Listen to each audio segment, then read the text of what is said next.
All right, good morning, everyone. I welcome all of you for this session of the statutory update or amendments applicable for your May 23 exam. If you are a CS or CS or CMA final student, also you can go ahead and watch these amendments. ठीक है? तो CA final, CS final, CMA final, all the students can go ahead and watch this. ठीक है, sir? Done. Now, sir, these amendments are applicable for your May 23 or June 23 exam. Okay, sir. Now, sir, I want this statutory update ka material which you are going ahead and using for your class. You can go to rameshsoni.com. rameshsoni.com में free resources में May 23 folder. In May 23 folder, you will see statutory update applicable for your May 23 exam. You can download it and आराम से start enjoying. So people who are seeing the recorded version have the statutory update material with you guys and आराम से enjoy. ठीक है? Now when you go ahead and download the statutory update material, you will be able to see that there are approximately 100 or 99 pages which are there. Baba, remember one thing, the first 12 pages, 11 pages, see, starting from 12 because the first 11 pages are your summary. Basically, these first 11 pages are nothing other than clarification related crux. So on the day of exam, you have all the amendments in 10 pages starting fatafat, you can go ahead and read it. So 10 pages are those. 29 pages are amended charts which are from your version 9 chart book. So if you are a student who is having version 8 and you want amended charts, so amended charts also have gone ahead and included.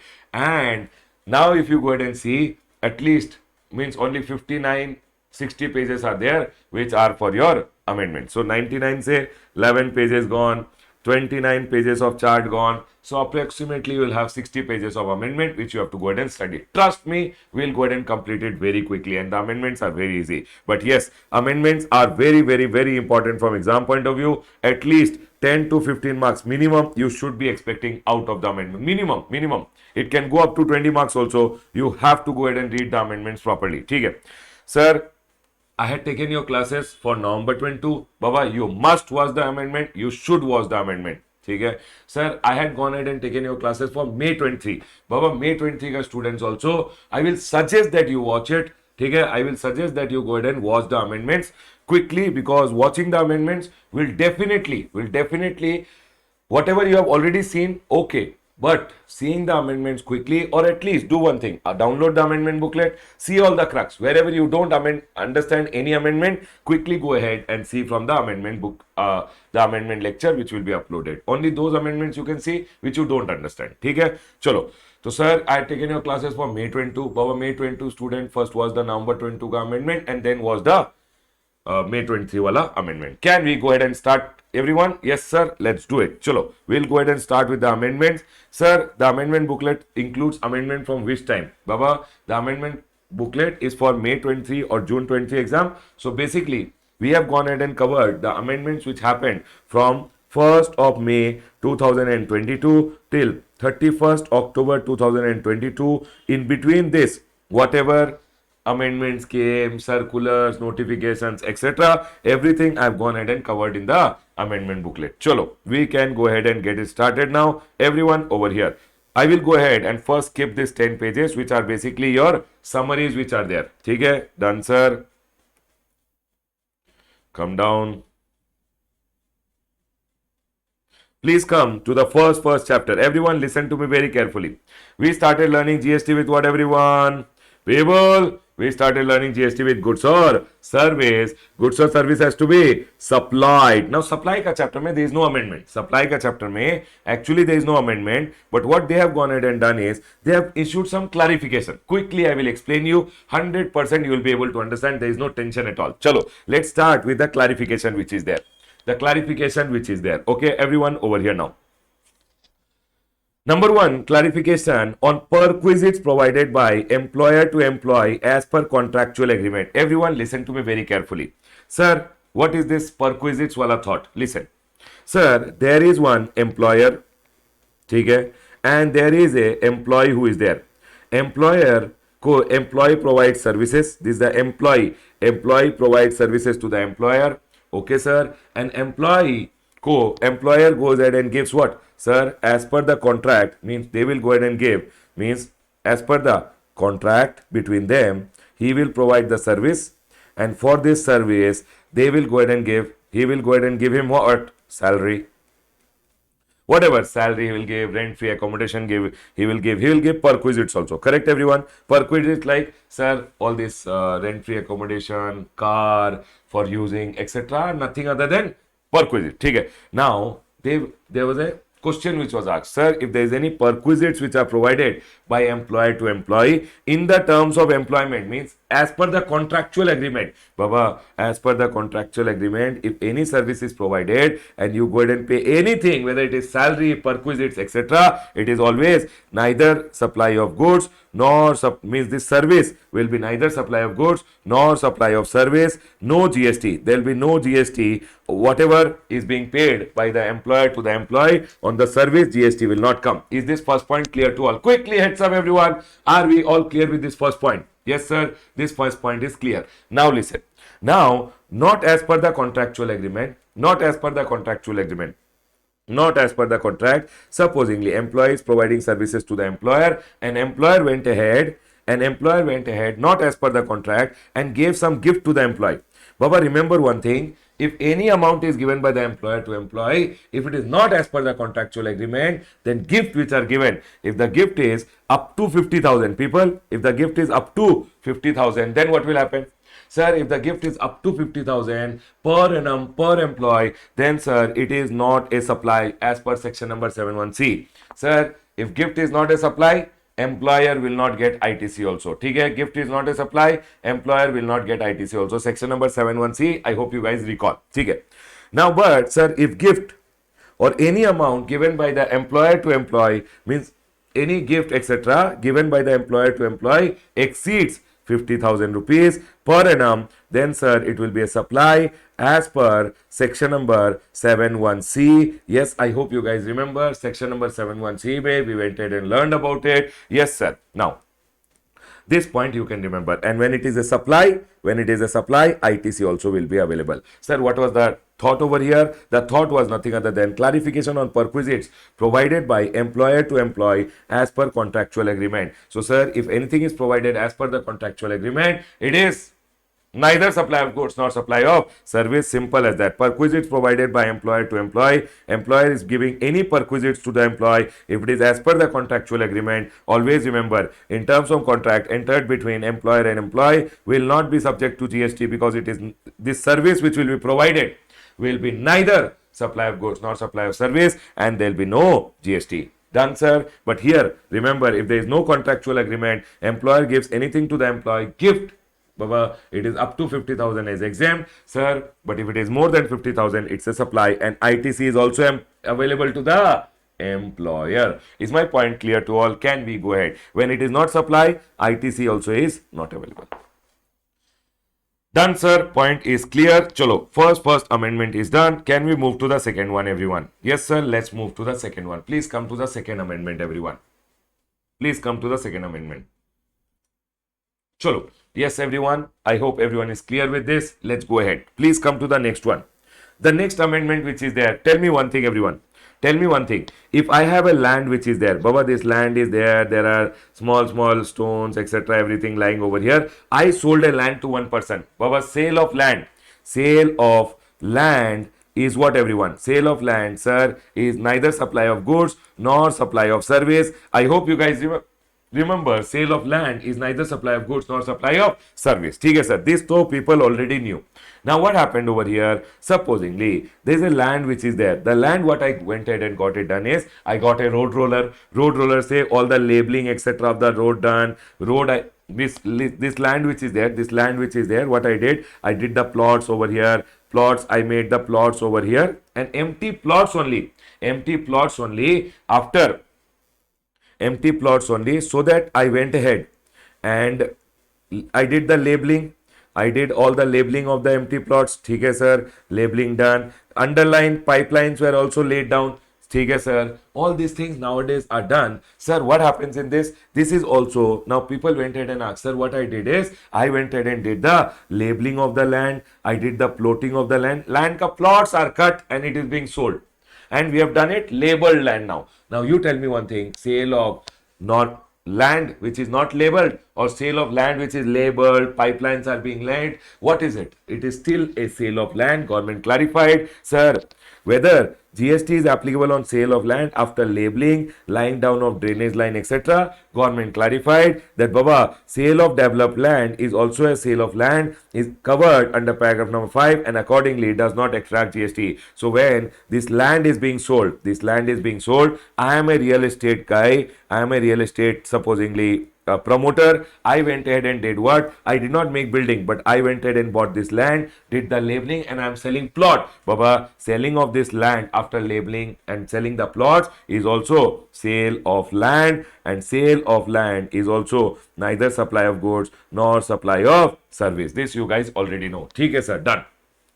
Now tell me one thing. He will go ahead and call people who will come and give him services of what? Labeling. Yes or no? That labeling services, road rollers will come. Those people will go ahead and charge him GST. Yes, sir. Those people for labeling, lying down of drainage pipeline, whatever services he takes, that ka GST he has to pay. But sir, sale of land pay, anyways, it is neither supply of goods nor supply of service. That is being clarified here. However, it may be noted any services provided for development of land like labeling, lying of drainage pipeline as received by developer will attract GST. But sir, these services pe to GST is there. But when developer is going ahead and selling this plot of lands, etc., on that he will not go ahead and charge any GST because sale of land or sale of labeled land is, sir, it's a sale of land which is schedule 3 item, neither supply of goods nor supply of service. Are we all clear? Can we move ahead, everyone? Please come to the next one.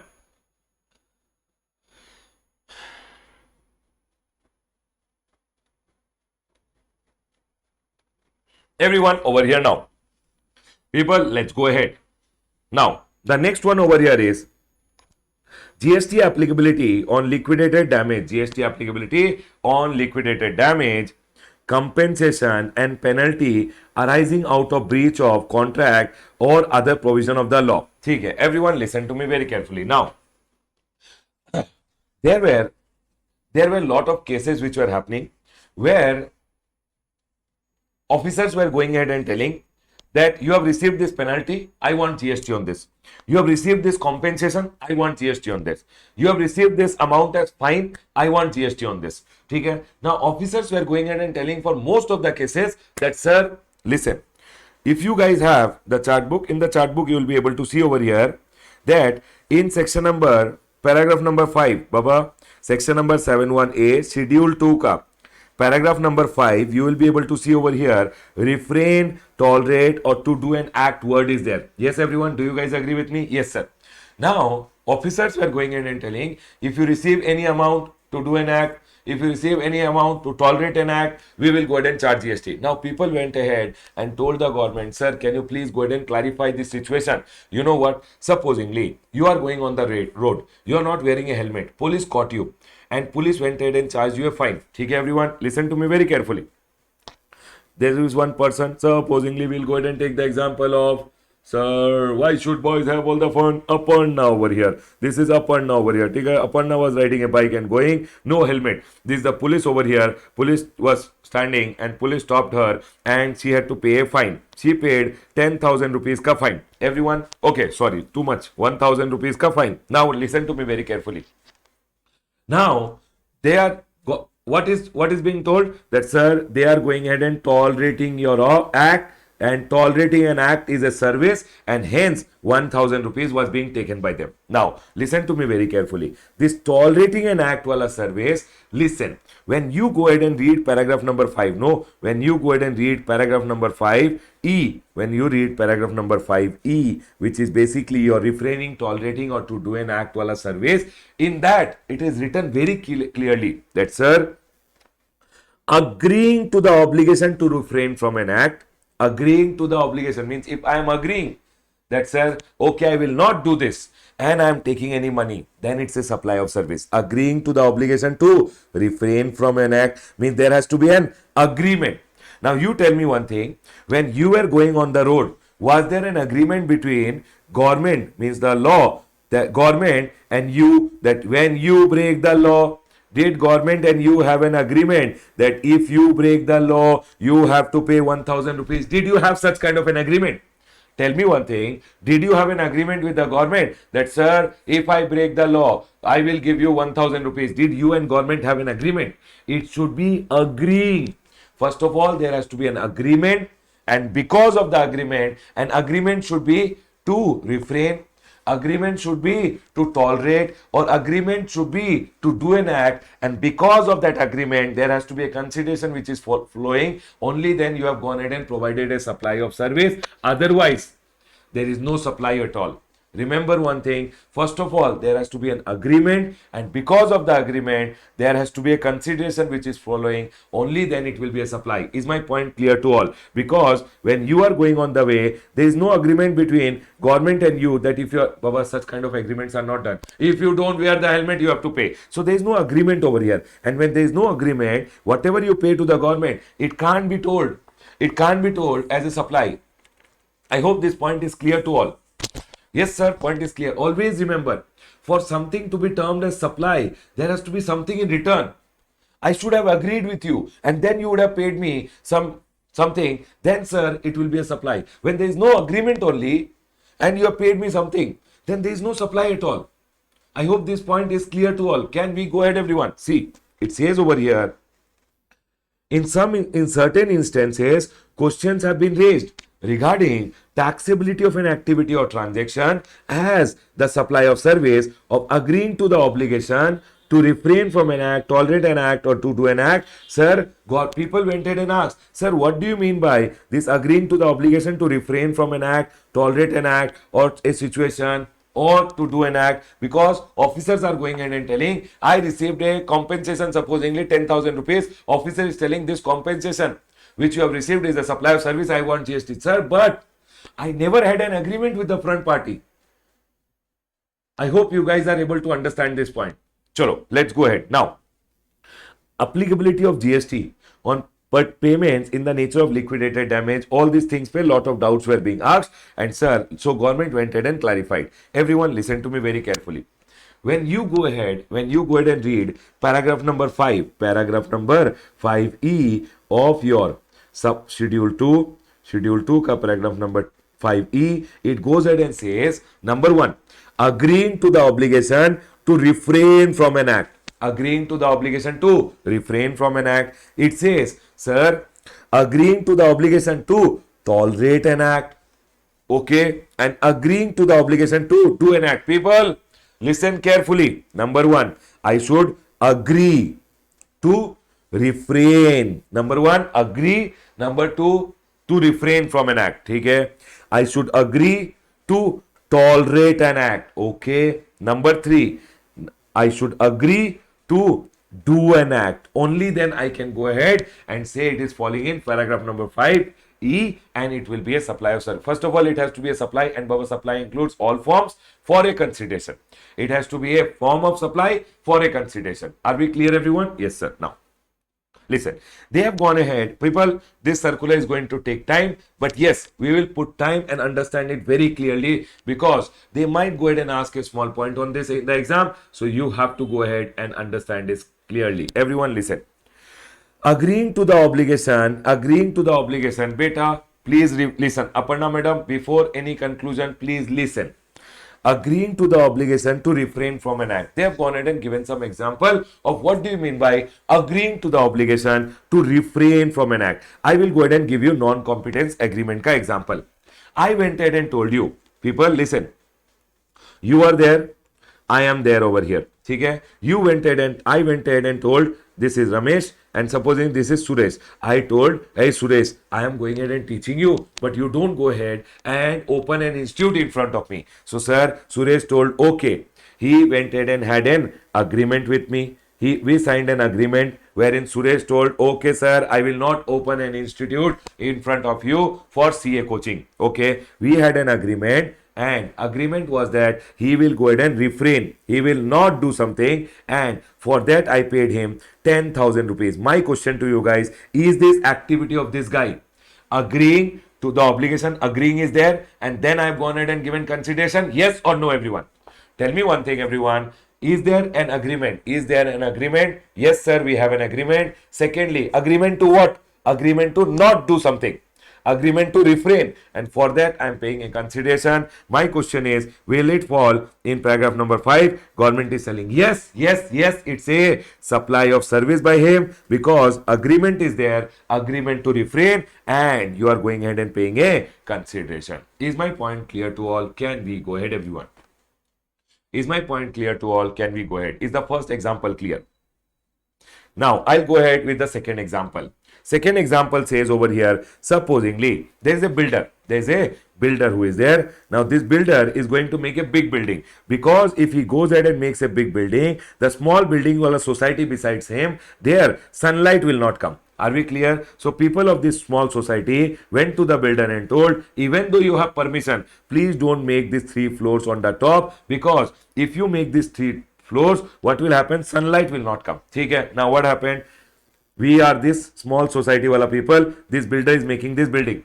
He went ahead and told, okay, I agree that I will not go ahead and make these 3 floors, but you have to pay me 1 crore rupees ka compensation. So this society wala people who were there, they went ahead and paid him 1 crore rupees. My question to you guys, was there an agreement? Number 1, first of all, agreement is there to refrain. Yes or no? Agreement to refrain is there. And number 2, consideration is going. Sir, it is a supply because any activity. Yes, sir, he has done an activity for a consideration. Yes, sir, it's for a consideration. It is a supply. And yes, sir, it will be a supply of service. Always remember one thing. Now, everyone tell me one thing. That example which I told you, you were going on the road on a bike. You were going on a bike. This is bike, everyone. And the police caught you over here. Did you have to go ahead and pay 1000 rupees to the police as fine? For an example, you are not wearing a helmet, you paid 100 rupees as fine. My 1000 rupees as fine. My question is, did you and the police have an agreement that, sir, you do illegal activity and we'll go ahead and charge you a fine? Was there an agreement? Yes or no? Sir, there was no agreement. And Baba, when there is no agreement, it is not a supply. Remember one thing, for anything to fall in paragraph number 5E, there has to be first of all an agreement, and that is what I am trying to teach you over here. Agreement to tolerate, agreement to not do something, and agreement to do something, and because of that there has to be a consideration. Only then it will be a supply. I want a heads up from everyone. Did you guys understand the thought behind it? Yes, sir. Chalo, let's go ahead and understand the next one. Industrial unit. Everyone listen to me very carefully. There is an industry over here. Okay? Listen. Because why I am telling you all the example is same to same example. What if they give you in the exam? So you have to remember everything. Okay? Everyone listen. Everyone over here. Agreement could be implied. Agreement could be oral. Everything. Everyone here. Now there is a school over here. There is a school. Okay? And there is a factory. Now school went ahead and told the factory, hey factory, don't go ahead and operate between 9 to 12 o'clock because our kids will be studying. So this factory went ahead and told, okay sir. Now this factory who is there, this factory ka owner went ahead and made an agreement. They agreed. Baba, agreement need not be written. It can be implied, sir. It can be an oral contract. Okay. Now you had an agreement with the school that, okay sir, we will agreement to what? Refrain from operating 9 to 12 o'clock because lot of sound is there. Okay, we will not go ahead and make sound. You can take your classes, but because 3 hours of our time we can't operate, we want you to compensate 3 lakh rupees per month. Now my question to you guys, is this supply by him and is this supply of service? You have to tell me yes, Y or N. Y or N.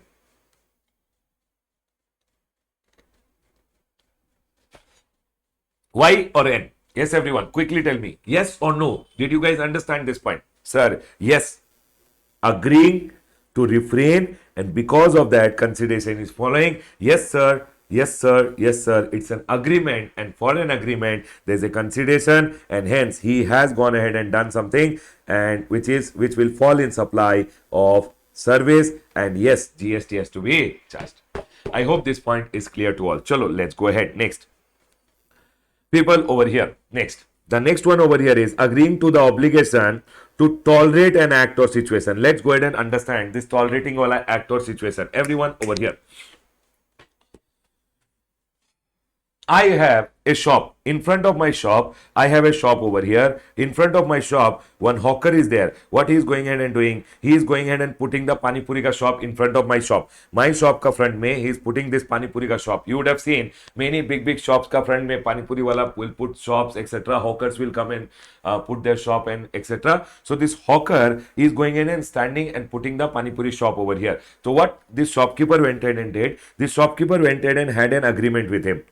And in the agreement, it was told that okay, you can put the shop over here, but you have to give me 10,000 rupees per month. Means in front of my shop, you can put your pani puri ka shop or your shop which you want, you can put over here, but I want 10,000 rupees from you. Tell me one thing: is he agreeing? Is he agreeing to tolerate an act? Baba, is he not tolerating your act of going ahead and blocking the road in front of his shop? The way of his shop in front of that, is he agreeing to? Is he agreeing to tolerate? Yes, sir. He is agreeing to tolerate your act. And for tolerating an act, you are going ahead and paying him 10,000 rupees. So, sir, it is a supply of service and GST will come. Can I go ahead? Yes, sir. Let's go ahead. Next. Now, sir, supposingly a resident welfare association is there. Okay, one resident welfare association is there, RWA. ठीक है sir, they have houses over here. ठीक है, RWA is basically managing the houses. Now what happened? People listen to me very carefully. There is a school over here, and this school, no, they go ahead and play prayers, etc. Loud music they are playing. Then these people went ahead and told, hey, RWA went ahead and told, we are tolerating your act. We are tolerating your act, and hence these people and these people went ahead and had an agreement that, sir, okay, we will not go ahead and complain the police. We will tolerate your act, and for going ahead and tolerating your act, we want 10,000 rupees because every day you have prayer from 9 to 9:15 and you are playing loud prayers. So our society ka people are getting disturbed. So he told, okay, I will agree to tolerate your act, but you have to pay me 10,000 rupees because this society was just beside the school. They agreeing to tolerate your loud music, and hence your act we are agreeing to tolerate, and here you have to pay 10,000 rupees. My question is it supply or not? Yes or no? Yes, sir, it's a supply, because if you are agreeing to tolerate and because of that tolerate an act, or you are agreeing to tolerate a situation and because of that any consideration is following, then sir, it is a supply of service. Done, sir. Point is clear. Chalo, let's go ahead. Next one. Agreeing to the obligation to do an act. What do you mean by to do an act? It says, example is given over here. They have explained all this with the help of example. There would be cases where an industrial unit, okay, I'll go ahead and explain you industrial unit wala case. Everyone over here, this is one society which is there, RWA, Resident Welfare Association, and these are houses which are there under the society. Okay? Now this society went to one factory. This factory is just beside the society, and this factory, lot of smoke was emitting, and this smoke used to come and all the smoke used to fall on these houses, and the houses were becoming dirty. Means all this smoke used to come from the factory, and this smoke used to fall on the houses, and houses were becoming dirty. Now, but what was the factory telling? Factory was telling, we are allowed by the government and we are going ahead and doing as per the law only. But this RWA told, hey, do one thing, no, put one extra chimney over here so that the smoke doesn't come to our building and building doesn't get dirty. He told, okay, I will agree to do this, agreement to do an act. He agreed, and they went ahead and paid them 50,000 rupees. My question is it supply? Yes, sir. He is going ahead and giving a supply, because agreeing to the obligation to do an act for someone and taking some money is also a supply. I hope everyone is clear till here. Yes, sir. The same example is given. Listen, the description, agreeing to obligation to refrain from an act or to tolerate an act or a situation or to do an act, was intended to cover such situation as described above. Means this 5E, paragraph number 5E, which was designed to do what? It was designed so that all this situation above can be covered. It was not situation where, sir, chumma one amount has been given by someone. Now, for an example, I am going ahead and taking classes over here. Now my neighbor came and told, I will go and complain the police. I told, hey, take 10,000 rupees and go. Now tell me one thing, in this scenario, did we have an agreement? Quickly tell me, did we have an agreement before? No, I just paid him randomly 10,000 rupees. In that scenario, because the agreement was not there. People, first of all, there has to be an agreement. There has to be a agreement, and then because of the agreement, there has to be a consideration which follows. Only then it will come under supply. Remember one thing, everyone.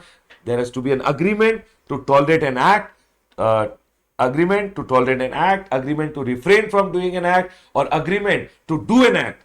And because of that agreement, there has to be consideration which follows. Only then it will come under supply. Are we clear? Yes, sir. Now, there were lot of cases which are coming where officers were going ahead and charging GST, saying, sir, officers were going ahead and charging GST because Baba, department ka work is what? Department or officer. What is the work? The main work is revenue collection. Yes or no, everyone? And hence, lot of cases came into picture, and now government went ahead and clarified each ke liye. Government gave clarification. We have to go ahead and understand each of the clarification now. Everyone listen to me very carefully. A pursual of entry number 5E of Schedule 2 would reveal that it comprises of the aforesaid three different sets of activities: the obligation to refrain from an act, the obligation to tolerate an act, and obligation to do an act. Okay, 5E talks about three things. Okay. Above three activities must comply with the following condition. Only then it will come under supply of service. Means for you to go ahead and call an activity as supply of service, they are telling that these three things must be there. Number one, there must be an expressed or implied agreement or contract must exist. Means there must be an agreement or contract that is existing. Number one. First party, second party, between both of them there must be an agreement or contract. Okay, sir. Number one. Number two, everyone over here.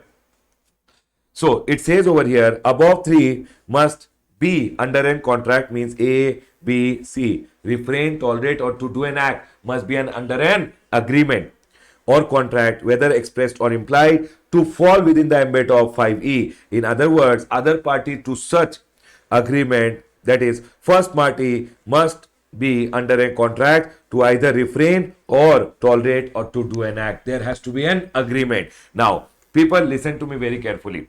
Such agreement must be independent arrangement. It has to be an independent arrangement that, sir, you will refrain, you will tolerate, or you will do an act, and for that I will go ahead and pay you this much. Baba, there has to be an independent arrangement between you and the other party. Okay. Now, supposingly, I am going ahead and teaching the student. Everyone listen. I am going ahead and teaching the student. When I went ahead and taught the student along with the class only, I went ahead and told, see, you are taking my class, but sir, again, along with the class, I did one additional arrangement also. I told, after the classes gets over, you can't go ahead and start teaching IDT in between these premises. Only for classroom purpose I am telling. In this neighborhood, you can't teach IDT. So Baba, it can be an independent arrangement that, okay, one person came, he told I will start classes, I told I don't start, refrain. That is an independent arrangement. Or it can be a part of the original arrangement also. Means, might be I told you I will give you class, that was an agreement originally. Along with that, I told, see, I will give you the class, but sir, you have to refrain from going ahead and opening an institute in front of me, and for that I'll pay you additionally 2,000 rupees. That can be a part of the original agreement also. They are telling over here, such contractual agreement must be independent arrangement in its own. Such arrangement can take the form of independent standalone contract. It can be an independent standalone contract. For an example, Aditya came and told me, sir, I will open one institute in front of you. It can be a standalone contract also, or may form part of another contract. Thus, the first person can be said to be making a supply by way of refraining or tolerating to some act or situation to some other person if the first person was under an obligation and then performed accordingly. Means, first of all, there has to be an obligation and then the performance has to be done for it to fall under agreeing to the obligation. There has to be an obligation, there has to be an agreement, and then a consideration must follow. Is my point clearly understood by all? Can we go ahead, everyone? People, getting it? Can I go ahead? Are you guys getting it? People, this circular is a slightly big circular, but I want you guys to understand this very well and go. There can't be a small point also which you have to miss. So I'm reading this circular properly. Okay. Other chapters ka amendment, Baba, I'll run quickly. Don't worry. But this amendment which is there, I want you to understand clearly. Okay. Sir, you got the basic thought behind the circular. People, you got the basic thought behind the circular. Number one, there has to be an agreement or contract. Number two, consideration must flow. Means there has to be some consideration. There has to be some consideration. ठीक है sir, consideration must flow from the other party to this contract. Means whenever there is a contract between me and you, if I am going ahead and telling I will tolerate, I will refrain, or I will do an act, then sir, other party says some consideration has to flow. ठीक है sir. Now let's go ahead, everyone over here. They are going ahead and telling sir, all the three activities which are mentioned above. Number one, agreement has to be there. Number two, consideration has to be there. Only then it will be a supply. They went ahead and told such contractual arrangement must be an independent arrangement on its own, or it can be a part of another contract. This is same thing repeated over here. Thus, a first person can be said to make a supply by way of refraining. I am going ahead and making a supply by way of refraining from doing something or tolerating some act or situation to another person if the first person was under an obligation to do so and then performed accordingly. You guys got it? Yes, sir. Chalo, let's go ahead and now start understanding one by one that damages, the points which are being told. People, listen to me very carefully. Sir, what do you mean by liquidated damages? Liquidated damages are nothing other than compensation that would be payable in the event of breach of contract. Okay, everyone listen. I went ahead and supposingly told one person that, sir, I want you to go ahead and supply me goods. He went ahead and told, okay, sir, I will go ahead and supply you the goods by 31st December. I went ahead and told, please make sure my goods are being supplied by 31st December because 1st January mein huge sale will be there. New year mein these goods will be sold hugely. So he had to go ahead and supply by 31st December goods. And I told, okay, for the goods, I'll pay you 10 lakh rupees. Okay? But I also told in the contract, along with the goods ka contract, I also told him, see, if you don't go ahead, people listen to me very carefully, if you don't go ahead and supply me the goods by 31st December, see, I will go ahead and incur huge losses. Yes, because you don't supply me on time, I will have huge losses. People, listen. And for that, I went ahead and put one clause that, sir, if you don't go ahead and supply me the goods on time, because I will have huge losses, you will have to give me damages. And sir, there was additional contract wherein I told you, if you don't supply me the goods by time, you have to give me additional damages, might be 1 lakh rupees. Now tell me one thing. Tell me one thing, everyone. You are going ahead and giving me, supposingly, 1 lakh rupees. You are going ahead and giving me 1 lakh rupees. Is there a service given by me to you? Is there a service given by me to you? You will say, sir, I think there is a service. People, listen.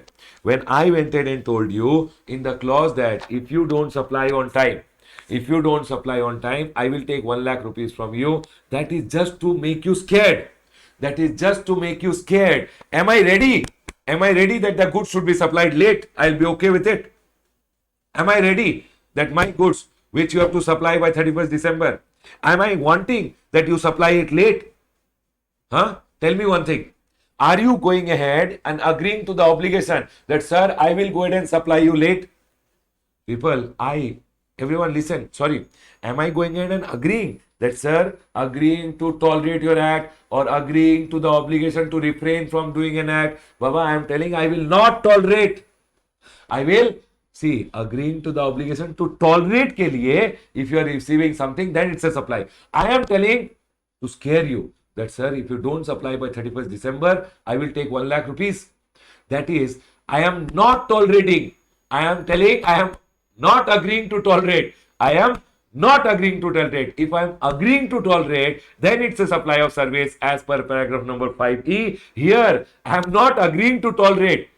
Are you guys able to understand? And sir, whenever liquidated damages are paid, you have to be very careful. See, let's read over here. People, did you guys get the thought over here?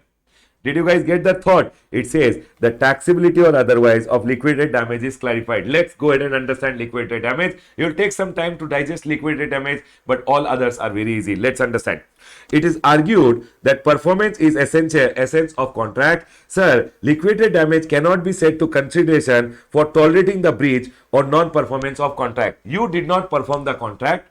and hence you have to pay me liquidated damage. I told you make this building within 2 months. If you don't go ahead, everyone, if you don't go ahead and make it, then I will charge liquidated damage, so that you are scared. Am I ready to tolerate your act? People, tell me one thing. Am I ready to tolerate your act of not making the building? No. I have put that clause that you have to pay me fine, so that you are scared and you make the building on time. Yes or no, everyone? So there is no agreement to tolerate your act. It is agreement to not to tolerate your act. I hope this point is clear. Yes, sir. And hence it is told their payment for not tolerating the breach of contract. Their payment for not tolerating the breach of contract. I will not tolerate the breach of contract. Are we clear, everyone? And hence it is not that, sir, I am agreeing to tolerate your act and hence you have paid me liquidated damage. It will, Baba, now my question to you guys. If you are going ahead and paying me any liquidated damage, that is for what? Not tolerating your act, and hence will it come in supply? Yes or no? Agreeing to the obligation to tolerate comes in supply. Not tolerating an act doesn't come in supply. Is my point 100% clear? Can we go ahead?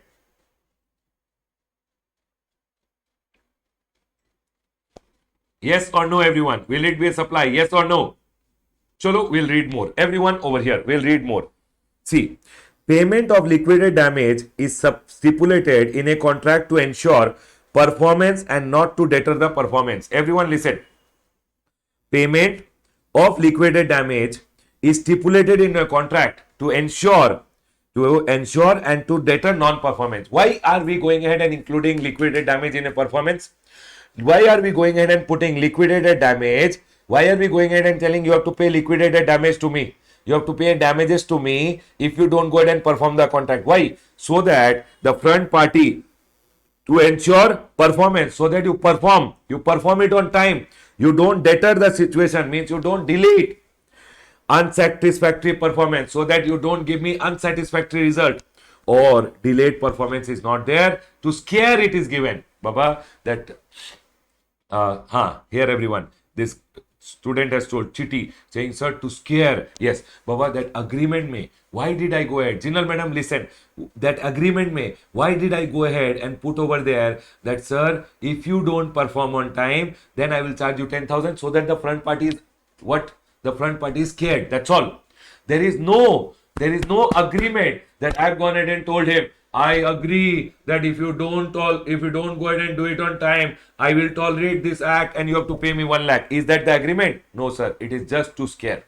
I hope this point is clear. Yes, sir. Point is clear. Chalo. So liquidated damages which are charged are measure of loss and damages that a party would have agreed or arise due to the breach of contract. They do not act as a remedy for breach of contract, and sir, they do not reinstitute the aggrieved person. A contract is entered into for execution as not for breach. Baba, why is a contract agreed? Why is a contract entered?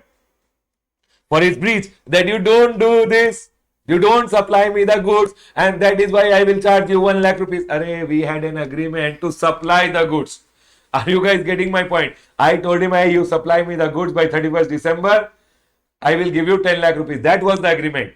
If you don't supply, then I'll charge you 1 lakh rupees if you don't supply on time. Baba, that is because I am agreeing to, because I am not agreeing to tolerate your act. It is just to scare you that clause was there. I hope you guys understood. That was a very thin line of difference over here. There's a very thin line of difference between understanding and not understanding. You have to understand this point. The liquidated damage or penalty are not the desired outcome of a contract. Was the desired outcome of contract between you and me that you will supply me the goods and yes, I will go ahead and give you the money? Was the desired contract between me and you that, sir, I will tolerate your act of not supplying and that is why you have to pay? No.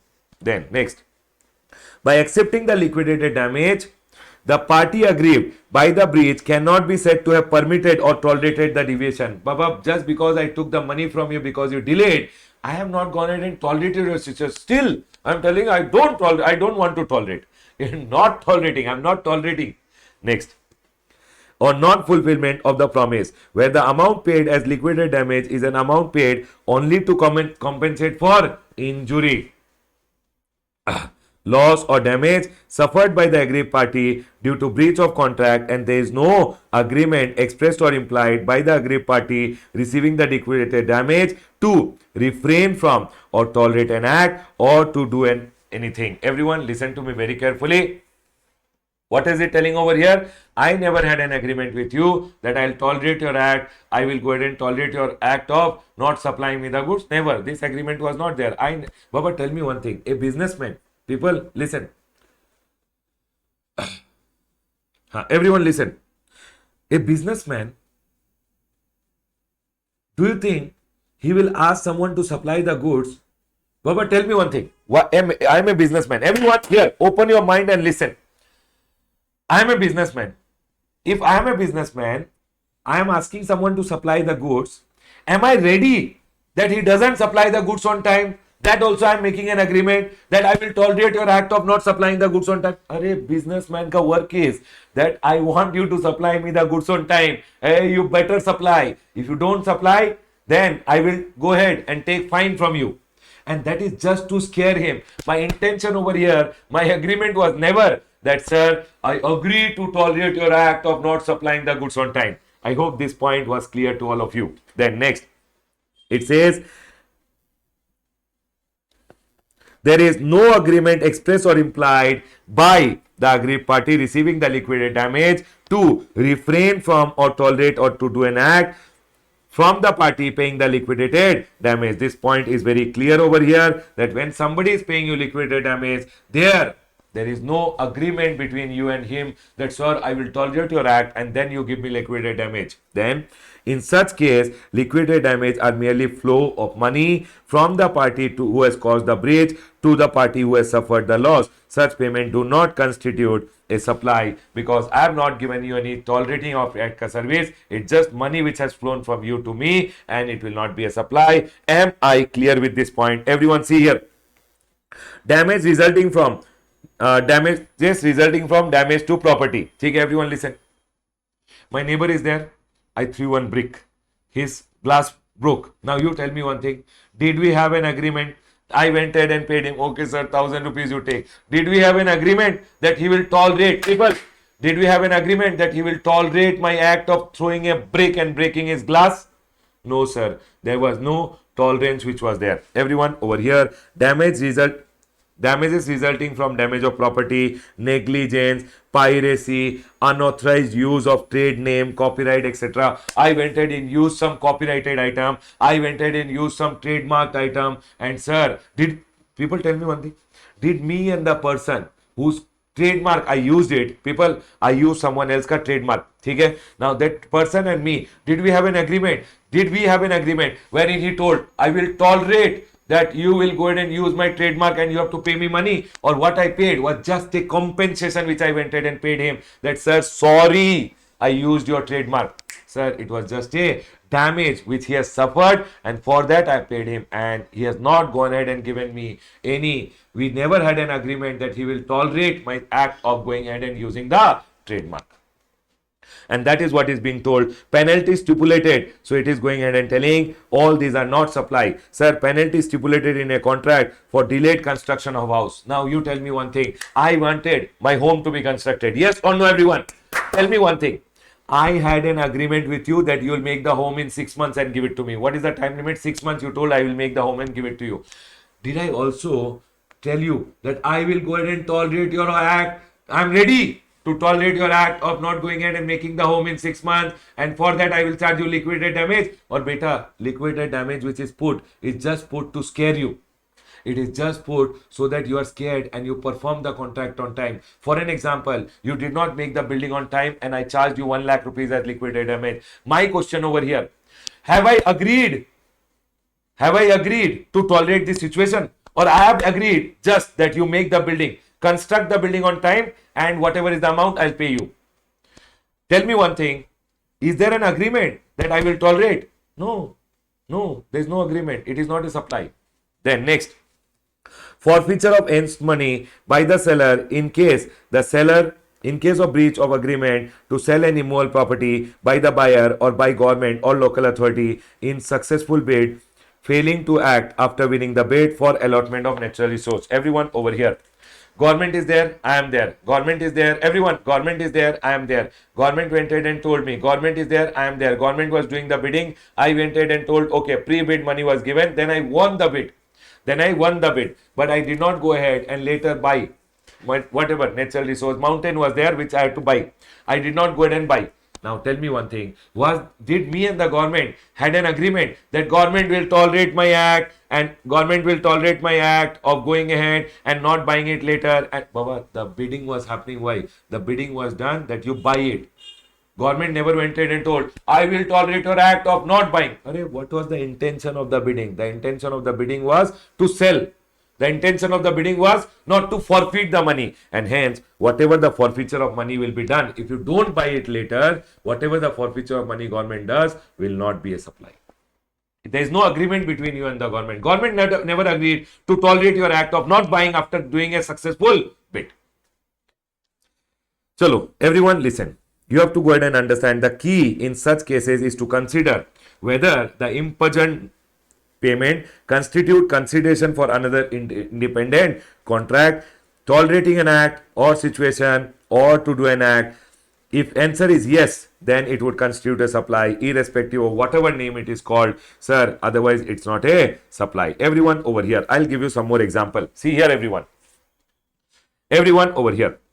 If payment is merely an event in the course of performance of an agreement and it does not represent the object as such of the contract, then it cannot be a consideration. Chalo, Baba, payment is merely an event.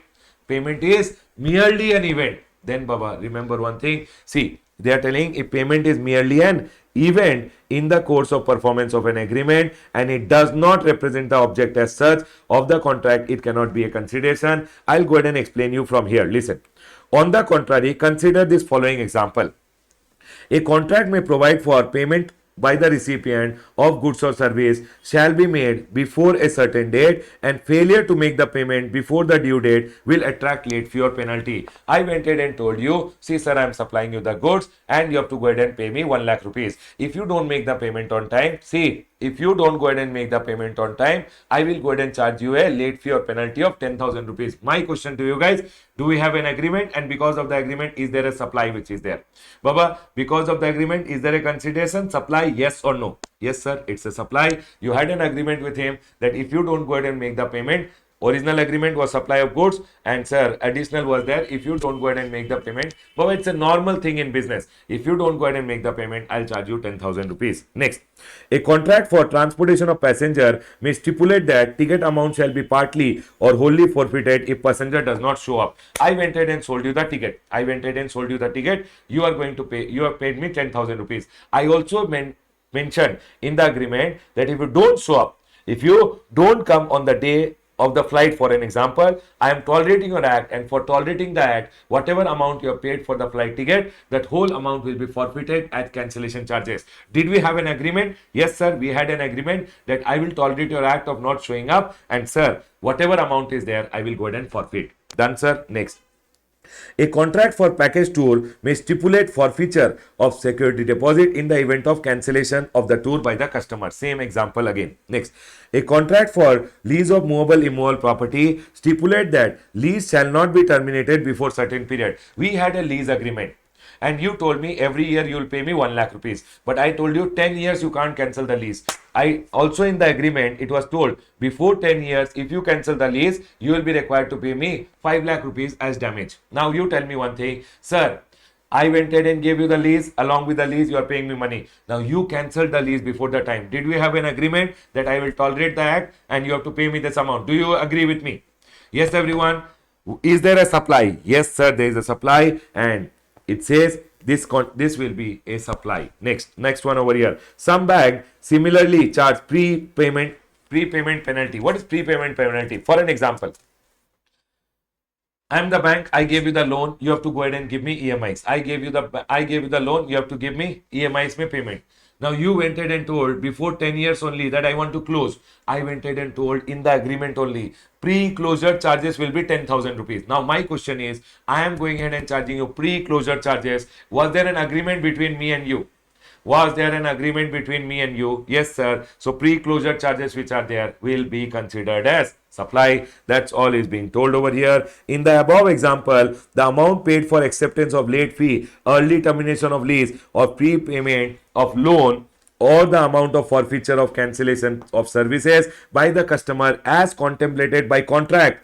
It is as contemplated by the contract. It is already told in the contract that, sir, I will tolerate. You guys already know that, sir, people who book tours cancel, people who book flight tickets cancel, and whenever the agreement was there and contract say and the money has come, it is for what? Tolerating an act or situation, and hence it will be a supply. Everyone over here in the okay, as contemplated as a part of commercial term agreed between the parties, constitute consideration for the supply, namely of acceptance of late fee, early termination of agreement, of repayment of loan, or making arrangement for intended supply by the tour operator. Therefore, such payment, even though it is referred to as fine, penalty, or actual payment, that amounts to consideration for supply. You call it by whatever name, you call it fine, penalty, anything, but sir, it will be consideration for supply, and then are subject to GST in such case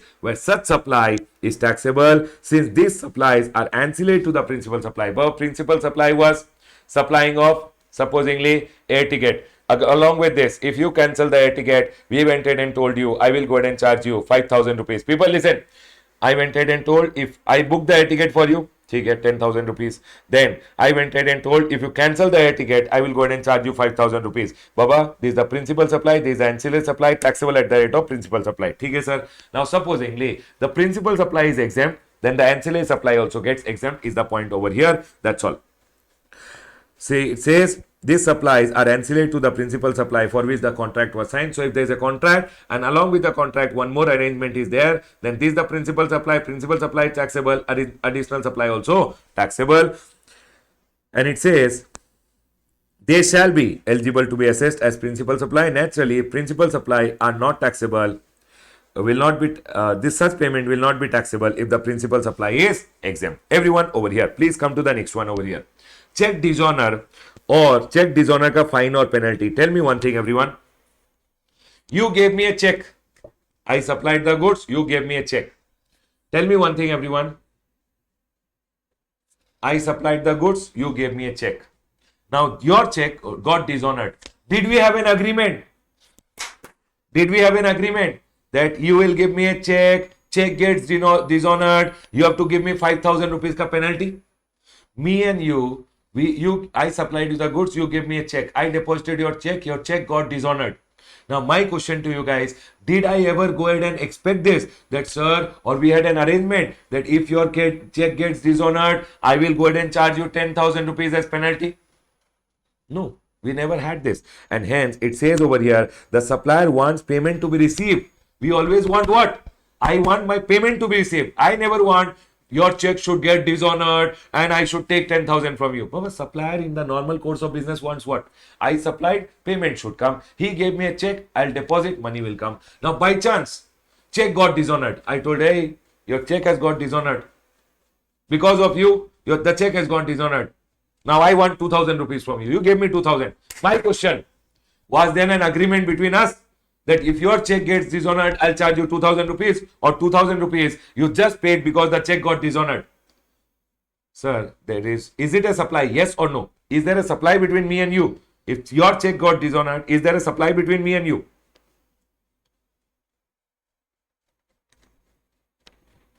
Did I agree to tolerate that you give me the check and it gets dishonored? I'm agreeing. No, sir. There was no agreement. There was no agreement, and hence it is not a supply.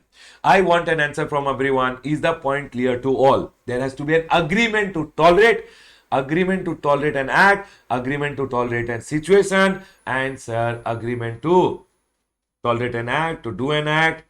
Only then it will be a supply. Is my point clear to all? Are we all clear till here? Yes, sir. Point is clear. Chalo, let's go ahead. Everyone over here. The next one. Penalty imposed for violation of law. Tell me one thing. You went ahead and violated the law. People, you went ahead and violated the law. I am the government. Did me and you have an agreement that you will violate the law and we'll go ahead and charge you penalty, or in the law penalty is just there? It is to scare the front party. People, tell me one thing. Did government and you, okay, you are going on the way, no helmet. Lawmate is told 1000 ka penalty. Did you and the government have an agreement? And because of that, you paid 1000 rupees. Sir, there was no agreement and hence it will not be a supply. Sir, penalty imposed. You can write over here. Check dishonored charges. Baba, check dishonored charges. You can write, mark this point and keep. Penalty or fine is not consideration for any service and not taxable. Please mark this. First check dishonor wala point. Mark it, mark it, mark it. Quickly mark. Everyone here now. Is this point clear to all? Penalty imposed for violation of law. There was no agreement between you and government that, sir, I will violate and because of that I will pay. Was there an agreement? No, sir, there was no agreement and hence is it supply? Yes or no? My question is penalty for violation of law. When you pay the penalty, was there an agreement between government and you? Sir, did the government make an agreement? Hey, you violate the law and you pay me 2000 rupees. No, sir, there is no penalty. There is no agreement and hence will it be a supply? Not supply. Not a supply. See over here, everyone. You can mark this. In short, fines paid to government for fines which are imposed for violation of statute, bylaws, rules, etc. are not leviable to tax. It is not leviable to tax. Please go ahead and write this down. Okay? Next. The next one over here is forfeiture of salary or payment of bond amount in the event of employee leaving the employment before minimum agreed period. Everyone listen. I wanted and hired supposedly one employee. I told, hey, now you tell me one thing. I went ahead and told him, you have to minimum stay in the firm for 1 year. If you go ahead and quit before, we'll charge you 1 lakh rupees. Now tell me that 1 lakh rupees is because my intention is, I will tolerate your act of leaving before 1 year and that is why I'm charging you 1 lakh. Or I'm going ahead and telling him 1 lakh rupees is the bond amount which you have to pay so that he's scared and he doesn't leave. There's a very thin line of difference over here. Am I ready to tolerate his act? And that is why I'm telling him, you give me 1 lakh rupees. Is my job to keep employees or is my job to take money from employee for going ahead and leaving before time? I am not ready to tolerate your act. I am not ready to tolerate your act. And hence, if you leave before time, you have to pay me 1 lakh rupees. Is it supply? Yes or no? Is my act supply where I am taking bond amount from my employees? Is my act a supply? Yes or no? I am not ready to tolerate. And sir, is my act supply? No, sir, your act is not a supply over here. I am not tolerating your act and not tolerating an act. I have not done an agreement. And sir, it is not supply. Very good, very good. Chalo, let's go ahead, everyone. And here, you can see over here, the employee doesn't do anything in return against the payment. Therefore, here, everyone, such amount recovered by employer are not taxable for the services of agreeing. Baba, you can remember this line. You will be able to remember for your exam. Remember this one line. Okay, everyone. Next. Late payment. Everyone over here now.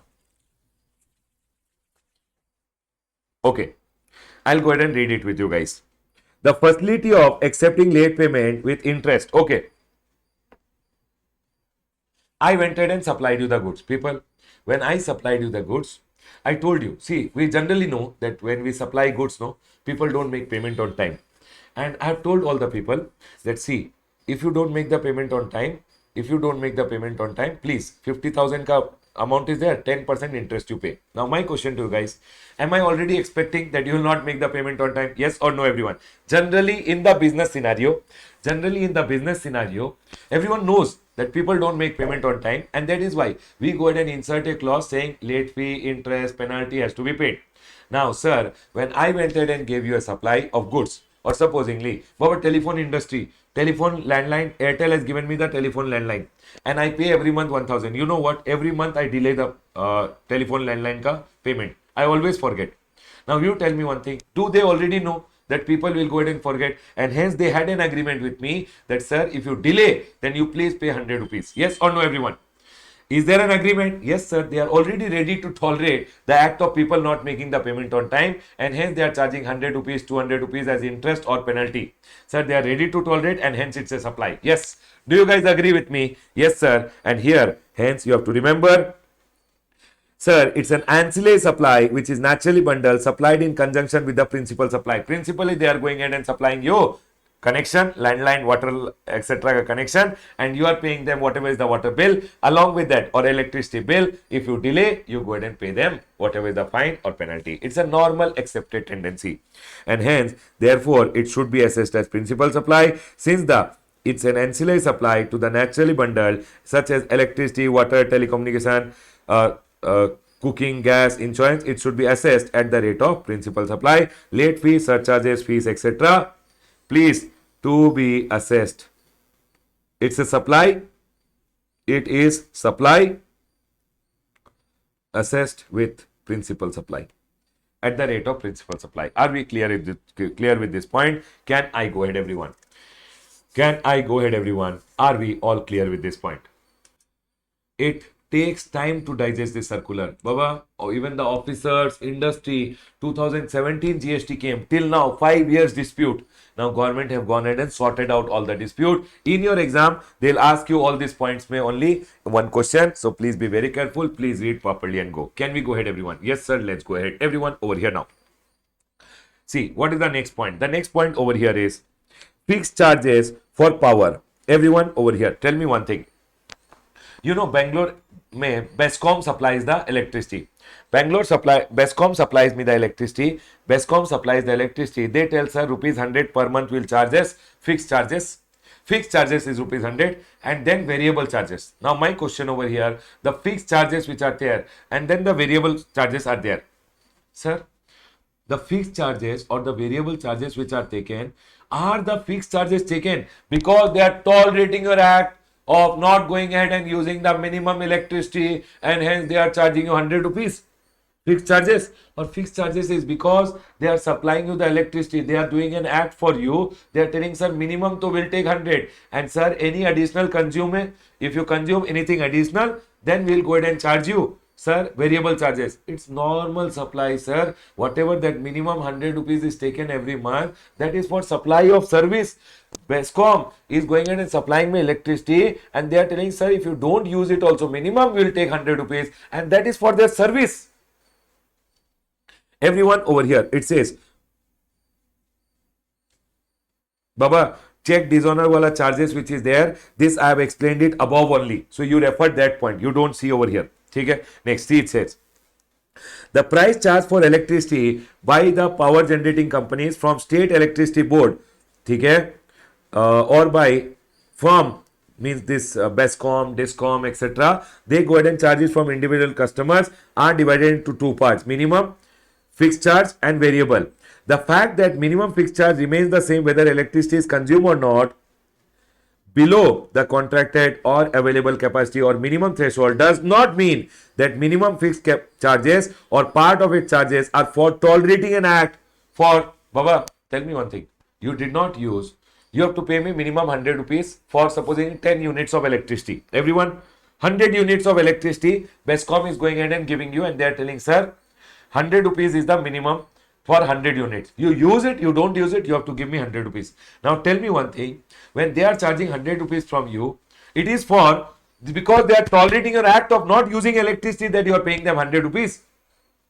Is it for tolerating your act that they are going ahead and charging you 100 rupees? No sir, government went ahead and told both the component, the minimum fixed charge and capacity charges and the variable or energy charges are charged for sale of electricity and not taxable, as electricity is only exempt. Please remember this point. It is not that they are ready to tolerate your act. They have just supplied you electricity. You use it, you don't use it, minimum 100 rupees will be taken and over and above that any variable will be taken. There is no tolerating wala situation, tolerating your act of not using electricity. No, nothing. Simple clarification given by the government.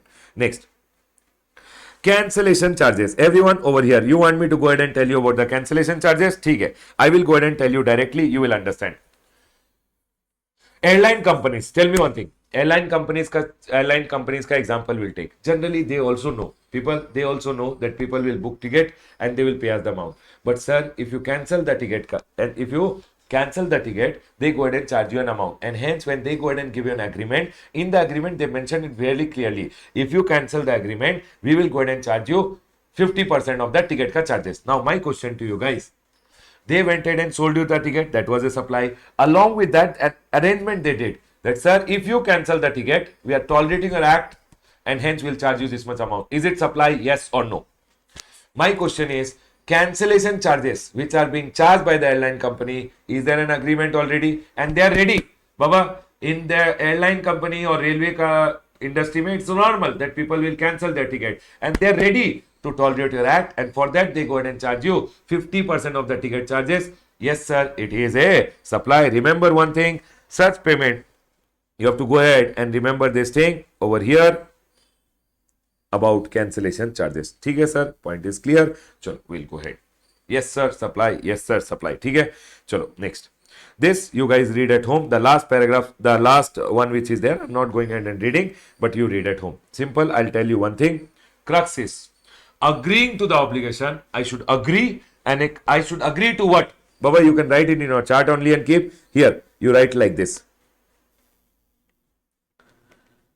Agreeing to the obligation to refrain, tolerate, or to do an act, there should first of all be an agreement. If you have this chart, agreement, you can write over here, plus there has to be a consideration, and the agreement should be for what? To refrain or tolerate or to do an act. It should be not to not tolerate. No, it should be to refrain, tolerate, or to do an act, and consideration must flow. Only then it will be considered as supply. I hope by the end you guys were able to understand what is the thought of the circular. I want you guys to read this circular again, because only if you read this circular again, you will be able to recall 100% what I have gone ahead and told you. But today you have to read this circular again. Can I go ahead, everyone? Are we all clear with this point? Yes, Baba, are we clear? Can we go ahead? Chalo, done. ठीक है. So there must be an agreement and there must be a consideration. And the agreement or contract must be for what? To refrain, to tolerate, or to do an act. And then they are going ahead and telling there must be a consideration. Only then it will be a supply. Done, sir. People, I want everyone to give me a heads up. Are we all clear? Can we go ahead? Yes, sir. Yes, sir. Yes, sir. Got it. Chalo, let's go ahead. Chalo, now. We are done with your circulars which had come in the chapter of supply. There were 3 circulars. All the 3 circulars I have gone ahead and clarified. Done, sir. We are all clear till here. Chalo. Done. Now, everyone, let's move ahead to the next chapter. Please come to the next chapter. Charge of GST. Yes, Soumya Lakshmi Nayak. Yes, sir. We are all clear now. Chalo, let's move to the next point now.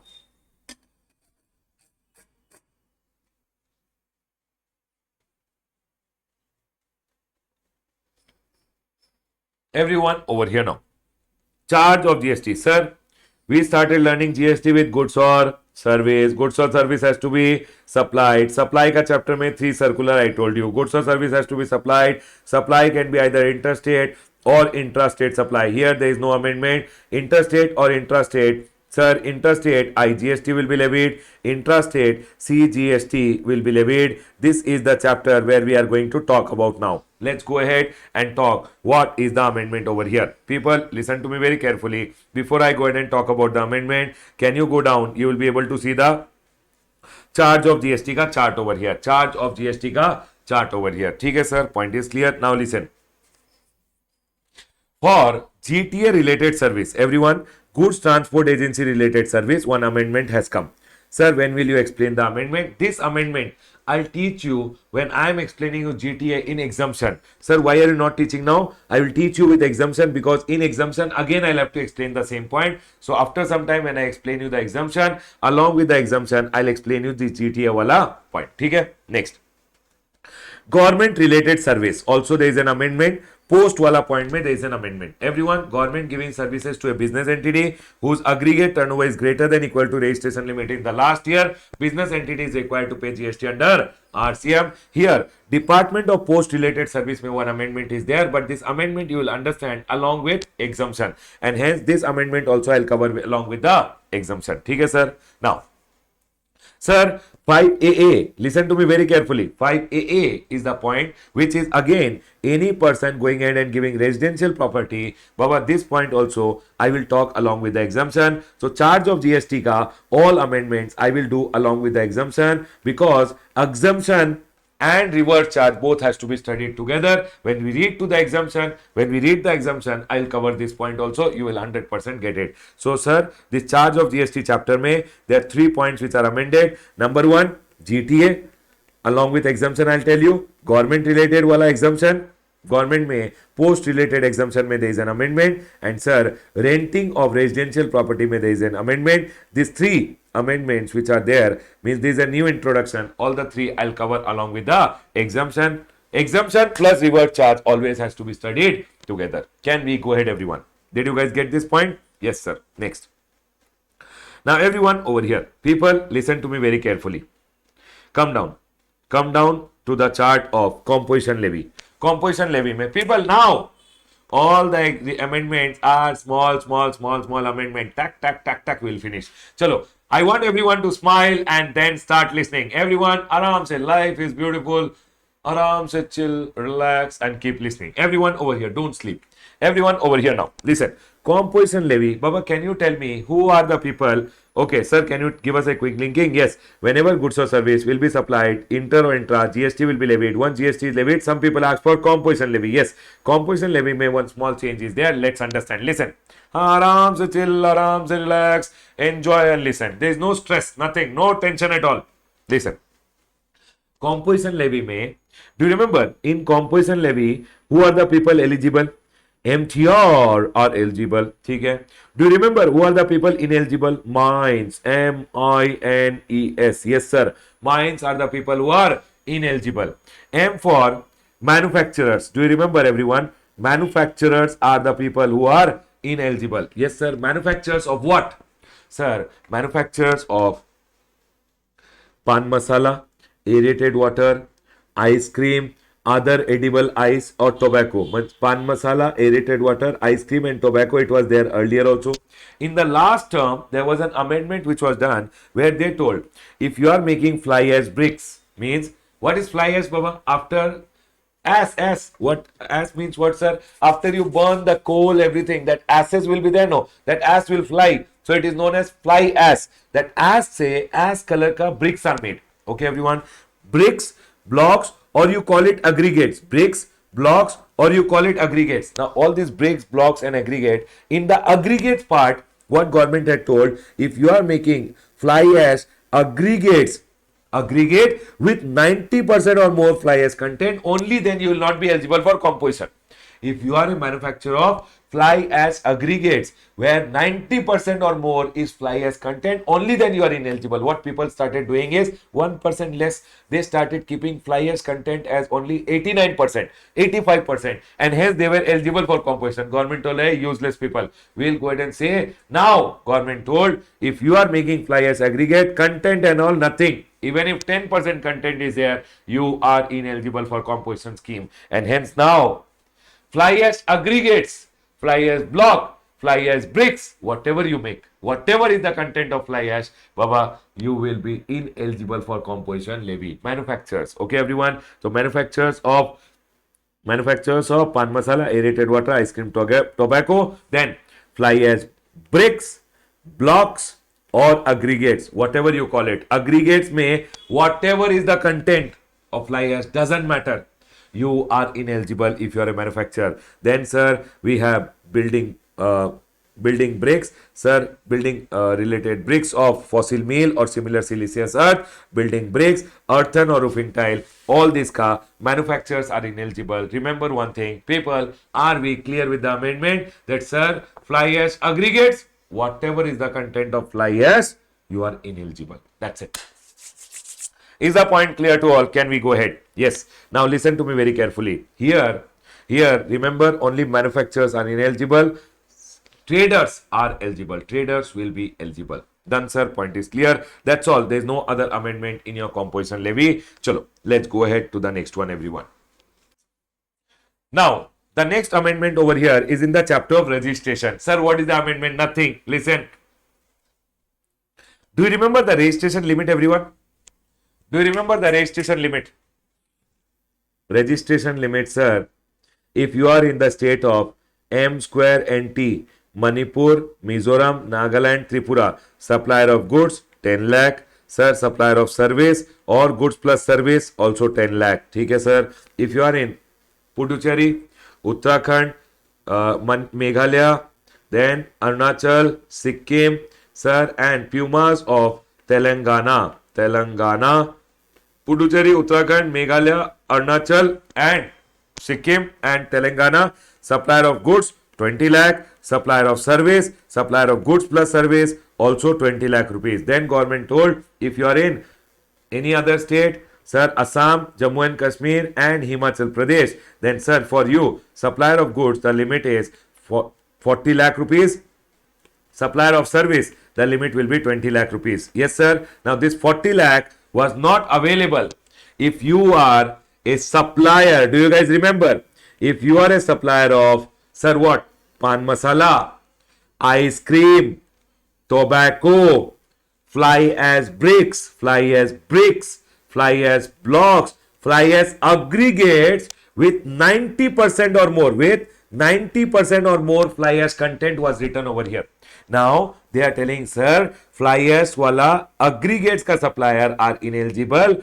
Fly ash ka aggregates ka, because what they were doing is they not manufacturer. People listen here. In case here in composition the word used is manufacturer. But here the word used is supplier. I can manufacture and supply also. I can buy and supply also. Both are covered. In registration chapter, the word used is supplier, and hence 40 lakh ke liye, if I manufacture and supply also, I am ineligible. If I buy and sell also, I am ineligible. Remember this point. The word used is supplier. So you can be a manufacturer supplier. You can be a trader supplier also. I hope this point is clear to all. But now here, listen.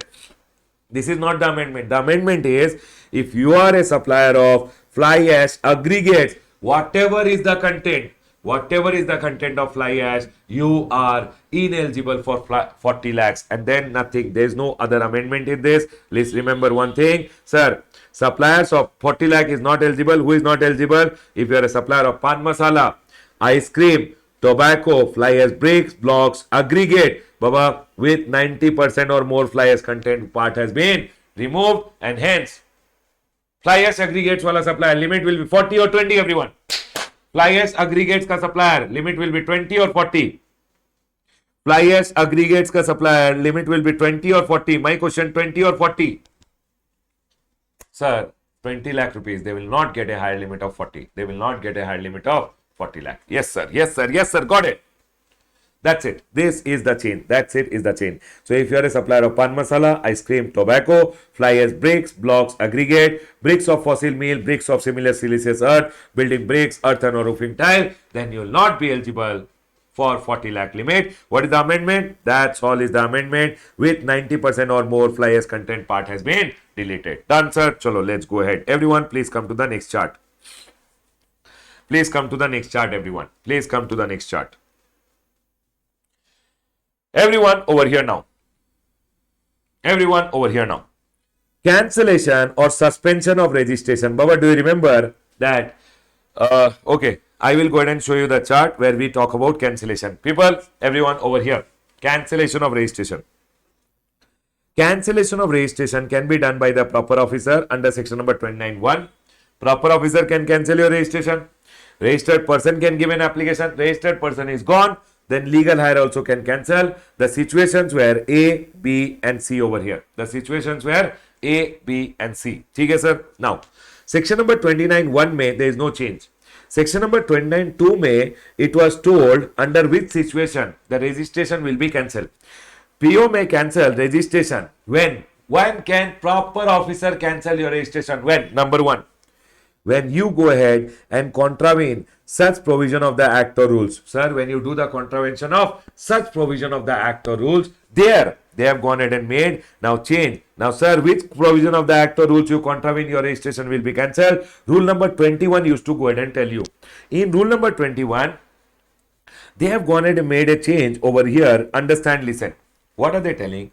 If you are a normal person who is filing monthly return and you don't file your monthly returns for 6 months, your registration will be cancelled. That's all. They have gone ahead and made a change over here. Sir, how many months ka monthly return I don't file?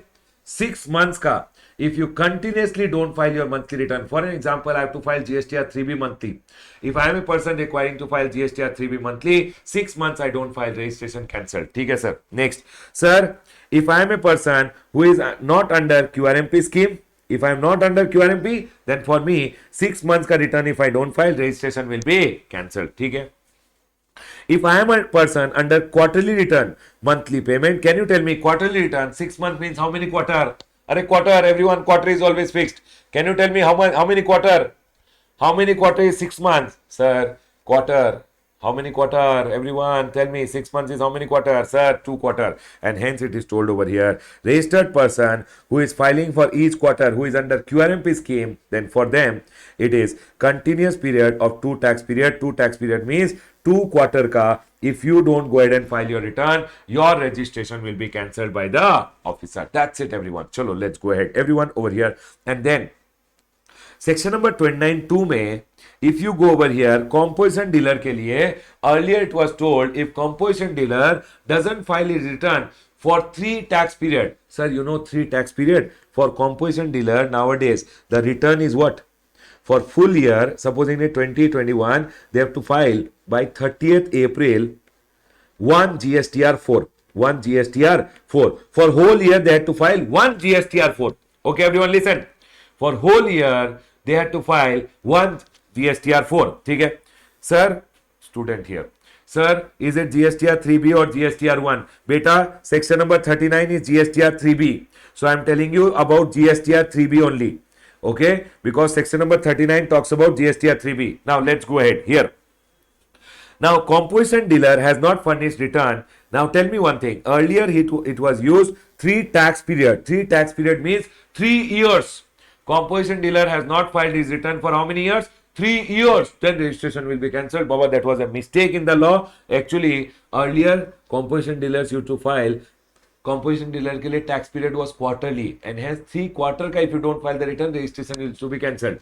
But then full year के लिए 1 return came for composition dealer now and hence 3 tax period means 3 years. So now government made the change and told composition dealer, listen, if you have to file for whole year 1 GSTR 4 on 30th April, 3 months may, if you don't file 1 month, 2 month, 3 month, then we can go ahead and cancel your registration. That's it, everyone.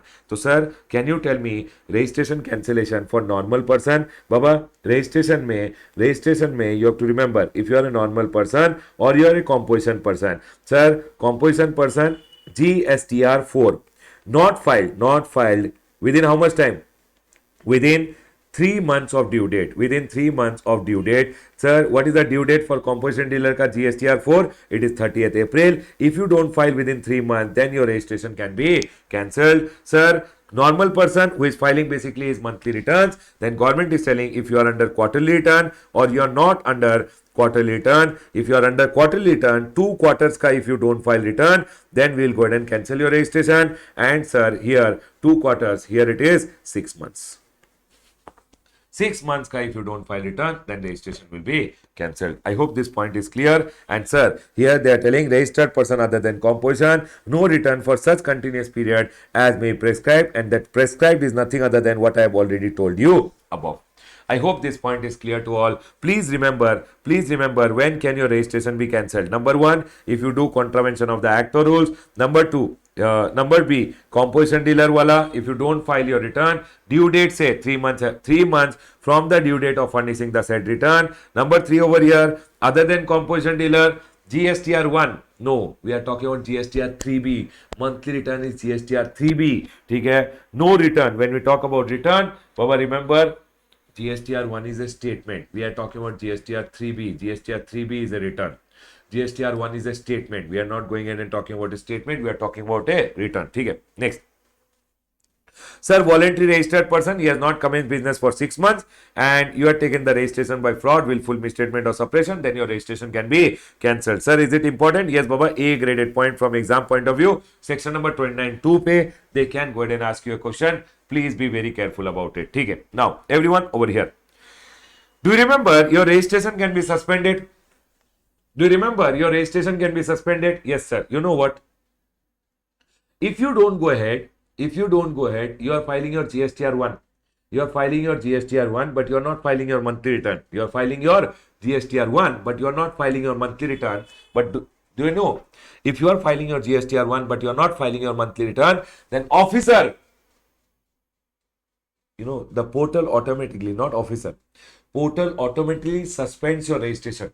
Sir, if you don't go ahead, actually what happens, when you don't file your return, this returns which were required to be filed, if you don't file your returns, then portal will go ahead, suspend your registration and it will issue you a GST REG 31 highlighting the difference that, sir, these are the differences which you have gone ahead and done. These are the mistakes you have gone ahead and done. And you are required to reply within 30 days as to why your registration should not be cancelled. Okay, everyone, listen to me very carefully. So, sir, supposingly, everyone here, what are they going ahead and telling? They are telling there is one proviso which is inserted in suspension, which says provided that where the registration has been suspended under subrule 2A for contravention of the provision of B and C of section number 29 2B. Baba, section number 29 2B and 2C may basically you have to file your return. If you are not filing your return for continuous period of 6 months or you are not filing a return for continuous period of 2 quarters, then sir, your registration gets suspended and you are issued one GST REG 31. People over here, if you go ahead and see over here in your suspension 2A may it was told, sir, if you go ahead, see, whenever any anomalies are seen, anomalies means, sir, your GSTR1 you are filing, GSTR3B you are not filing. Any anomalies if it is being seen, such other anomalies carried on the recommendation of council. So for an example, you did not go ahead and file your return. Monthly returns you are not filing, 6 months already over. Then they are going ahead and telling, sir, automatically, actually it is not the proper officer, your registration gets suspended. Automatically you are given one GST 31 where the differences are told that, sir, you have not filed your returns in 6 months, so we have gone ahead and suspended your registration. Okay? And you are required to reply within 30 days as to why registration shall not be cancelled. Everyone listen to me very carefully. Now, so here you remember, it is not the proper officer, it is an automatic suspension which happens. I have written proper officer, but it is an automatic suspension which happens. Now what happened? I did not file my return for 6 months. My automatically registration got suspended. Go online, file your return, suspension revoked. That's all is the amendment. Everyone here. Where registration has been suspended under 2A for contravention of the provision of 29 2B and C. 29 2B and C talks about your return. Your returns. Baba, 29 2B and C. Here. Hey, everyone here. 29 2B and C. 2B and C talks about your return. So you did not go ahead and file your return. So your registration was suspended. Simple, go online and file. No. Chapter closed. And officer has not yet cancelled your registration. Baba, you are required to reply him within how many days? 30 days as to why registration shall not be cancelled. Now, he did not go ahead and cancel your registration yet and then you filed your return. They are telling the suspension shall be deemed to be revoked upon furnishing of all the pending returns. Sir, if I don't go ahead and file my returns, registration gets suspended. Okay, sir, I did not file my return for 6 months or 2 quarters. My registration got suspended and I was issued a GST REG 31 saying, hey, 6 months return not filed. Your registration we are going to cancel within 30 days. Reply. Now, instead of replying and all, you went online and filed all your return. Registration, suspension, revoked. You are now a normal person. Is my point clear to all? Anyone, any doubt till here? Can we go ahead? Clear? We are done with the amendment relating to the chapter of registration over here. Done. Now, everyone over here. Now, the next amendment which you are going to understand is from the chapter of exemption. Please come to a chapter of exemption, everyone. Let's do the amendment for the chapter of exemption. Everyone, exemption का chapter में there are amendments in entry number 80 and entry number 14 which is there. I will go ahead and now explain you quickly with the help of the chart. Everyone, please come to a chart book. Please come to a chart book, everyone.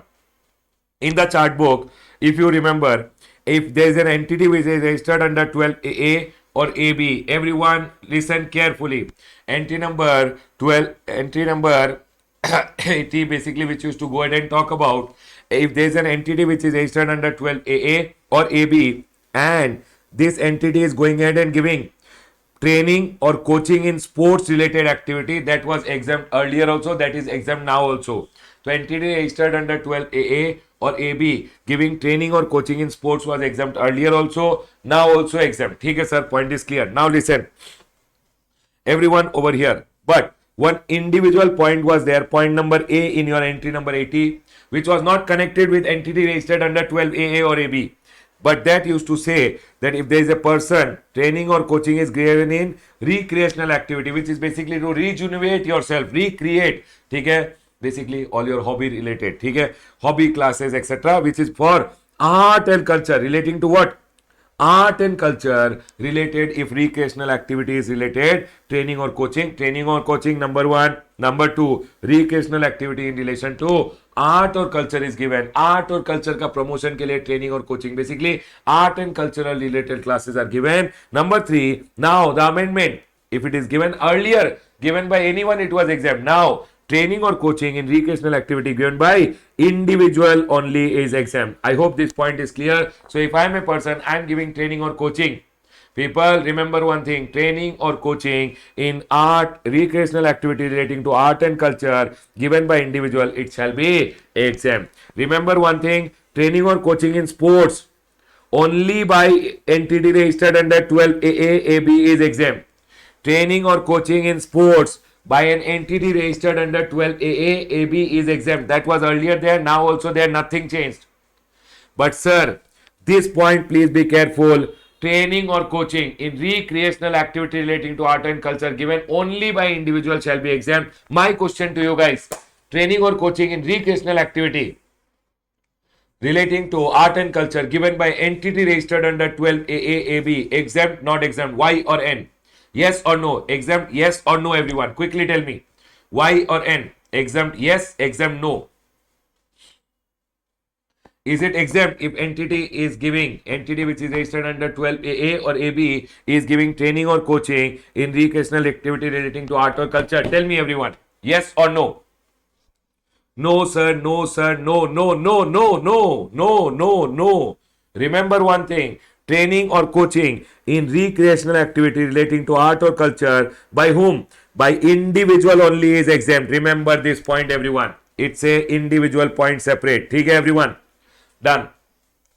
Okay, please be very careful. Chalo, let's go ahead. Everyone over here. Do you remember when hotel was given? Hotel, inn, guest house, etc. was given. Then value of supply less than equal to 1000, it was exempt. So if there is a hotel, inn, guest house, etc. which was given, then sir, where the value of supply is less than equal to 1000, it was exempt earlier. But then people started misusing this exemption. In my hotel, what I will do is 1200 ka room, 200 I will take in cash, 1000 rupees I will not charge GST, 1000 rupees in the bank account. So people started using it as a revenue leakage. The government saw revenue leakage is happening, and hence government told now hotel, inn, guest house, etc. whatever amount they charge, 200, 500, 1000, 1500, 2000, 3000, GST will come, exemption withdrawn, and now this pay GST is payable. It's made taxable, exemption has been withdrawn. I hope this point is clear. Now, Baba, remember this chart may, these are the two only amendment. I feel from exam point of view, this chart which is there is B graded. One question they can go ahead and ask. Can we go ahead, everyone? Yes, sir. Point is clear. So now you are staying in a hotel where they are charging 500, GST will come. They are charging 1000, GST will come. 1500, GST will come. ठीक है, sir. 2000, GST will come. Next. Government related services. Everyone please come to government related services ka chart which is given below. I want you guys to come to the chart. I will go ahead and explain you the amendment over here and then I'll also connect you to the reverse charge wala entry. Okay, everyone over here listen. Everyone over here. Central government, state government, union territory or local authority. Central government, state government, union territory government or local authority. To them, you remember goods and service tax network, GSTN. Goods and service tax network is the common portal which is commonly used by central government, state government. So they were giving services to government. They were giving services to government in GST implementation and government used to pay them an amount, right everyone? Now they are going ahead and telling GSTN ka services to the government for GST implementation pay. GST will come. Earlier these services were exempted where GSTN was giving services to the government. Earlier it was exempt. Now it is brought under GST. Okay, sir. Next. Now, first amendment done. Second amendment. Central government, state government, union territory or local authority. Central government, state government. People, are you guys able to 100% understand what I am talking? I am not going ahead and reading line by line. I am not reading line by line. Chapter number 2, supply chapter, we needed to read line by line. So I read it. But here, it is not required. So I am directly explaining. You guys are able to understand everything. Aram se everyone. I am directly explaining whatever line by line is written. Aram se you read whenever time is there. But I am going ahead and directly explaining so that our amendment doesn't become whole day. Right everyone? Chalo theek hai sir. Done. Aram se let's enjoy. Yes, just enjoy. Just understand. Theek hai. Now, so here. First amendment done. Second amendment. Now government related service. People listen to me very carefully. Government related services may we had Department of Post which was there. You remember Department of Post? Sir, earlier Department of Post going ahead and giving services. People listen. Sir, if it is given to government, it was exempt. Department of Post ka service to government was exempt. ठीक है? Then, sir, Department of Post giving services to any other person. If it is speed post, agency service, life insurance, express parcel, GST was there. Other service, GST was not there. Baba, government told what is this? We'll remove all this. And government told one simple line. Government told Department of Post ka all services taxable. Huh? Yes. Government made Department of Post ka all services taxable under forward charge given to business, non-business, anyone, forward charge. But then government told we will leave only 4 services of Department of Post exempt. It means now currently you have to remember Department of Post ka all services GST will come and GST will come under forward charge mechanism except 4 services. So given to anyone, remember sir, Department of Post ka service which is postcard ka service, inland letter card ka services, book post ka services and ordinary post where envelopes are weighing less than 10 gram. Remember less than 10 gram. Sir, it is ordinary post. PIBO. Ordinary post mein envelope should be less than 10 gram. Then baba, these services will be exempt. Exempt for everyone. Government, non-government, business, non-business, everyone ke liye this service will be exempt.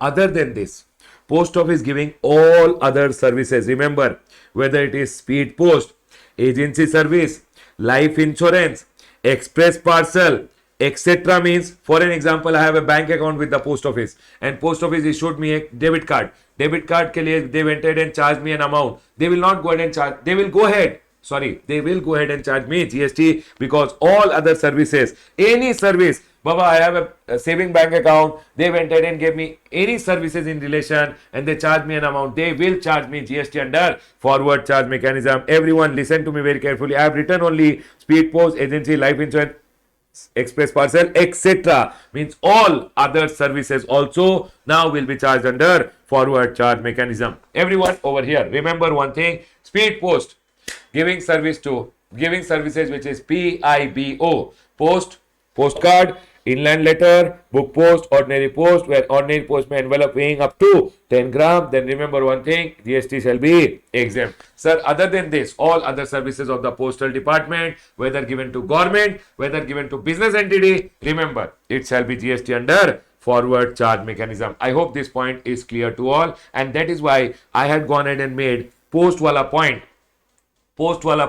as green over there in your reverse charge entry. That sir, post wala point pay, reverse charge is not there. Remember one thing, only these services exempt, all other services forward charge mechanism. Post office ka any other service other than these four will be always under forward charge, given to business, given to government, no exemption, only forward charge.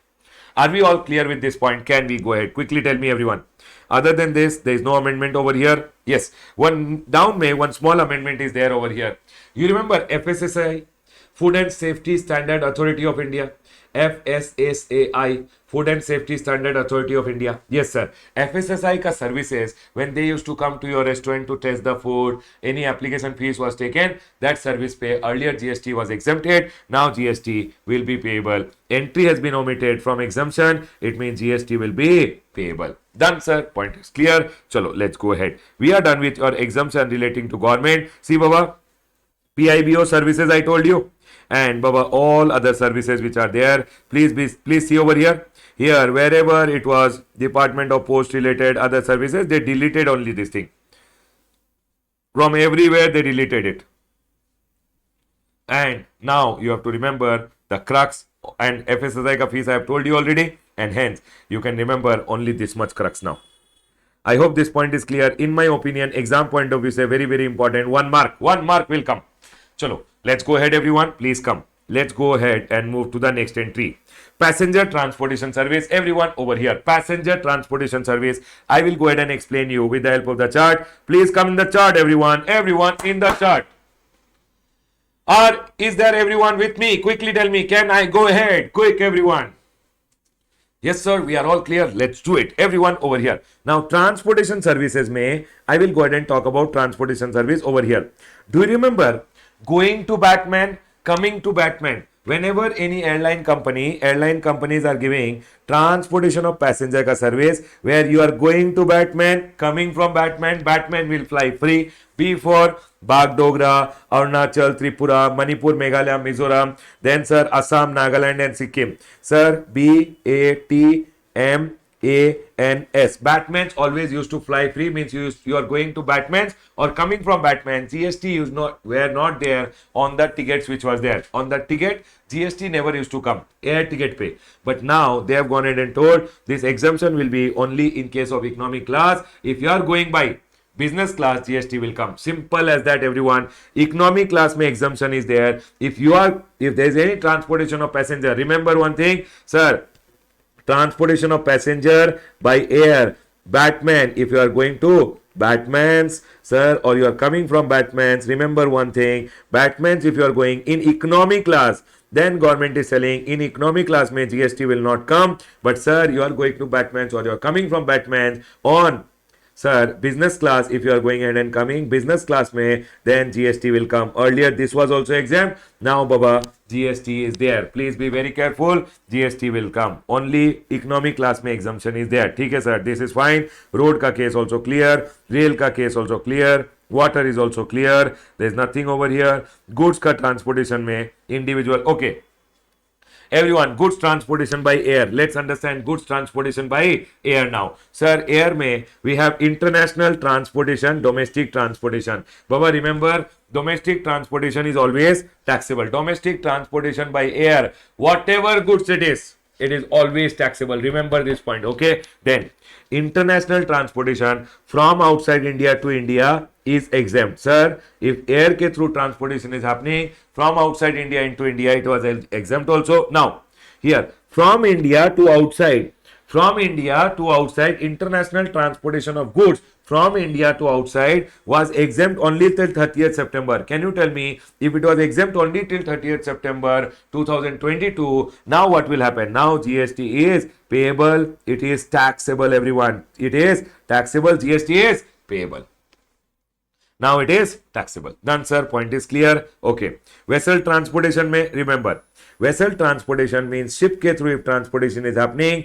Coastal transportation means within India, one coast to another coast, goods are being transported. Remember, coastal transportation of goods within India is taxable. It was exempt only for random item. Sir, what is random item? Everyone with me. Relief material, agriculture, produce, newspaper, magazine, defense and military equipment, organic manure, milk, salt, food grains, flour, pulses and rice. Okay, everyone, now listen. This item, along with this, it was also told that if coastal transportation means ship ke through one coast in India to another coast in India, transportation was happening. If it was of railway equipment and material, that was also exempt.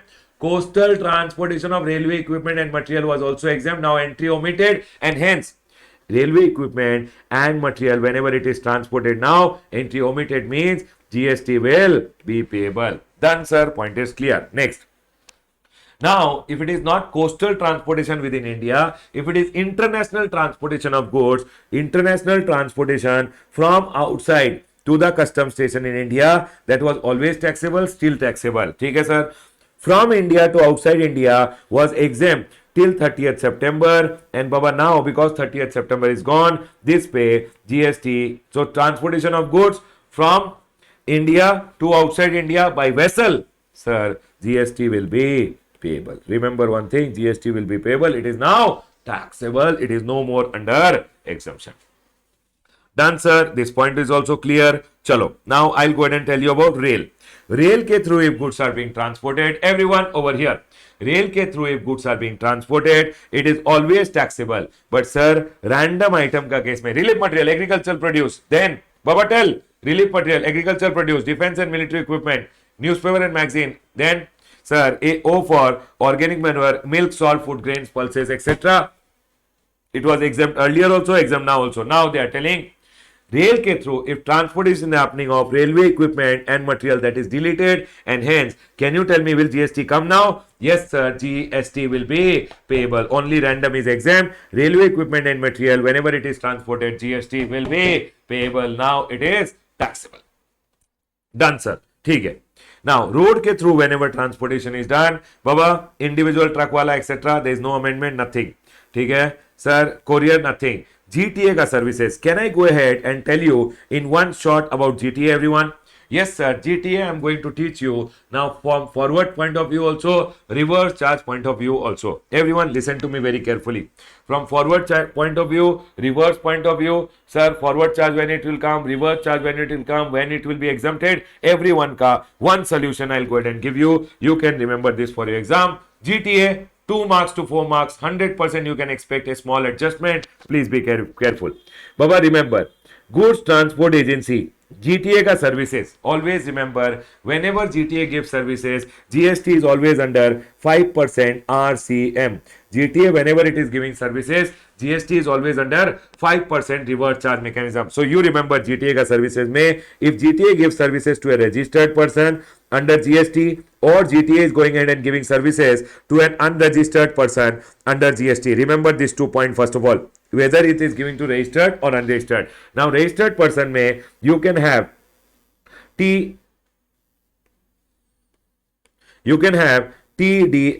deductor. You can have TDS deductor. In TDS deductor also, you have two types of category. One is the TDS deductor, which is Department of Central Government, State Government. B is Local Authority. C is, sir, Governmental Authority, which is their A, B, C category. Department of Central Government, State Government, Local Authority or Governmental Authority. Okay?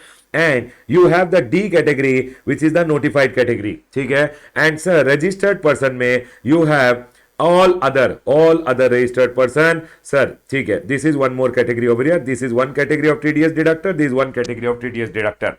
Then, sir, unregistered person may, you should always remember, if there is a factory which is registered under the Factories Act, okay? If there is a, it is unregistered under GST but registered under Factories Act. If there is a body corporate, basically, which is registered under the Companies Act or their law, okay? FB, S for society, which is registered under the Societies Act. Sir, cooperative society, Baba, cooperative society which is formed or registered under the Cooperative Societies Act. And sir, we have partnership firm. Now partnership firm can be registered, unregistered, including AOP and plus LLP also included. Done, sir. Okay. Other than this, what is there? Unregistered may, you have unregistered casual taxable person also, and you have other unregistered person also. Yes, sir, we remember this much. Now listen, for this also reverse charge mechanism, for this also reverse charge mechanism, for this also reverse charge mechanism, for this also reverse charge mechanism, for this also RCM, For this also RCM, GST has to be paid. For this also RCM, GST has to be paid. For this also RCM. For this also RCM. For this also RCM, and for this also RCM. But then government went ahead and told, in case of TDS deductor, the RCM will not be there. Baba, RCM will not be there, and government went ahead and told it is under exemption. So if you are a TDS deductor of A, B, C category, TDS deductor section number 51 may, when you go ahead and read, it talks about 4 category of TDS deductor: Department of Central Government, State Government, Local Authority, Governmental Authority, and notified category, which is there. Notified category का case में exemption is not there. Only for the first 3 category exemption is there. ठीक है sir, point is clear. Next, here reverse charge will come. Here reverse charge, reverse charge, reverse charge, reverse charge, reverse charge, reverse charge, reverse charge. Now here, then unregistered casual taxable person, if they have to pay GST under reverse charge, then it will be a headache for them, and hence government went ahead and told, for you also, don't take registration and all, we are exempting it. And sir, other unregistered person like you, supposedly you are unregistered, what will you do? For you also government exempted it. Are we all 100% clear till here? Can we go ahead, everyone? So always remember, unless told otherwise, GTA is always under RCM, and reverse charge may you have to pay GST at the rate of 5%. Always you have to pay GST at the rate of 5% on reverse charge mechanism. ठीक है. Now, other than this, also one GTA was there which used to go ahead and charge 12% GST under forward charge mechanism. Do you remember 12% GST under forward charge mechanism? Yes, sir. If GTA is going ahead and charging 12% GST under forward charge mechanism, then sir, here also it will, here it is exempt, here also exempt. It is exempt here also. ठीक है? 1 minute. It will be exempt, here also it will be exempt. ठीक है? Then sir, here forward charge mechanism 12%, forward charge mechanism, here also forward charge mechanism. If GTA has gone ahead, if GTA has gone ahead and opted for forward charge mechanism, all this will be under forward charge mechanism, forward charge mechanism, forward charge mechanism, forward charge mechanism. This will be exempt in case of forward charge GTA or reverse charge GTA. GTA will not go ahead and charge services given to unregistered CTP or unregistered person. This point was already there. This point is already there now also. Done, sir. This point mein there is no problem. Now listen. Now GTA, supposingly I went to one GTA, I am a registered person. Okay, everyone, listen. This is one GTA who is going ahead and charging me only 5% under reverse charge. Means I have to pay. So if I am going ahead and giving, if GTA is giving services, supposingly I am paying GTA ko 1 lakh rupees, then I just have to pay on this 1 lakh reverse charge mein how much? RCM में 5,000 rupees I have to pay. So on the transportation service, people tell me one thing. The GTA, the transportation service which is given to me, what is my total cost? 1 lakh rupees plus 5,000 rupees I have to pay under reverse charge and take the credit. ठीक है? This is first option. Second option, I can go to the GTA who has opted for forward charge mechanism. He will give me the service, and I have to go ahead and pay him 1 lakh rupees plus 12,000 rupees. And sir, I will get, here also I will get ITC 5,000. But sir, here I will get input tax credit 12,000 rupees. Now my question to you guys, everyone tell me one thing. My question to you guys, everyone, see, listen to me very carefully. In this scenario, tell me one thing. Which option will I go? Will I want to pay 5,000 under reverse charge, or I would want that I will pay him 12,000 rupees? Which one will you want? Will you want to pay 12,000 GST or 5,000 rupees GST?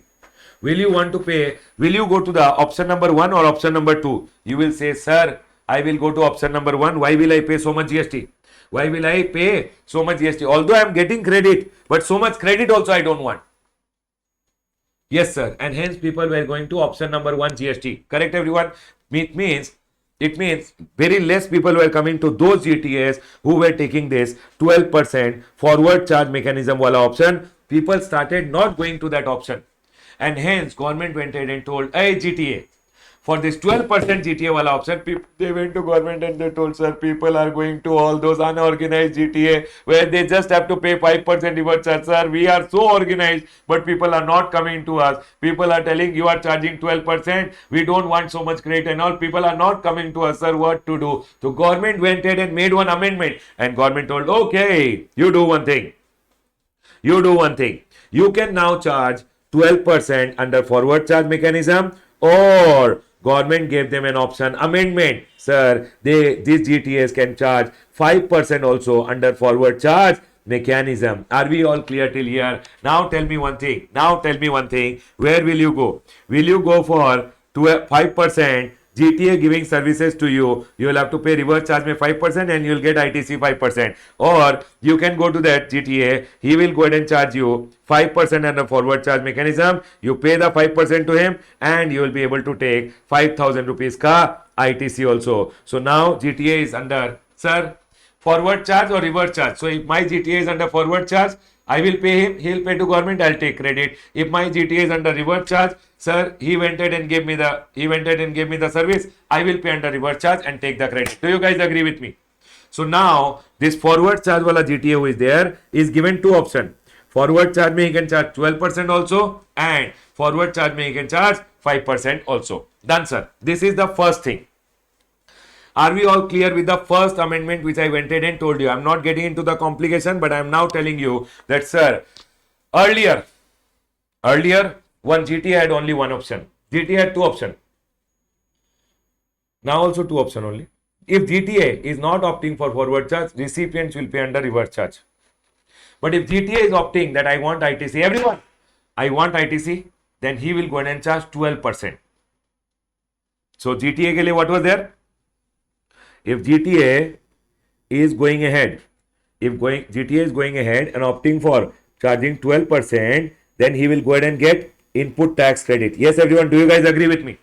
12% if GTA is charging under forward charge mechanism, GTA will get all the input tax credit. So it means GTA takes registration and he is going ahead and charging GST at 12% and he will get all input tax credit. Now the amendment, this GTAs also allowed that, sir, or you can do one thing, GTA, whenever you are going ahead and giving services, you can also go ahead and charge 5% under RCM, 5% under forward charge mechanism to your customers who are there. And in this scenario, but whenever you are charging 5%, remember one thing, you will not get the input tax credit with respect to those services which are provided under forward charge mechanism. Is the point 100% clear to all? Can we go ahead, everyone? So, sir, GTA, number one wala GTA to baba, this GTA to useless only.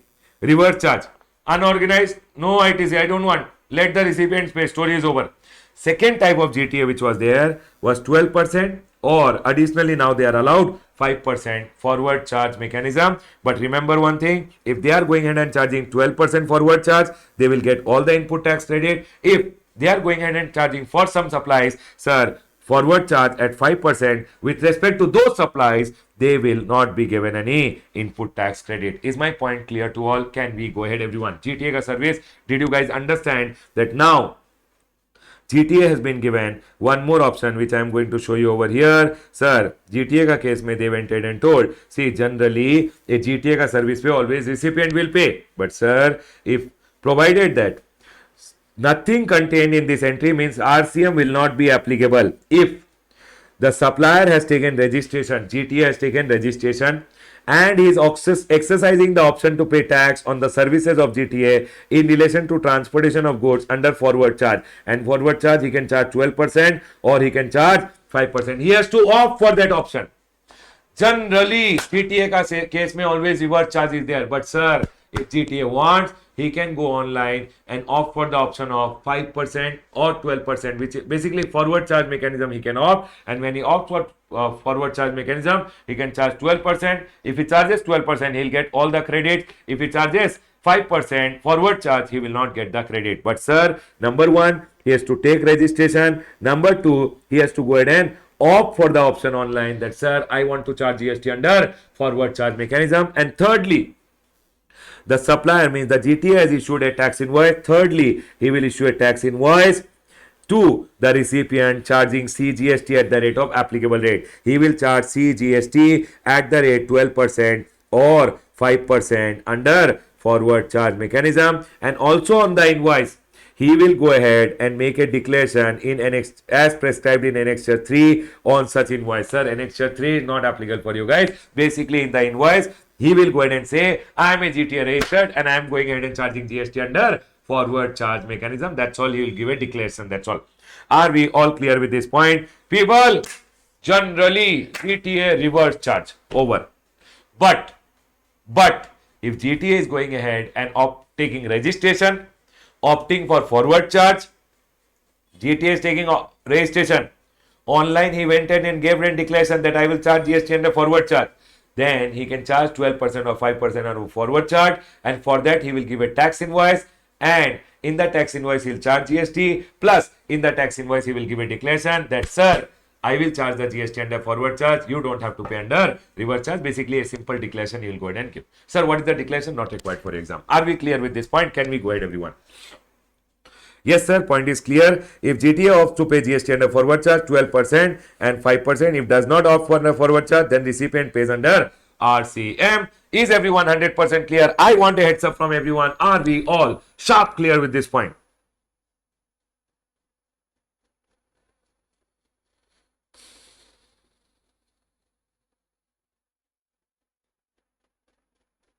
Yes, sir. We got it. Now listen to me very carefully. Listen. I will tell further, okay? Further I will tell.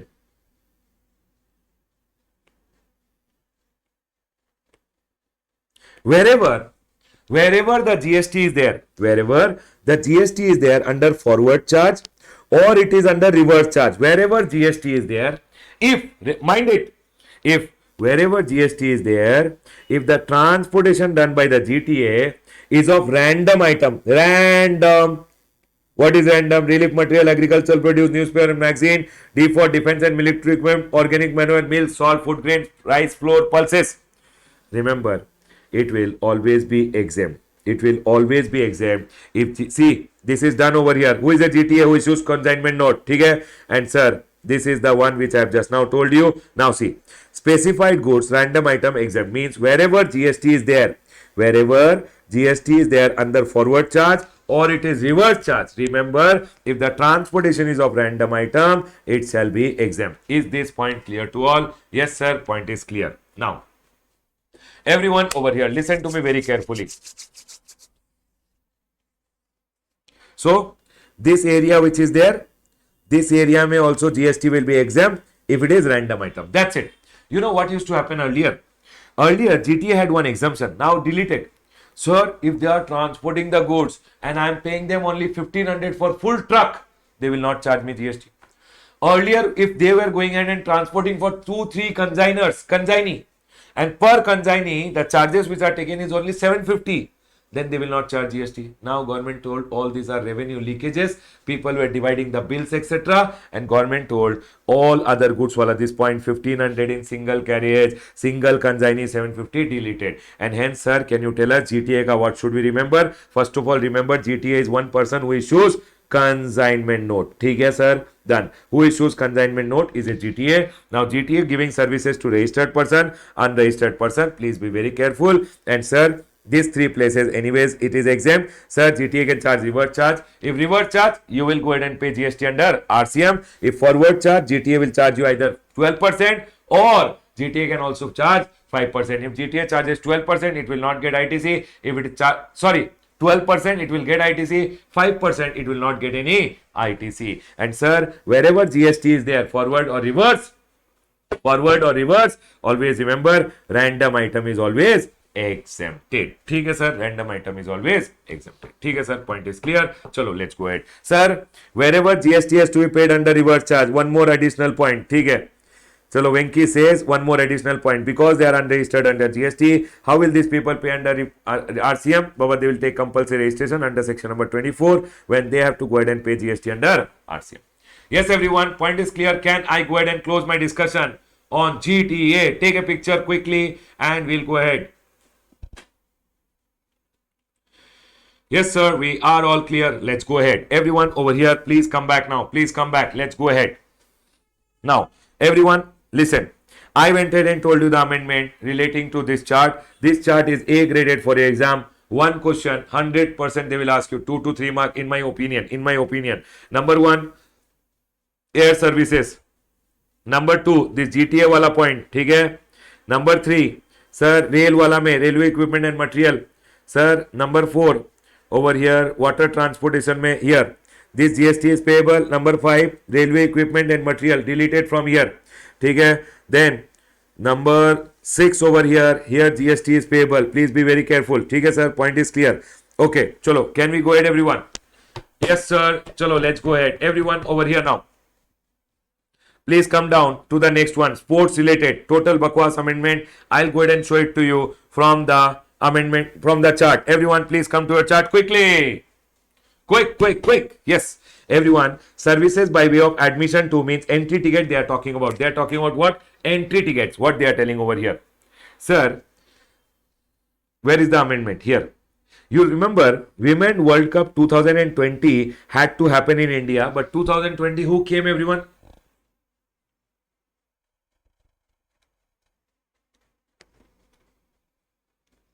2020 COVID came, and because of that Women World Cup 2020 could not happen. Women World Cup 2020 could not happen because that time what came? COVID came, and hence now government went ahead and told, sir, because the COVID is gone, Corona is gone, now hence whenever this World Cup will be rescheduled, Women World Cup 2020, their entry ticket पे GST will not come. Total bakwas. Next, everyone here. Now, this FIFA Federation, FIFA, whatever full form is there, FIFA and its subsidiaries, which basically FIFA under 17 Women World Cup ke liye FIFA had come to India. Now, FIFA, when they will come to India to organize the event, they will take services, they will provide services, services provided to FIFA and services provided by FIFA. Whenever the FIFA Women World Cup 2020 will be rescheduled, services provided to FIFA, services provided by FIFA will be exempted. Done, sir. Point is clear. Nothing, Baba. Women World Cup 2020, whenever rescheduled, entry ticket pay no GST. When Women World Cup 2020, whenever it will be rescheduled, FIFA will come in India. When FIFA comes in India, they take any services, the FIFA and its subsidiary provides any service, on that also GST will not come. ठीक है, तो you can remember this point whenever rescheduled. That's all. Total bakwas. Chalo, let's go ahead, everyone. Please come to the next one. Agriculture related amendments. Please come to agriculture related chart. Everyone listen to me very carefully. Please come to the chart of agriculture. Agriculture related chart. You come. I'll go ahead and quickly tell you about the amendments relating to agriculture. Everyone over here now. Listen. Agriculture में, sir, first of all, cultivation will be done. Then agricultural farm में processes will be undertaken. First of all, what will happen? Cultivation will be done. Then, sir, processes will happen at agricultural farm. ठीक है, sir. Then what will happen? Then these goods which are ready at the agricultural farm will be stored in a warehouse. In this warehouse, where agricultural produce are stored, if fumigation services are given, Baba, you know fumigation, that poisonous gas, etc., spreading ka services, spreading ka nahi, putting the poisonous gas on the agricultural produce, yes, so that any insects, etc., will die. Now, this fumigation service in warehouse of agricultural produce entry has been omitted, and hence warehouse may, when fumigation services will be given, on those fumigation services, when warehouse is of what? Sir, agricultural produce also, then also GST will come. Other to anyway GST is there. Agricultural produce also, even if it is stored in the warehouse, agricultural produce ka warehouse mein, if fumigation services are given, still GST will be taxable. That fumigation, Baba, whatever, that smoke, poisonous gas to kill all the insecticide, pesticide, whatever it is there, germs, etc. Okay, everyone. Then next, let's go ahead. Everyone, listen. I want to ask you one question.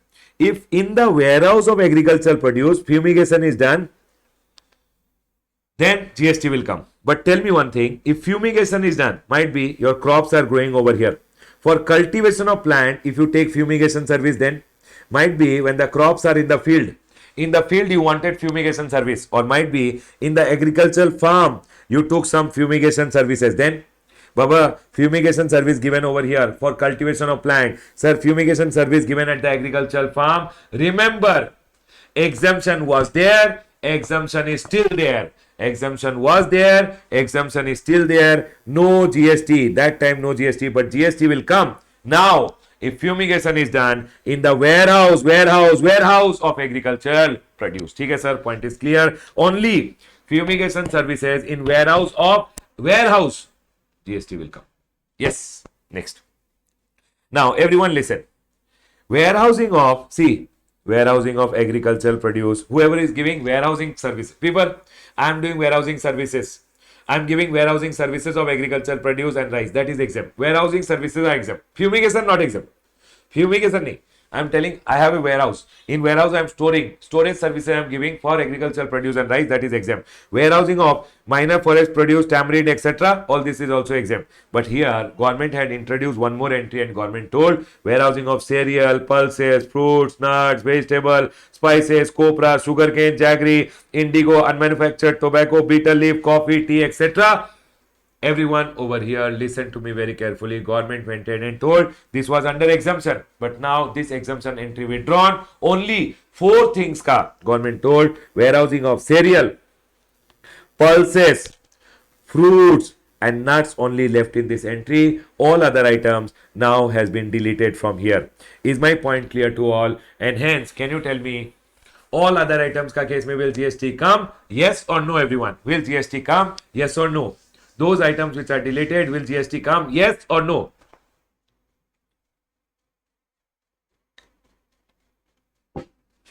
Yes, sir. Yes, sir. Students are telling. I will tell. Listen. Listen. Here also you have to be careful. Here also you have to be careful. Why, sir? For an example, I'll tell you sugarcane. Sugarcane is an agricultural produce, correct? Even though deleted from here, but sir, warehousing of agricultural produce is exempt. No. Did you guys get it, everyone? Remember, even though these points are deleted from here, but in this item, whatever is agricultural produce, remember, I've written some examples of agricultural produce here. And sugarcane is an agricultural produce.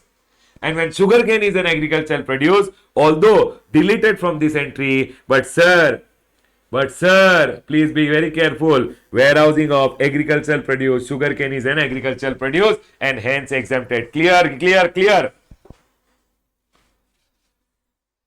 Done, sir. Point is clear. Chalo, let's go ahead. Everyone over here now. The amendment in this chart was only relating to fumigation and it was relating to warehousing. Please be very careful. If they ask you, they will certainly ask you from these 2 points only. Please be very careful about it. Yes, everyone. Did you guys get that trick which I went ahead and told you? Although they have deleted the points, but you have to be careful if those points may.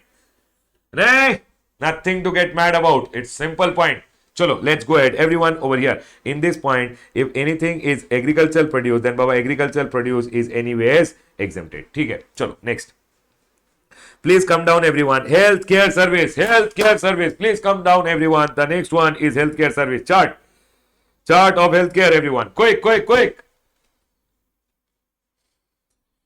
Everyone over here now. Now we are in healthcare. Listen to me very carefully. Healthcare services may Baba, healthcare services may earlier, if you remember, care included bed also. Means if a person is admitted in the hospital and room rent are also charged to him. Now, room rent pay government have gone ahead and put a cap. People, government have put a cap saying clinical establishment providing room where having room charges greater than 5,000 per day per person is now taxable. Baba, you will see nowadays this hospitals which are there are like 5-star hotel. Government is selling who can afford more than 5,000 per day. Room rent can afford GST also. So, Baba, if any patient is admitted in the hospital, a person who is admitted in the hospital and he pays more than 5,000 rupees as room rent, then Baba, for that room rent, GST will come. Remember one thing, room rent pe GST will come. Sir, clinical establishment means this hospitals, etc. All these are clinical establishment. Clinical establishments may, whenever room rent will be charged, more than 5,000 GST will come. But sir, tell me one thing, this ICU, ICCCU, NICU which are there, whatever amount is there, Baba, generally ICU, etc. may, generally etc. ICU, NICU, etc. may, whenever a person is admitted, Baba, the charges are more than 5,000 rupees, but government is telling ICU, NICU, etc. Nobody goes by choice to an ICU. Are we clear? And hence government went ahead and told in that scenario it is exempt. Okay, sir, point is clear. Baba, remember this circular below also. Here, room rent charge from inpatient was exempt, but exempt only up to how much? 5,000 rupees per day. Greater up to 5,000 is exempt. Greater than 5,000, more than 5,000 is exempt. Is GST is payable. More than 5,000 GST will be payable. Okay, sir. Now, here I have gone ahead and given one circular that IVF technology.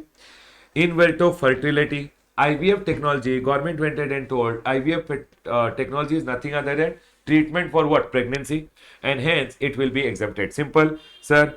IVF technology is treatment of pregnancy and whatever diagnose, treatment and care for pregnancy abnormality. You call it pregnancy related treatment, you call it any abnormality related treatment, sir. IVF technology will be exempt. This circular government gave. ठीक है sir, point is clear. चलो done. Now you remember, I told you in the class, when a baby is born, the baby is connected to the mother with a umbilical cord. This umbilical cord is preserved by some people. And Baba, the people who preserve this umbilical cord, the blood of the umbilical cord, this preservation services pe GST was not there.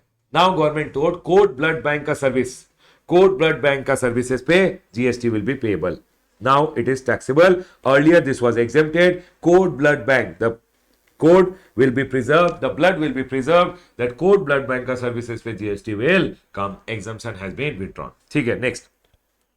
Now hospitals etc. में syringe will be there, blood will be there, organs will be there, all the waste will be there. Now they don't throw all those organs, blood, etc. on the road. They go ahead and give it to a biomedical waste treatment facility. Biomedical waste treatment facility ka people will come. They will collect all the garbage, basically all these needles, waste, etc. from the hospital, and they will do the processing of this. Now this biomedical waste treatment facility, when they used to give services to clinical establishment, it was exempt. Now exemption has been withdrawn, and hence biomedical waste treatment facility wala ka service pe GST will come. Now taxable. Done, sir. Point is clear. That's it, everyone. In my opinion, A graded chart from exam point of view, they can go ahead and ask a question. Please be very careful about it. Chalo, let's go ahead. Everyone over here now.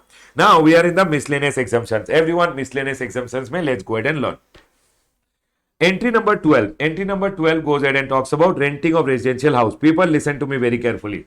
This I am going ahead and teaching you along with the RCM wala entry, reverse charge wala entry. Listen. Remember,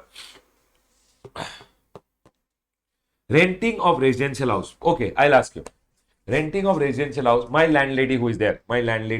Okay, my home belongs to a lady who is my landlady. Okay? My landlady who went ahead and gave me this house on rent. I am going ahead and using it for my business purpose. All my employees stay in this home, okay, and we are using it for our business purpose. Now tell me one thing, renting of residential house to a residential house, it is given. She has given for residence only, for use as residence only. I am not using it. I am not using it for business purpose. You think I am using it for my residence purpose. Now residence of my employees. My employees stay in this home. Now you tell me one thing, and I am claiming this amount as my business expense. Then I will have to go ahead and pay GST under RCM. Okay. I am a registered person. My landlady gave me this house on rent. I am a registered person. But Baba, registered person, don't they have a personal life? Can't they stay in a home? I am not claiming it as my business expense. Using it, renting of residential dwelling, use as residence only. I am using for my purpose only. But sir, it is used, residential dwelling is rented to a registered person. Baba, registered person also you have to be very careful. If registered person is claiming it as a business expense, then he will pay GST under RCM. If I am going ahead and not showing as my business expense, I am showing this expense as my drawings, then I don't have to pay GST under RCM. Are we clear, everyone? Remember one thing, I took this house. Okay, I'll give you the examples over here. Supposingly, in the above RCM wala, I had gone ahead and given some example. We'll see everyone here. See here, everyone.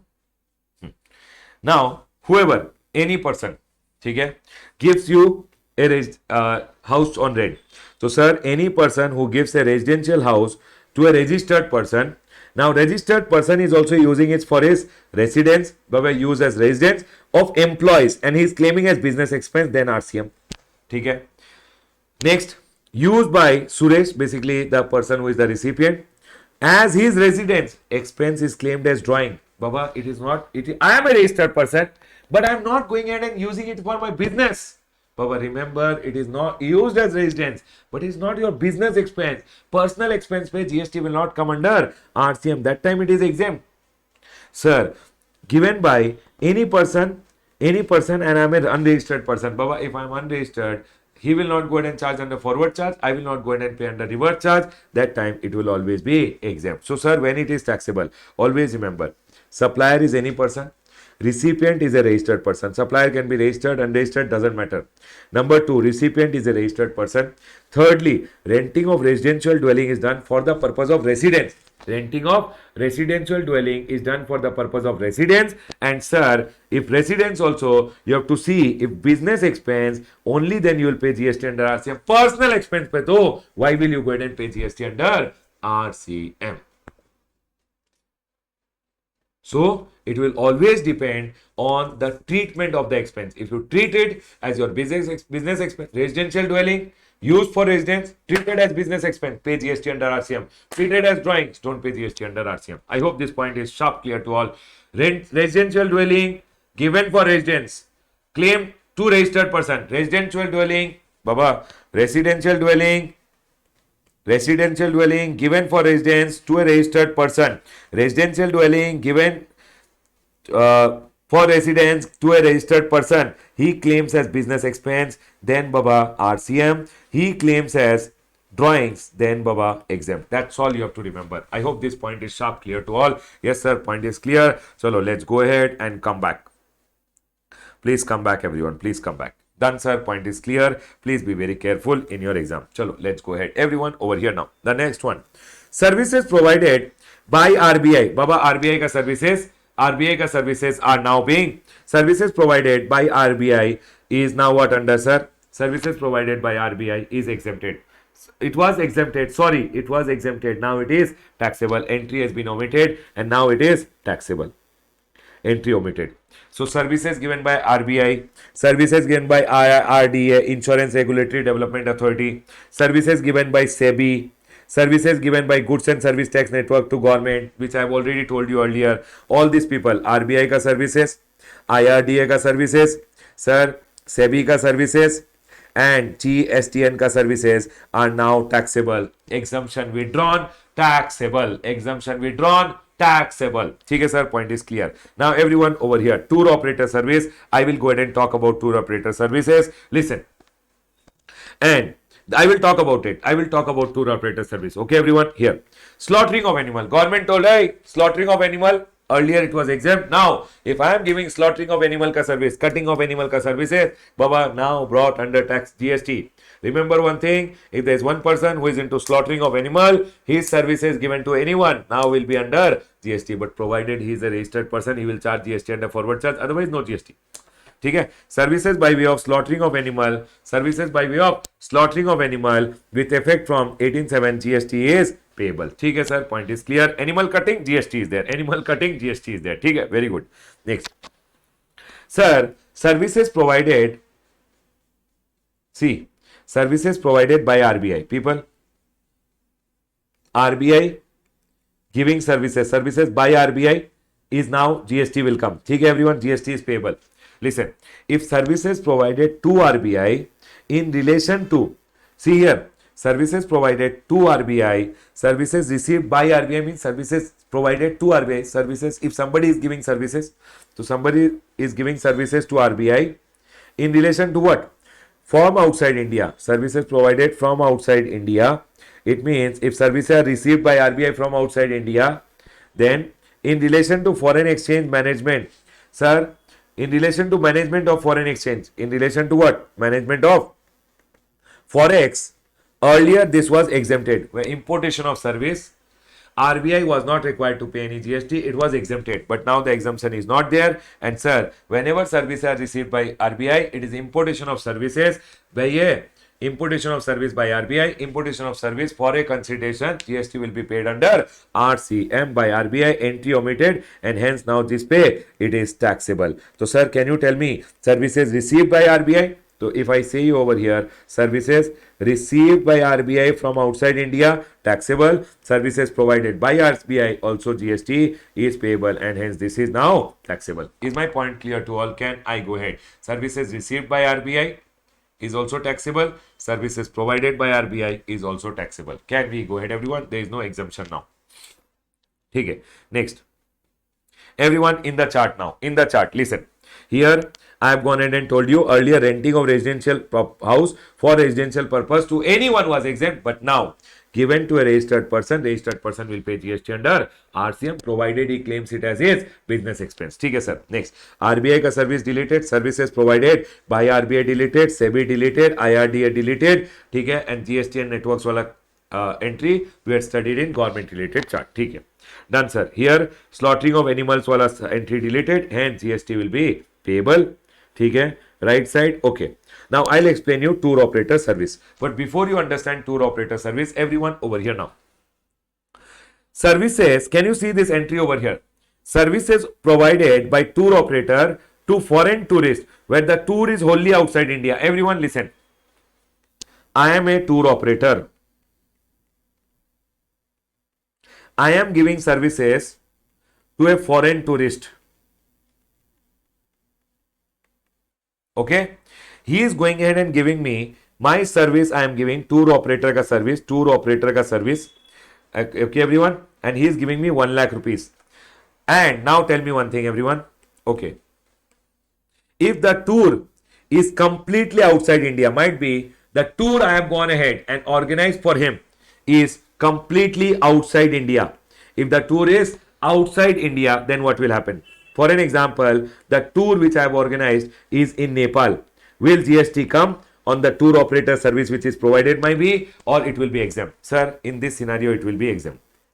Okay, sir, that's. Are we all clear with this point? Tour operator services provided for tour wholly outside India was exempt.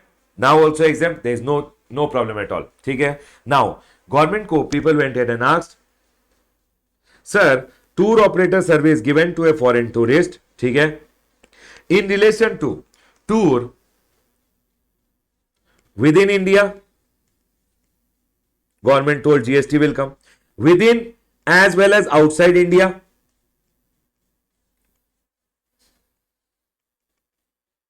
then also GST will come. But then people went and told everyone, everyone over here, 1 lakh rupees, okay, services given, ठीक है, and tour operator service taken, ठीक है. Now, sir, tour operator gave the service and this foreign tourist say 1 lakh rupees taken. Tour is within India also, tour is outside also. Now here, complete amount pe GST was there. These tour operators went to the government and told, sir, little tour is outside, little tour is in India, full tour is in India, you take GST, but sir, little tour is outside India, do something about it. Government told, okay, I will grant you partial exemption. Everyone over here, listen. Now, tour operator gave the service and took 1 lakh rupees. 3 days ka tour in India, 2 days ka tour is outside India. For an example, Nepal. Sir, 2 days ka tour is in Nepal. Can you tell me everyone?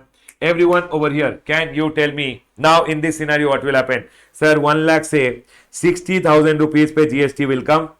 60,000 pe GST will come. And how much will be exempt? Exemption will be, sir, 1 lakh divided by 5 days in total, no? 5 days into 1 lakh divided by 5 days. 2 days is in Nepal. So, sir, into 2, 40,000 will be under exemption. Everybody got it? Yes, sir, we all got it. ठीक है, चलो, done, point is clear. ठीक है, I will go ahead and give you one more example. Same example I am drawing down now. For an example, can you tell me everyone, if the same place I go ahead and tell you 3 days, 2 days in India and 3 days in Nepal, then what will happen? 2 days in India and 3 days in Nepal, tour is there, then what will happen? Tell me. Sir, can you tell me how much will be taxable? 40,000 will be under taxable, 1 lakh for 2 days, sir, and 3 days means 1 lakh divided by 5 into 3, 60,000 will be under exemption. You will tell me, right everyone? Now listen to me very carefully.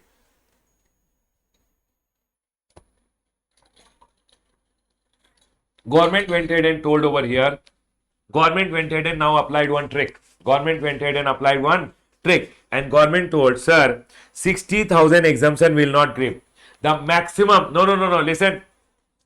The maximum exemption will be 1 lakh rupees ka only 50%.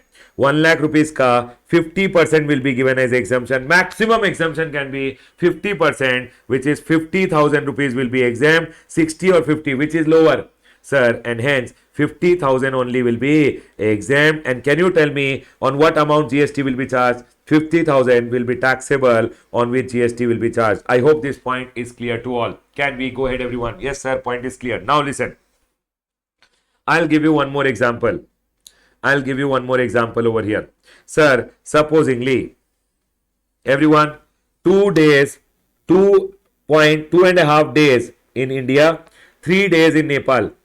Can you tell me, everyone, 2.5 days in India, 3 days in Nepal, then what will happen? Tour operator service, 1 lakh rupees taken. Can you tell me, everyone? Now, 1 lakh into 2.5 and total is how many days? Into 2.5, total is 5.5. Sir, it means exempt in India 455, ठीक है? And 3 days related how much? 1 lakh divided by 5 into 3, 1 lakh divided by 5.5 days into 3 days. So sir, exemption should be 54545. Can you tell me how much exemption will be there?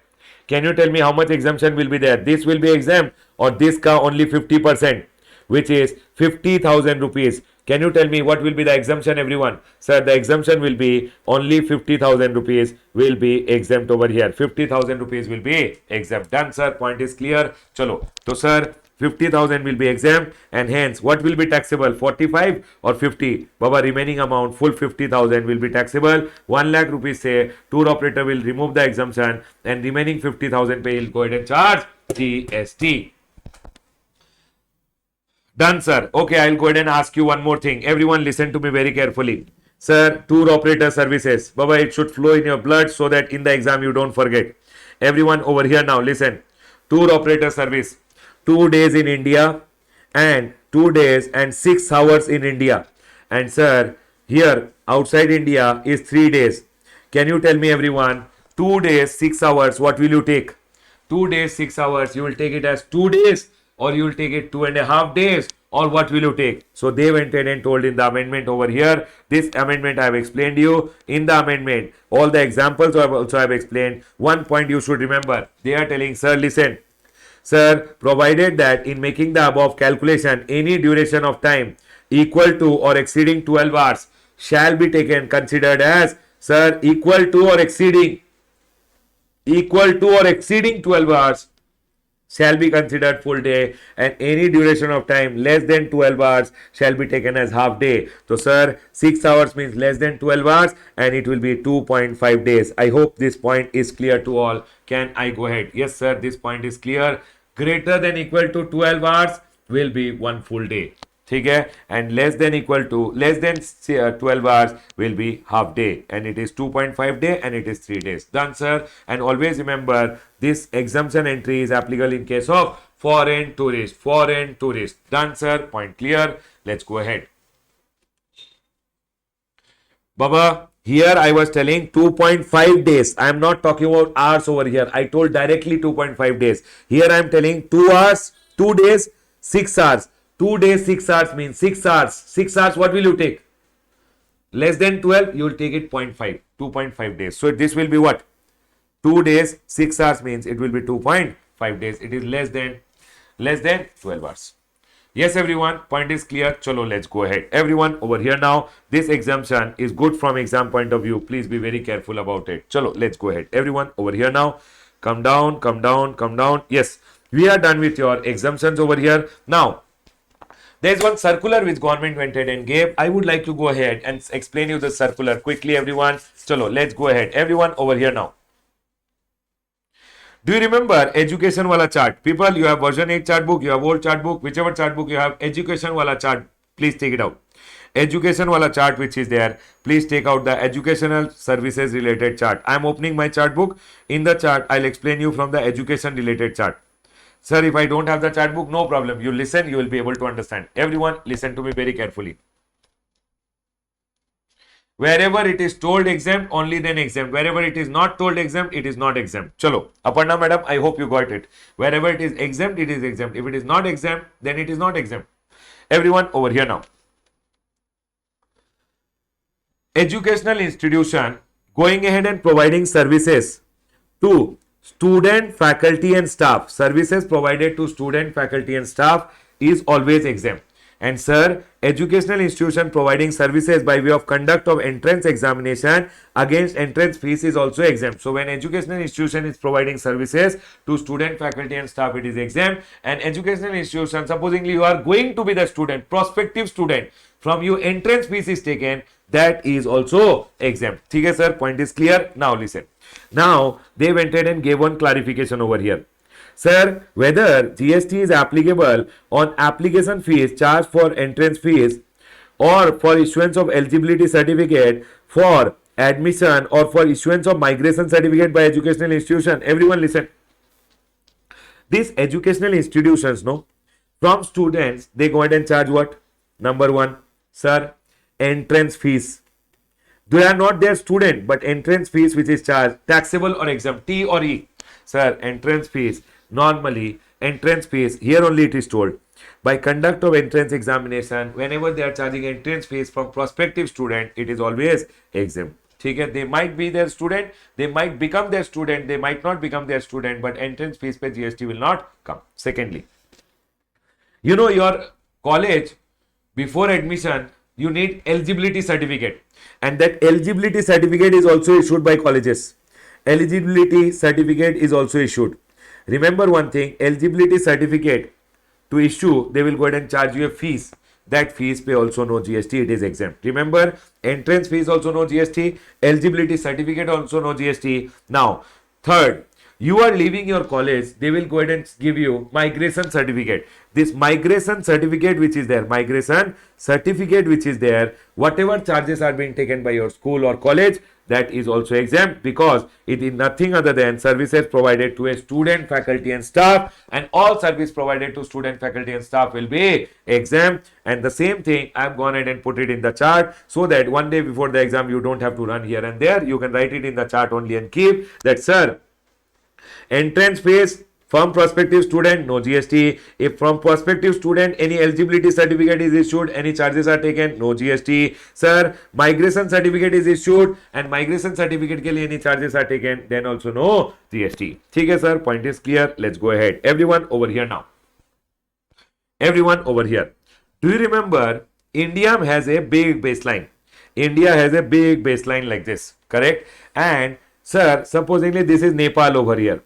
Now, Nepal mein one person wanted to get some goods from Dubai or might be some from other country.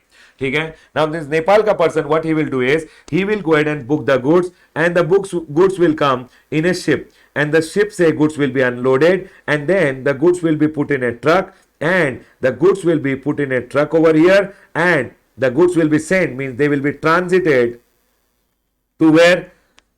To Nepal. Nepal border mein it will go, where the border mein the customs will be there. Till there the goods will go, and the goods, this transit cargo related, this is known as transit cargo. And transit cargo related any service which are given, when the transit cargo will go, now the truck will go and the truck will come back. Question which was asked was that, sir, when the truck is going, that's a transit cargo related service. When the empty containers are coming back, is that also transit cargo related service? Because when he sent, sir, I am a person, to me, the person in Nepal went ahead and told, my cargo will unload in India, please put it in a truck and send it to me. So, sir, this transit cargo related, I have given him services. Truck went, unloaded the goods, and the truck is coming back. When the truck is going also I have charged. When the truck empty containers are coming, then also I have taken some charges. Now, people ask, sir, transit cargo going, and sir, empty containers coming to and fro, whatever transit cargo related, Baba, empty containers will not fly and come. For that also you will charge something. And transit cargo related service, to is told, law mein it is told to only, but government is telling what we meant. Our feelings were that when it is going and empty containers are also coming, if you are charging any amount for that transit cargo related service, sir, whether container going and empty container coming, both ke liye whatever amount you charge will be exempted. And hence this is told over here, sir, transit cargo related service both to and fro Nepal and Bhutan will be always exempt. ठीक है sir, point is clear. And this empty containers going to transit cargo going to Nepal or Bhutan and empty containers coming back, whatever charges you go ahead and take, that is transit cargo related service only, and GST will be exempted. Sir, can we go ahead and write down in the chart? Baba, if you have the chart, very good. In this chart, transportation service may, here transit cargo, here it is 2, but government is telling what we mean over here is transit cargo to or from Nepal, going or coming from Nepal, both related, whatever charges you are taking, going and even empty containers coming back, whatever charges you are taking, GST will be exempted. Done, sir. Point is clear. Let's go ahead. Next. Now, everyone, again, in your miscellaneous chart, I will go ahead and tell you. Listen, it's already there in your miscellaneous chart. Actually, it's there here. Sir, you know, if you don't have FASTRACK, this is here. Here. This became purple. It should have been green. If you don't have FASTRACK, then what will happen? If you don't have FASTRACK, then sir, when you are going ahead and going from the toll booth, they will go ahead and charge you higher charges. Means double charges will be taken from you, double toll charges. Sometimes when trucks are going which are overloaded at the toll plaza, they have to pay overloading charges. Government went ahead and told all this overloading, all these double charges of toll which are taken are all toll only and it shall be exempted, and that is what is the clarification given, that sir, yes, it shall be exempt. Overloading charges at toll plaza, higher toll charges not for vehicle not having FASTRACK, both are toll charges only, and sir, it will be exempted. It is to be treated as toll only. I hope this point is clear. Yes, sir. The next one over here, please remember IVF technology. I have told you already in your chart. IVF technology is nothing other than treatment of pregnancy, and treatment for pregnancy is always exempt. Yes, sir. It is nothing other than healthcare, and healthcare related it will be exempted. Okay.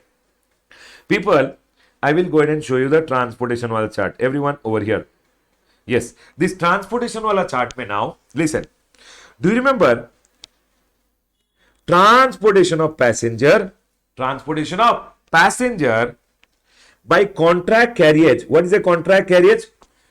Which is transporting passengers from one point to another point. Transporting passenger from one point to another point. Correct? So, sir, transportation of passenger means going from one point to another point. Tell me one thing.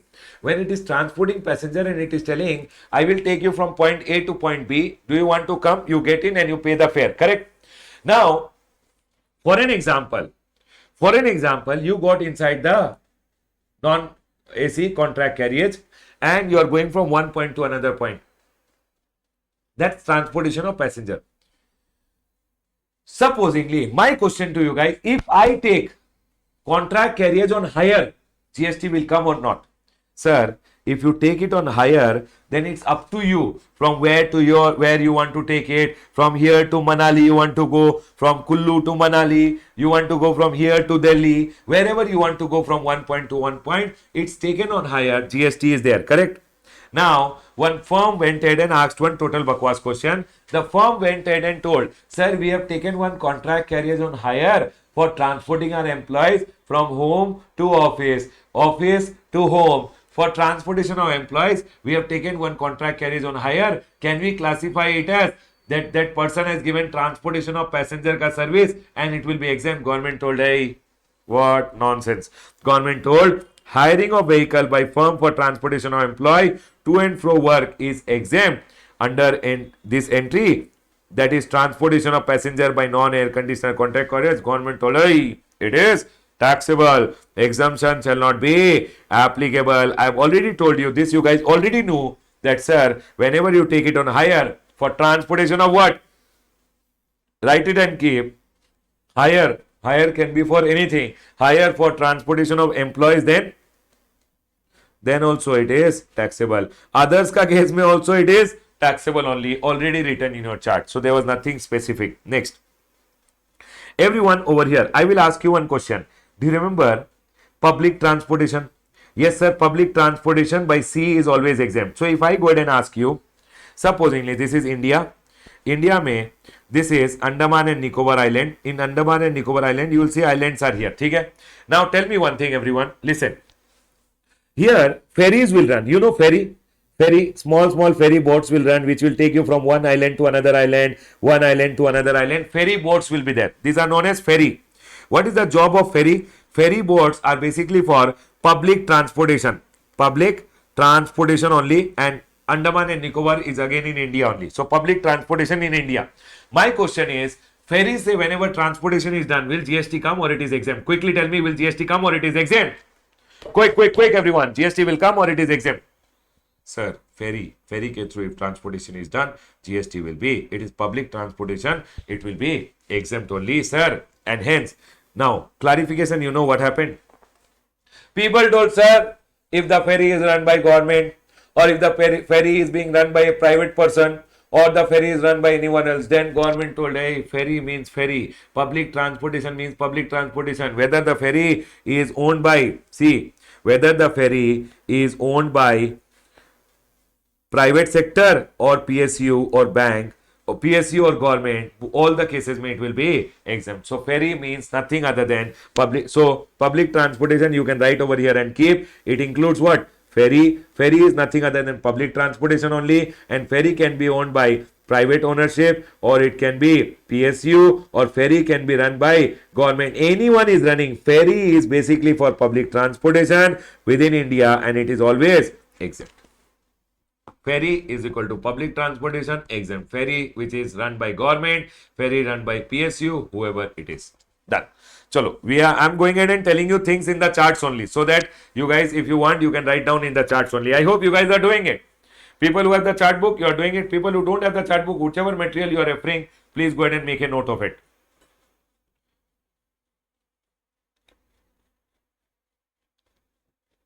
Next. So ferry wala point clear over here. Next. Everyone listen to me very carefully. Do you remember government? Yes, sir, we remember government. Government going ahead and doing those activities which are told under 243 G and W. People, government, central government, state government, local authority, going ahead and doing those activities. Baba, government ka activities which are 243 G and W wala activities, then sir, it is neither supply of goods nor supply of service. Yes, everyone? Yes, sir. If somebody is going ahead and giving pure service or composite supply where value of goods is 25%, and this service is given to the government so that government can do the 243 G and W wala activity, to help the government in achieving the 243 G and W wala activities. So this service is given by me in relation to 243 G and W is exempt. Do you guys remember this? Because I am helping government in achieving its objective of 243 G and W, then my services to the government is also exempt. Yes, sir. Now, government ka department is army ka department. Army, Indian Army which is there. Baba, tell me one thing. Now, is the army going ahead and doing 243 G and W wala activities? Is the army, or might be any department of the government which is, are they doing 243 G and W wala activities? Okay, army I'll take. Is the army doing 243 G and W wala activities? No, sir. So tell me one thing, if I go ahead and give any service in relation to 243 G and W to the army which is government ka department only, will this service be under exemption? Under entry number 3 and 3A, which is telling pure service or composite supply where value of goods is 25% given to government is exempt. Will this be exempt under entry number 3 and 3A? No, sir. It will not be exempt. And same clarification is given. Is my point clear to all? Baba, army, they don't go ahead and do those services which are told under 243 G and W. And hence, all these services given to the army, which are 243 G and W related services, it will not be exempt. And that is the clarification given over here, that sir, whether GST is applicable on sanitation and conservancy services supplied to army or other government department, then Baba, you have to see if this government department is doing 243 G and W wala activity and then these services are given, then it is exempt. But supposingly army doesn't do 243 G and W wala activity, or other department is there, other department of the government is there which is not doing 243 G or W wala activities, then sir, anyone giving pure service or composite supply where value of goods is 25% and it is in relation to 243 G or W, then Baba, remember, exemption will not be there. Is my point clear to all? Can we go ahead, everyone? Remember one thing. If government is doing 243 GNW wala activity and it is taking services in relation to that activity, it shall be exempt.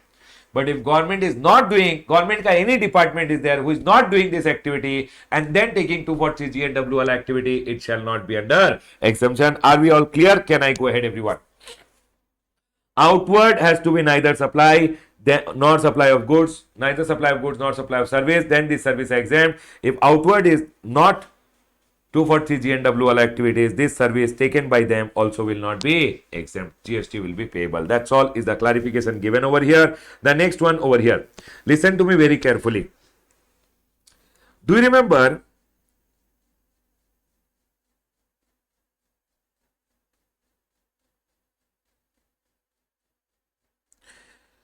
transportation services, everyone? Do you remember transportation services, everyone? Transportation services by road, if it is done by others like individual truck wala who don't issue consignment note. For an example, I am going ahead and doing, everyone listen. I am going ahead and doing transportation of goods by road. I don't issue consignment note. For an example, you bought a fridge. You told, sir, can you transport? I told, okay, I will transport for you. I gave you the transportation services. Now, everyone, my question to you guys. If I go ahead and give you transportation services by road, if I go ahead and give you transportation services by road and I'm not a GTA, those services are exempt. Yes, everyone. Yes, sir. Point is clear. Transportation service by person other than GTA who does not issue a consignment note is always under exemption. Yes, sir. It is always exempt. Now, for an example, tell me one thing. This is mining field. This is a mining field. In the mining field, no, they need truck. These are mountains which will be there. Mining field mein mountains, black mountains will be there. Mountains say what they will do, they will take out the coal and all this coal will be put in a truck. Okay, and the truck will be sent to the railway lines which are put up and rail is standing over here. Okay, rail is there. Now in the rail, from the truck, all the coal will be put. Yes, everyone. Now my point over here, if I went ahead and gave this truck to the mining company, supposing this is the mining company, I gave this truck to the mining company. Am I going ahead? I went ahead and gave this mining company truck along with a driver I gave, for an example. Am I going ahead and giving transportation of goods ka services, transportation of goods ka services other than by GTA? I am not a GTA. I am not issuing consignment note. Am I giving this services or I am giving hiring of motor vehicle ka service? One or two? You tell me. Am I giving transportation services or I am giving them hiring service? You tell me, everyone.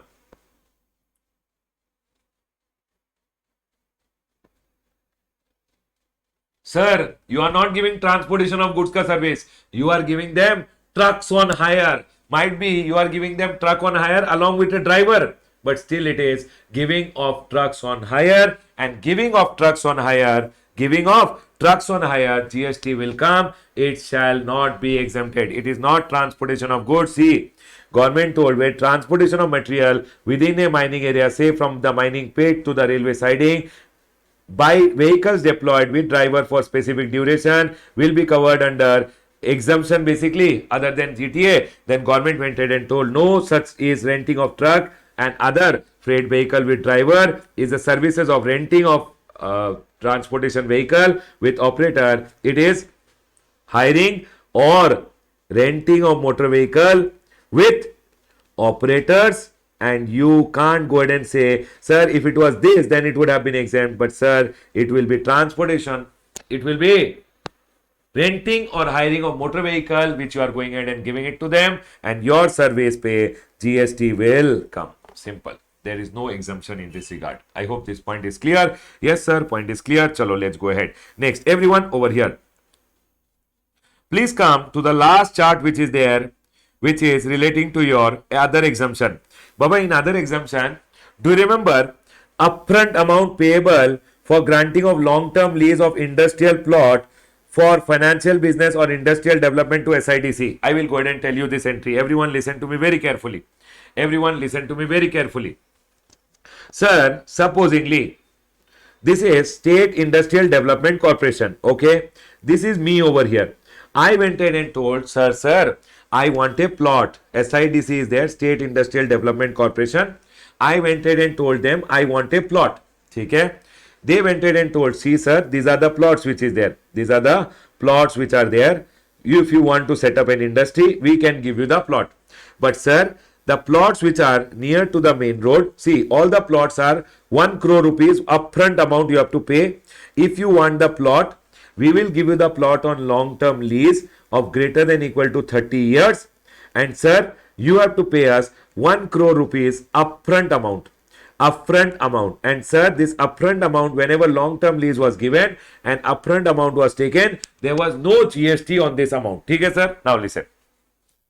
Whenever long-term lease pay land will be given by SIDC and upfront amount will be taken, there will be no GST. Now, SIDC told Ramesh, if you want the behind wala plot, then it is cheap. But if you want the plots which are very near to the main road, then we want 20 lakh rupees as preferential location charges, PLC, preferential location charges, and hence along with the upfront amount you have to pay 20 lakh rupees as PLC. Now people went ahead and told that sir, for giving of the long term land on lease, they took from us 1.2 CR as the upfront amount, or sir, only upfront amount will be 1 crore and 20 lakh pay GST will be payable. Did you guys understand? They gave me a land on long term lease. I gave them 1 crore plus I gave them 20 lakh rupees as preferential location charges because I took the main road wala land. Government told, sir, you take it, you give preferential charges or you give the upfront amount. Both is, sir, it will total will be called as what? Upfront amount only. And it shall be exempt. So preferential location charges ke liye if you go ahead and pay anything, that shall come also under exemption. I hope this point is clear to all. Government went ahead and clarified this simple thing, saying, sir, any preferential location charges in addition to lease premium for long-term lease shall constitute upfront amount for and are eligible for the same treatment and thus eligible for exemption. Preferential location charges also will be exempt. Done, sir. Next. I went to one television. Everyone over here. So you can write over here. Where will you write? In your miscellaneous chart only you write. Upfront amount along with this. If you have paid preferential location charges, that is also under exemption. Okay, sir. Next. Everyone over here. I was called in a television. Sir, television mein I went. They told Ramesh sir, okay, I went to the television. There was some talking, etc. I went ahead and did. And they gave me as an honorarium 1000 rupees. Tell me one thing. Is it exempt anywhere? No, sir. Is there GST under RCM? No, sir. Means me, I have provided some services to the TV channel. If I am a registered person, I will charge GST under forward charge. If I am not a registered person, then I will not charge GST. That's all. Nothing. No amendment, nothing at all. Government went ahead and told over here, sir, whether GST is applicable on payment of honorarium to guest anchor. I went to a TV show. When I went to the TV show, I went ahead and provided them service. For the service, they gave me honorarium. Government told honorarium which is given, GST will come. If you are registered person, when you are giving the service charge GST under forward charge. If you are not registered, you will not charge. Total bakwas. Chalo. Now these circulars which are there, no? I have just written the crux of all the circular here. If you want to refer to the full circular, you can go ahead and refer in your ICI ka supplementary amendment material which is there. I have given the crux because I think more than this is not required. Chalo. We are done with your amendments relating to the chapter of exemption. Congratulations, people. Exemption related amendments are done.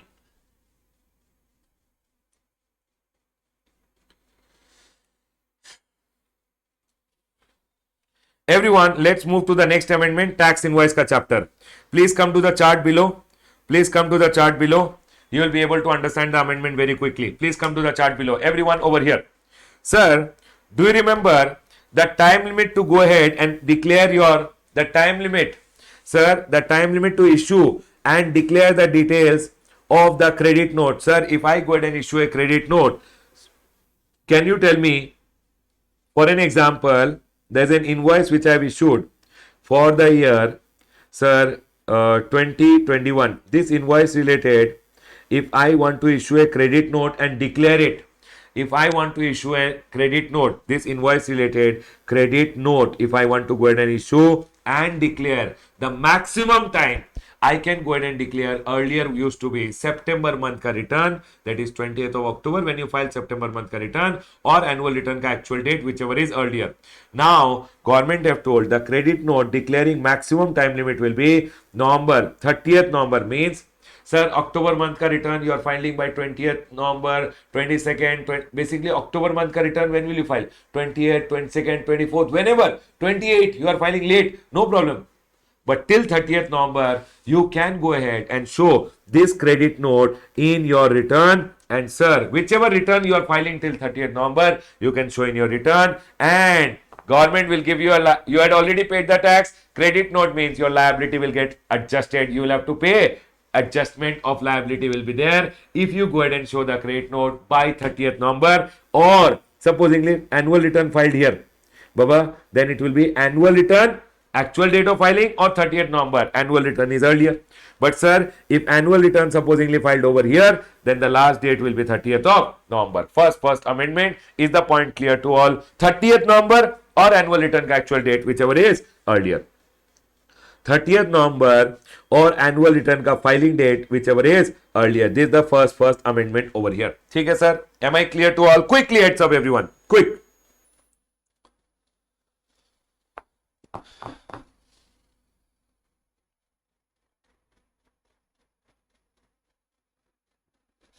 Now, the second amendment over here.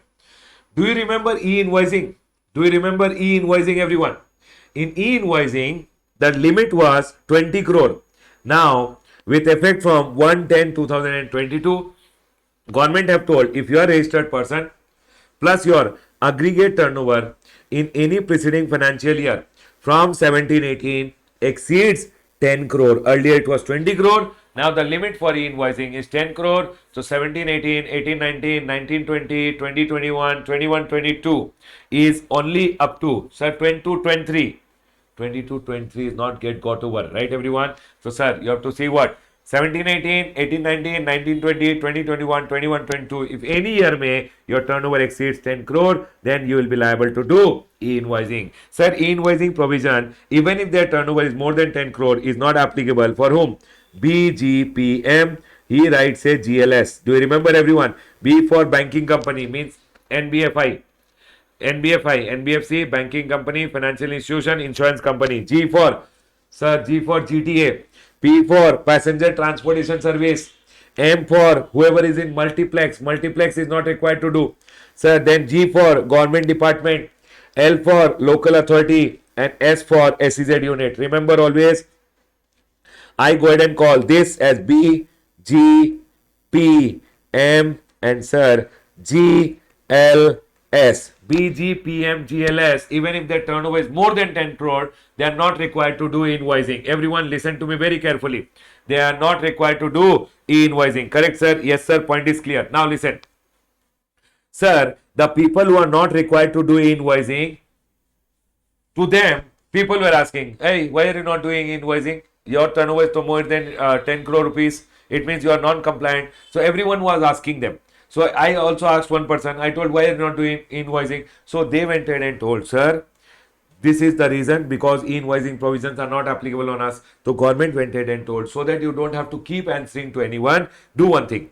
Rule number 46S inserted that, sir, whenever you are going ahead and issuing your invoice, in your invoice, in case you are a taxpayer and any preceding financial year 17-18 onwards, your turnover had exceeded 10 crore, invoicing is not done because you are not required, then invoice may you give this declaration, so that your front party whom you give the invoice doesn't keep asking you always, why didn't you do invoicing, why didn't you do invoicing, so that the front party doesn't ask, you just go ahead and give the declaration. I or we hereby declare that our aggregate turnover in 17-18 onwards is more than aggregate turnover notified under 48.4, which is 10 crore. Now, we are not required to prepare e-invoicing in terms of the said sub rule. This point you write in your invoice only when you are giving.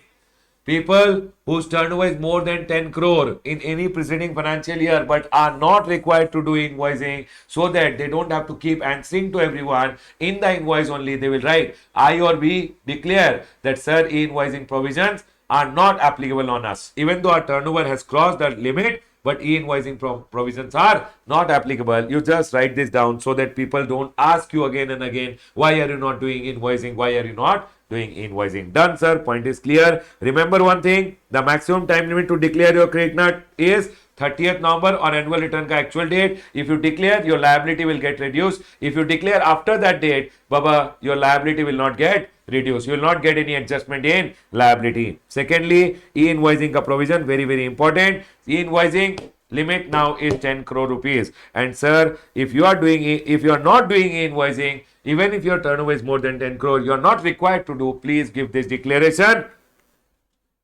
Please give the declaration in your invoice. Right, everyone? Yes, sir. We are clear. We are done with your amendments till the chapter of tax invoice, credit note and debit note.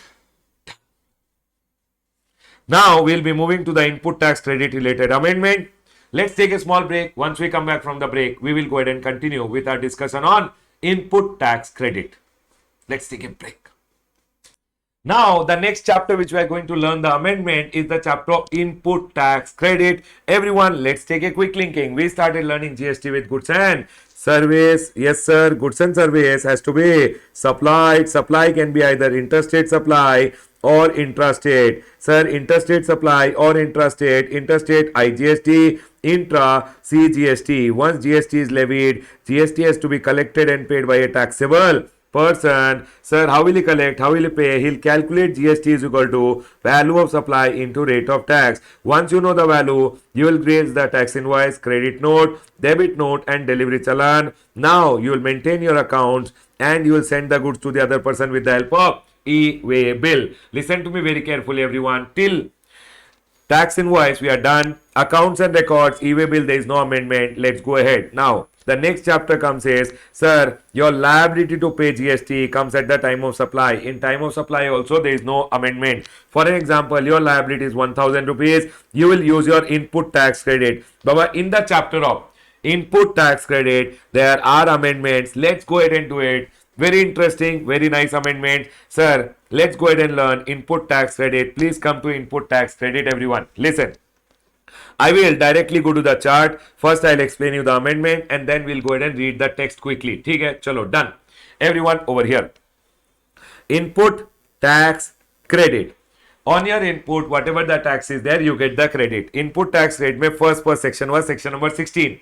In section number 16, we had section number 16.1, which went ahead and told who are the people who are eligible to take the credit. If you are a registered person, you are eligible to take the credit of the goods, services or both used in his business. Means whatever goods, services or both you are using in your business, you will be able to take the credit. Everyone over here. Then we learned about the condition for taking the credit. In the condition, sir, do you guys remember, everyone? In the condition, I hope you guys remember, there was already TR condition. Number one, sir, you should have the tax paying document. Yes, sir, we already remember this. R for receipt of goods, services or both. Yes, sir. Tax paid to the government. Tax paid to the government by the recipient. And the last one was, sir, return should be filed. Return should be filed. Tax should be paid to the government by the supplier. Supplier should have paid the tax and I have to go ahead and file the return. Only then I will get the credit. These were the four conditions. I hope you guys remember. Number one, you should have the tax paying document. Number two, sir, this was the new introduction. I'll talk about it. Receipt of goods, tax paid to the government and return filed. Everyone listen to me very carefully now. Now here, government has gone in and told, see, you should possess the tax invoice, debit note and such other document. In that, rule number 36 was there. Rule number 36 mein, it was told what are the document you should have so that you can take the credit. I hope you guys remember birds. That, sir, birds means B for bill of entry, ISD invoice, R for, sir, RCM का case में self invoice. Don't write in your exam self invoice. Write invoice as per section number 31(3)(f). ठीक है. D for debit note and supplier's invoice. Yes, sir. Then in my invoice, what are the details I should have? Description, value, tax, GST and number and place of supply I should have. Then here also no amendment. Sir, in case of demand order, demand order is in case of fraud. If you paid the tax, you will not get the credit. Here fourth point which was there. Fourth point used to say supplier should have shown the amount in his GSTR1 and supplier should have shown the invoices or debit note in his GSTR1 and the invoices should be coming in your GSTR2B. Now everyone here, they had gone ahead and told the details of such invoices should be coming in your GSTR2B. Actually, the wording was not good. The details of invoice should not be coming. The details of ITC should be coming, and hence they rectified the language. That's all. Rectification of language done over here. No amendment. What is the amendment? No amendment only. GSTR1 में supply is showing, it is coming in your GSTR2B. What is coming? Not the invoice. The invoice related ITC का detail should be coming in your GSTR2B. Okay, sir. Next. This is one amendment. No amendment. Amendment but no amendment. ठीक है. Then AA, sir, supplier should show the details in GSTR1. It should come in your GSTR2B. This is written in rule number 36. Who allowed them to write in rule number 36? Act. And Act ka section number 16(2) AA was introduced, which went ahead and gave it a backing that, sir, when you are writing in the rule, the Act should allow you, and hence in the Act also same line was written that, sir, supplier should have gone ahead and shown in GSTR1 and the details should be appearing in your GSTR2B. Only then you will be able to take the credit. Are we all clear till here? Can I go ahead? Quickly tell me, everyone, are we all 100% clear till here?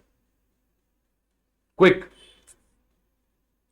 Yes, sir, we are all clear. Now listen to me very carefully. Sir, third one, you should have received the goods, then you can take the credit. Now, here one new point introduced. Now, you know what will happen? Supplier will show the details in GSTR1. Supplier will show the details in GSTR1 and the details will come in your GSTR2B. Remember one thing, when GSTR2B mein details are being communicated, means 2A will be created and 2B will be created later. They are now telling, if your supplier has done any defaults, payment of taxes, return filing, etc., your defaults are there of the supplier, whatever amount is coming in your GSTR2B, will tell what are the default that will be done by your supplier in section number 38. We'll read section number 38 in our returns ka chapter, okay? These defaults, if they are being done by your supplier, then the credit which will come in your GSTR2B, one credit will come as ITC that can be availed by you. And one will come as ITC that will be restricted. And what they are telling is, you can go ahead and take the credit, but you will not be able to take the credit of the ITC that comes in the restriction in your GSTR2B. So if, sir, supplier shows in GSTR1 and the details come in your GSTR2B, they told you can take the credit. But now they introduced one more new point and they told that, sir, okay, supplier shows in GSTR1, it comes in your GSTR2B, you can take the credit. But, sir, if that amount in your GSTR2B comes in your restrictions, it shows in the restriction wala place, then, sir, basically they will divide it into two parts. Part 1, ITC that can be availed, ITC that is restricted. Sir, why will the ITC be restricted? That is told in section number 38. We'll learn in returns ka chapter. Basically, if your supplier does defaults, might be is not paid taxes, is not filed his return, etc., in that scenario, that credit which the supplier is trying to pass on will come in your ITC restricted, and if the credit comes in your ITC restricted, you will not be able to take the credit. That's all is the new one over here. The details of ITC with respect to the supply communicated to the registered person under section number 38 has not been restricted, because if it is restricted, you will not be able to take the credit. Everyone, can you now tell me what are the conditions for taking the credit? Remember one thing. First of all, I always told you, section number 16, section number 16(1), registered person can take the credit. Registered person can take the credit. Section number 16(2) mein, I always told TR condition to everyone. I always told you guys that, sir, you should remember that you should have the tax paying documents. Tax paying document means your tax invoice, etc. ठीक है, as per rule number 36. Then I always told you, you should have received the goods, services, or both. Only then you can take the credit. T for tax paid to government. Tax paid to government by the tax paid to government by your supplier. Only then you can take the credit. ठीक है. Next, and the last one is return should be filed by you. You should have filed your return under section number 39 means if you ask only then you will get the credit. Quickly tell me, is this 4 point clear? Yes sir, we are clear. Now government introduced over here two more point, and government told if supplier shows in GSTR 1 and it comes in your GSTR 2B, first condition, additional condition, if supplier shows in GSTR 1 and it comes in your GSTR 2B, you can take the credit, government told. Then now government introduced one more condition, and government told supplier shows in GSTR 1, it comes in your GSTR 2B, but in GSTR 2B when it is coming, if this credit is coming under restricted column, then sir you will not be able to take the credit. It means supplier shows GSTR 1 May, it comes in your GSTR 2B and it shows as ITC that can be availed by you, then you will be able to take the credit. If it shows in restricted, then you will not be able to take the credit. So sir, one condition, supplier should show in GSTR 1, it is coming in your GSTR 2B. Number 2, it should not come in your restricted column of the GSTR 2B, because it shows in the GSTR 2B the restricted part, you will not be able to take the credit. Is my point clear? Are you all 100% clear with the condition to take the credit? In my opinion, very important from exam point of view. Are we all 100% clear with this point? Can I go ahead, everyone? Yes sir, point is clear. Let's go ahead. Everyone over here now. Yes, whenever a credit comes in your GSTR 2B restricted tab, you will not be able to take the credit. Now, everyone, there was a proviso in section number 16.2 which went ahead and told that sir, if the goods against an invoice are received in lot, you will get the credit on the receipt of the last lot. Yes sir, I already know this. The next one is, sir, you should make the payment to the supplier within 180 days. If you don't make the payment within 180 days, whatever the amount of credit you had gone ahead and taken, you have to pay it back to the government along with interest. I want to go ahead, along with amendment, I want to go ahead and explain you rule number 37. Basically, section number 16.2 ka this proviso which is there, that payment should be done within 180 days. Let's understand this. Everyone, very, very easy. Trust me.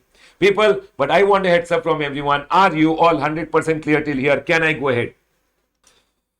Now, everyone over here, listen to me very carefully. Listen to me very carefully. Everyone over here now.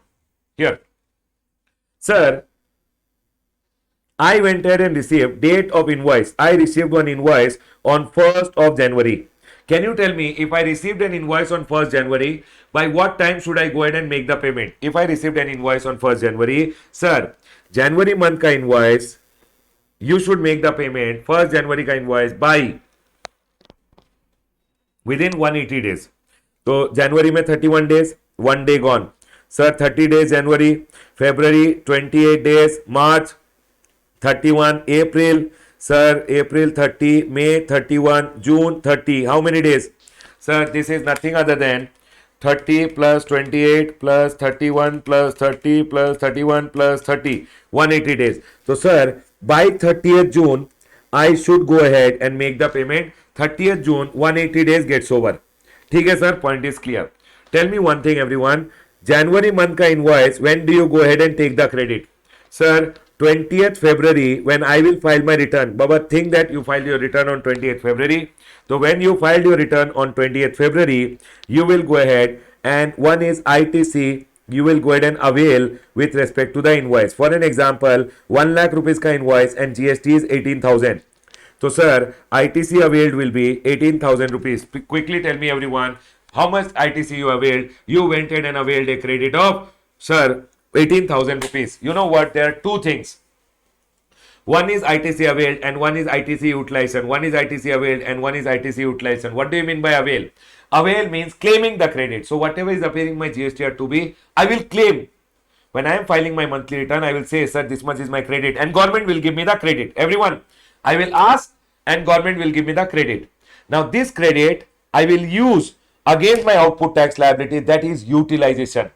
That is utilization. Okay, sir, is my point clear? Avail means asking from the government, utilization means using it to pay your output tax liability. Okay, sir. Now I went ahead and availed a credit of 18,000. Sir, this month, for an example, now my output tax liability was not there only. I never used this credit, means I just availed it. I never used this credit because I did not have any liability only. So sir, tell me one thing. After 180 days gets over, they are going ahead and telling, when 180 days gets over, everyone listen. When 180 days gets over, after that with GSTR 3B you will file basically, sir, June month ka 20th of July you will file GSTR 3B. When you are filing your GSTR 3B, please pay back this 18,000 which you had availed. Why, sir? Because you did not go ahead and make the payment to the supplier. Okay, my question. If I make the payment to the supplier here, payment done, do I have to go ahead and reverse anything? Do I have to go ahead and pay back anything to the government? No, sir. If you have made the payment to the supplier within 180 days, you are a very good boy. Nothing to be paid back, nothing to be reversed. Done, sir. ठीक है. Done. Okay. Sir, now, sir, 180 days over here. Listen. 180 days over here got over. You had availed the credit. You did not utilize. Baba, people, listen carefully. I am telling you again and again. Properly listen. Okay? Sir, ITC utilized. I did not utilized. I did not use it. Till the time of 30th June, I did not use it. It's still lying in my e-credit ledger. It's still lying in my e-credit ledger. Student says, availing means watching Ramesh Soni sir's classes. Utilization means writing your exams properly. Very good, very good. Okay, here. ITC availed 18,000. Okay. Utilize means I did not use it only. Now listen. Now 30th June, my 180 days gets over. Once 180 days gets over, because you have not made the payment to the supplier, then you have to go ahead and reverse ITC which was availed. ITC has to be reversed. How much? 20th July when you are filing your GSTR 3B, whatever ITC you has availed it, ITC can be reversed. You can pay it back to the government 18,000 rupees. Are we all clear with this point? Yes, sir, point clear. Now listen. Sir, are we not required to pay any interest? No, no, no. You are required to pay any interest only if you utilize the credit. I want to show you one chart of payment of tax. Baba, when you go to a chart of payment of tax, you will be able to see over here. In your chart of payment of tax, you will be able to see you are required to pay. ITC is wrongly availed and utilized. Then you are required to pay. You have to make this correction in your payment of tax. You guys already know. You are required to pay 18% only if ITC is availed and utilized. Baba, and utilized. ITC should be utilized. Now everyone over here. Sir, I did not utilize. Then I don't have to pay any interest. Okay, this interest not required to be paid. I will draw the same example again. Same example again, everyone. ITC availed on 20th February. ITC utilized also. Might be I had output tax liability 20,000. I used this credit of input tax credit while filing my return only 18,000 and I paid 2,000 to the government. My question to you guys, I did not make the payment to the supplier. Payment to supplier not done. Then they are going ahead and telling once 180 days gets over, the following month may when you are filing your GSTR 3B, please reverse the credit. How much you had availed and utilized. Availed and utilized on that. Sir, availed and utilized. So ITC availed. I have to go ahead and reverse. How much is the ITC availed? 18,000 I'll pay back. Plus I will have to pay interest at the rate of 18%. How much? 18,000 into, sir, 18,000 into 18% into how many days, sir? People, can you tell me, everyone? Because you utilize it from the date of utilization till the date you paid back to the government, reverse it. You have to go ahead and pay the interest. Quickly tell me, everyone, the number of days now. So, sir, 20th February, 28th February, may say 20 days gone, 8 days in February. March, how many days, sir? March, 31 days. April, 30 days. May, 31 days. June, 30 days. July, 20 days. Can you tell me the number of days over here? 8 plus 31 plus 30 plus 31 plus 30 plus 20. Sir, 150 days ka interest you will be liable to pay. 150 days ka interest divided by 365. Can you tell me, everyone? 18,000 into 18% into, sir, 150 divided by 365. It will get you to 1331. Am I all 100% clear to all? Yes, sir, you are all clear. 1331 or 1332, whatever you want to say, it will be the interest. Okay, sir. This point is clear. Chalo, let's go ahead, everyone. Now, so remember, ITC utilized date say you are liable to pay interest. Okay, done. I will go ahead and draw the same example. Now you will have to go ahead and tell me the interest amount. Everyone over here. I went ahead and availed the credit 18,000 rupees. ठीक है, I availed it on 20th February. But sir, February month का when I was going ahead and filing the return, I did not ITC utilized. Utilized was nothing. I did not use it. February month का when I went ahead and filed the return on 20th March. 20th March में what I did, output tax liability was 20,000. This 18,000 which was there in my e-credit ledger, Baba, this came in your e-credit ledger, no? When you availed it, it's there in your e-credit ledger, 18,000.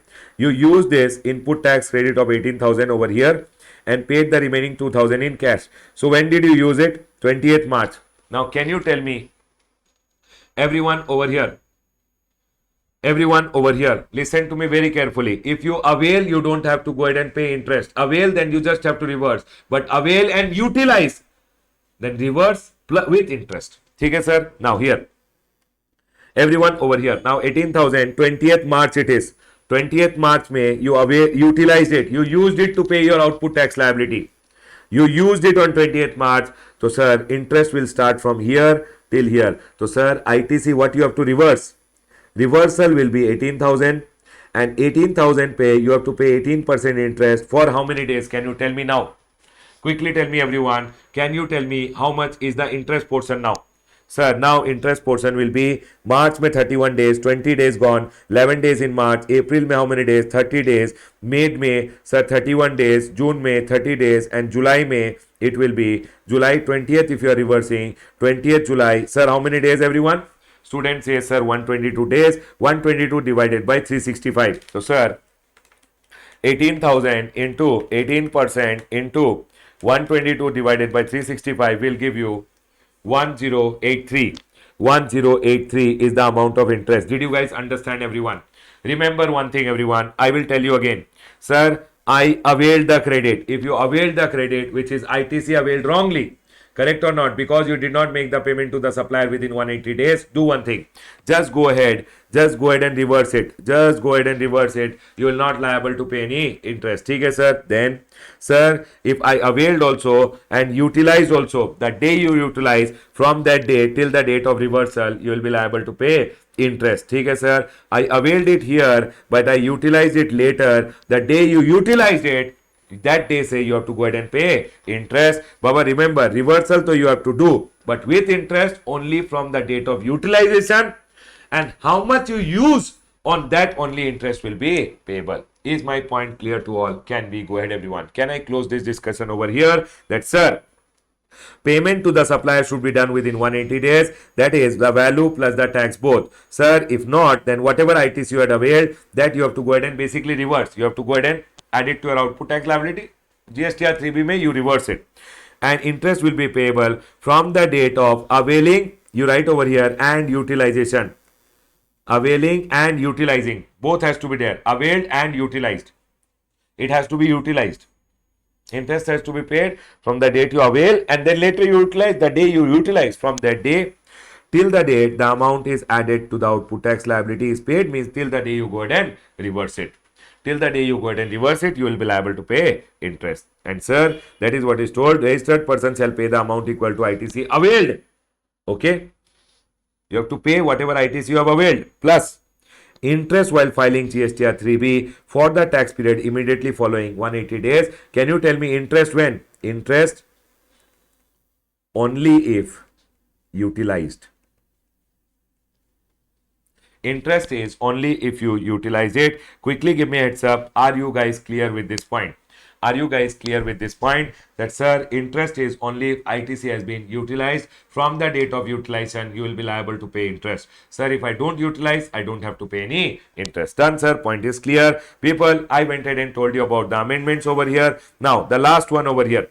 People, tell me one thing. Invoice ke liye, what is the maximum time limit to take the ITC with respect to invoice or debit note? It is 30th day of November following the end. Now, earlier it was 20th October, which is September month ka return. Now they have made it as 30th day of November or annual return ka actual date of filing, whichever is earlier. Earlier it was September month ka return. Now they have gone ahead and told 30th of November or annual return ka actual date, whichever is earlier. I hope everyone is clear. Quickly give me a heads up. Are we all clear with the point? Number one, come up. It is told over here. What is the first amendment? Nothing. First amendment is, sir, rule number 36 में there was GSTR 2 का reference. Baba, GSTR 2 has been deleted from that. Reference also deleted. Secondly, these words were missing. So they have incorporated this word. Baba, nothing. Sentence made proper now. ठीक है. Next. Sir, section number 16(2) में whatever is appearing in a GSTR 2B, condition is now GSTR 2B का if it is coming in your restricted ITC, you will not be able to take the credit. ठीक है sir, this BA introduced, I have already told you about BA.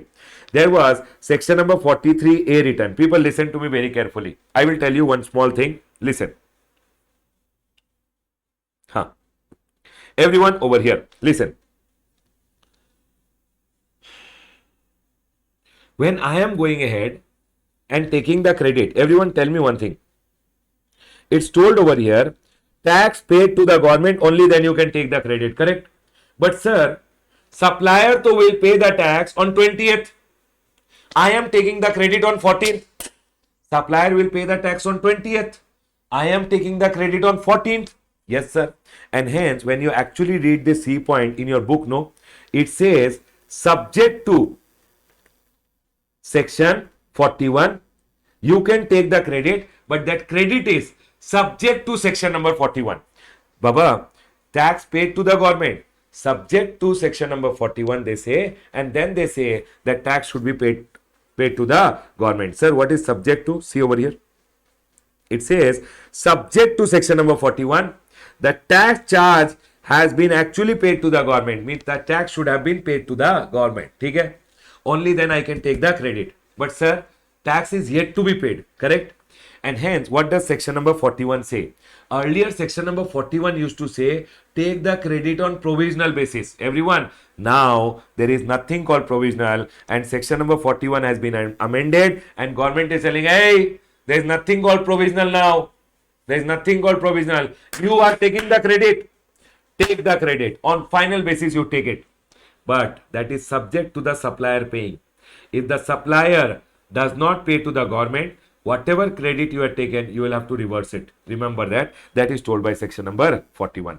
Earlier, section number 41 used to say, provisionally you can go ahead and take the credit. But now, section number 41 says, whatever credit you have taken is final. Now, section number 41 says, a person shall be entitled to avail ITC as self-assessed in his return, and such amount will be credited to your e-credit ledger on final basis. Everyone listen.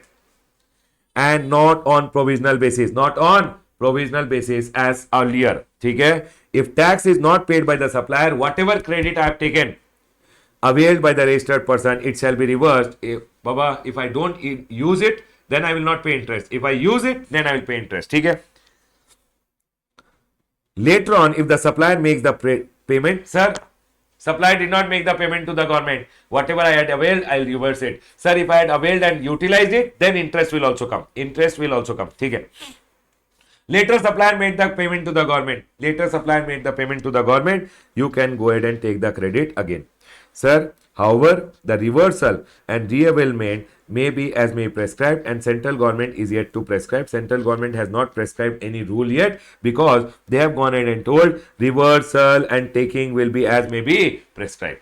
So not very important from exam point of view, but as of now, what you can remember now, there is nothing called provisional credit. Only if the credit is appearing in your GSTR 2B, take the credit. But sir, you take the credit on 14. Now, if 20th due date pay, if supplier does not make the payment, then whatever credit you have taken, you have to pay it back to the government. If credit you had utilized also, then you will have to pay along with interest. When the supplier pays the tax to the government, you can take the credit again. Yes, sir. Point is clear. Chalo, let's go ahead. Everyone over here now. Listen. Section number, okay. What is the maximum time limit to take the credit? The maximum time limit to take the credit now is 30th November or annual return ka actual date. Nothing. Rule number 37, which was going ahead and talking about the credit, basically the interest, etc. portion, which I had gone ahead and told here. Sir, rule number 2, wherever rule number 2 was written in this section number 37, that has been deleted. In case of non-payment of value plus GST within 180 days, registered person shall pay the ITC availed with interest. With interest. Interest will come when, everyone? Only if utilized. Interest will come only if you have utilized the credit. Okay, everyone? Then, while furnishing GSTR 3B for the immediately preceding period after 180 days. ठीक है? Interest shall be paid at the rate of 18% from utilization till the date of reversal. ठीक है, sir? The day you utilize. Subsequently, payment is made by the supplier. ITC reverse can be reavailed. Sir, for an example, after 180 days, if I make the payment to the supplier, can I go ahead and take the credit again? People, after 180 days, if I make the payment to the supplier, can I take the credit again? Yes, sir, you can go ahead and take the credit again. But remember one thing, for taking the credit again, that 30th November or annual return का actual date वाला time limit is not applicable. Sir, for taking the credit again, this section number 16(4) का time limit is not applicable. Done, sir? Okay, sir, this is clear. I've gone ahead and told you about ITC. A graded chart. Please revise again and go. ठीक है? A graded chart. Sir, rule number 46, TB it is. You can just read it once. Okay. Now, you remember section number 17, everyone? You remember section number 17? We had gone ahead and had section number 17 over here. Sir, where is section number 17? Here. Section number 17 was there. Yes, sir. In section number 17, we had apportionment of credit and block credit. Yes, sir. You remember rule number 42 and 43 was there. In rule number 42 and 43, there was some places where GSTR 2 was written. GSTR 2 was written. Baba, now GSTR 2 is deleted. So the reference of GSTR 2 from rule number 42 and 43 also deleted. Total bakwas amendment. Okay, done. Then, you remember banking company can go ahead and take the credit whichever is admissible. Yes or no, everyone? Sir, banking company, yes. Either they can go for apportionment method or they can go for second method. What was the second method, everyone? Inputs का bank will take 50% credit. ठीक है sir? Okay. Input services का bank will take 50% credit. Sir, capital goods का whichever they receive, they will take 50% credit. Sir, block credit, they will not take the credit. Sir, non-business purpose, if they buy anything, they will not take the credit. Lastly, I went ahead and told you over here that, sir, distinct persons say whatever input and input services you take, you can go ahead and take the ITC. Yes, sir, and that is 100% credit can be taken. Do you guys recall this? Do you guys recall this much, everyone? Yes, sir, we all recall this. Now, everyone, no amendment, there is nothing. Earlier, they had gone ahead and had some references in the rule number 38. In rule number 38, the reference relating to the, and see, they are telling 50% of the amount credit. So, you can go ahead and take tax paid on input and input service relating to non-business purpose. Don't take it. Block credit, don't take it. Sir, availed credit on tax paid on input and input service received from distinct person. Other credits, you just take 50% and remaining 50%, you can reverse it while filing your GSTR 3B. Earlier, here reference of GSTR 2 was there. Now GSTR 2 deleted, so reference deleted. Earlier, section number 42, section number 43, etc. reference was there. Section number 42, section number 43, matching, mismatching, sections only deleted, so the reference deleted. Sir, amendment? No amendment. Can I go ahead, everyone? You can just remember for banking company, this provision is enough. Means when you are going ahead and taking 50%, remaining 50%, how will you reverse? In GSTR 3B. When you are filing your GSTR 3B, there is a tab which says ITC reversal. So in that you reverse the 50% credit. RIP. Yes. Rest in peace. GSTR 2B. Gone. Done, sir. GSTR 2, not 2B. GSTR 2. Okay. Now, are we all getting it, people? Are we all 100% clear till here? Can we go ahead, everyone? Are you all 100% clear till here? Can I go ahead? Quickly tell me.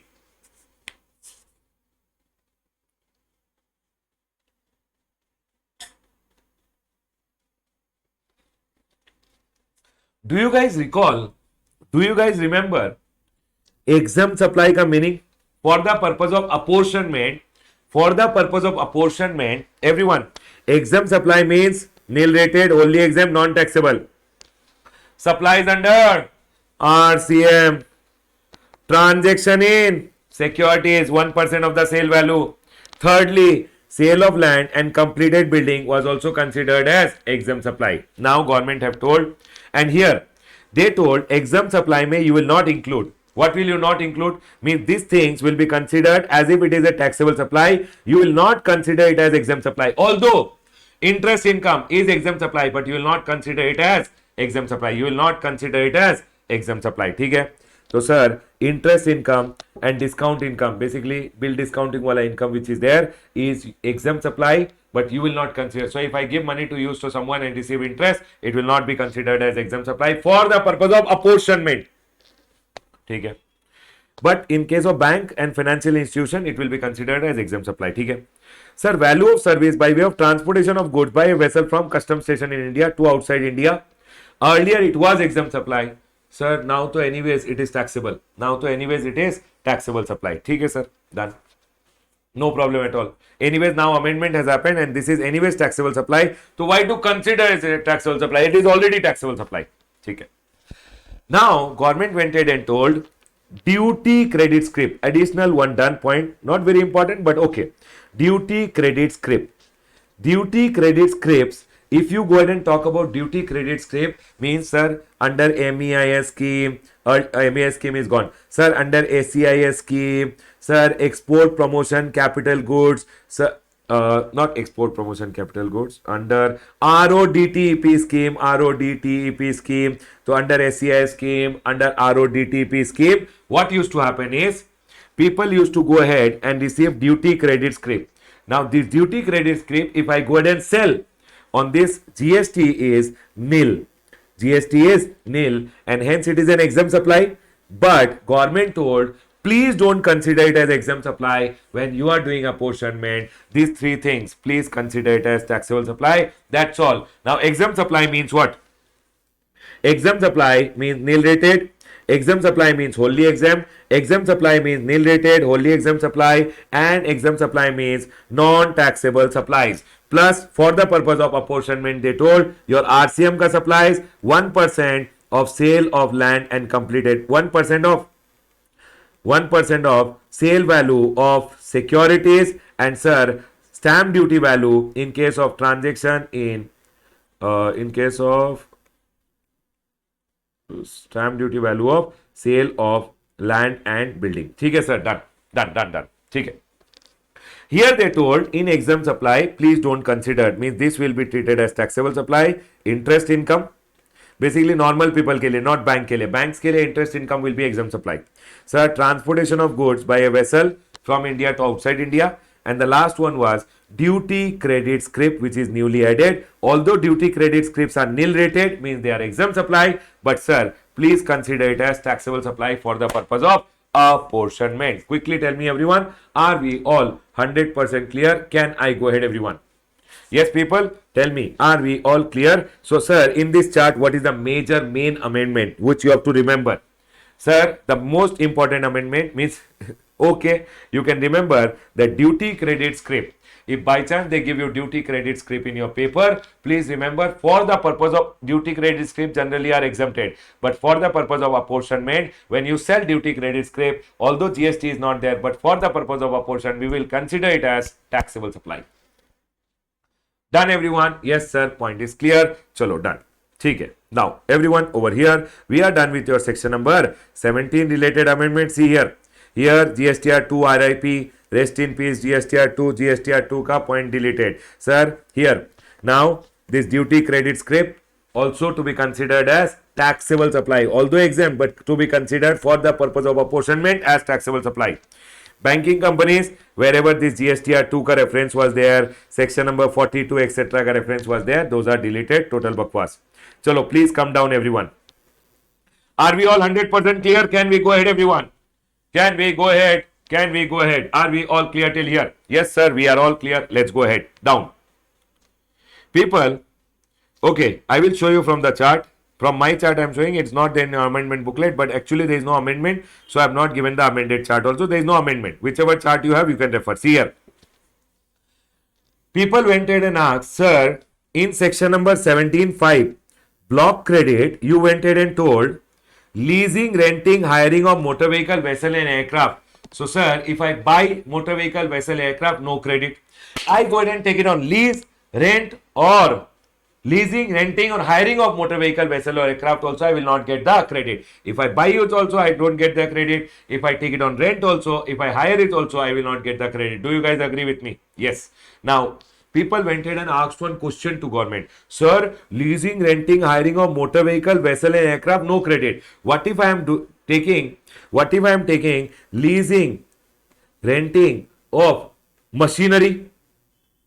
I have taken one machinery on lease, or I have taken some other items on lease.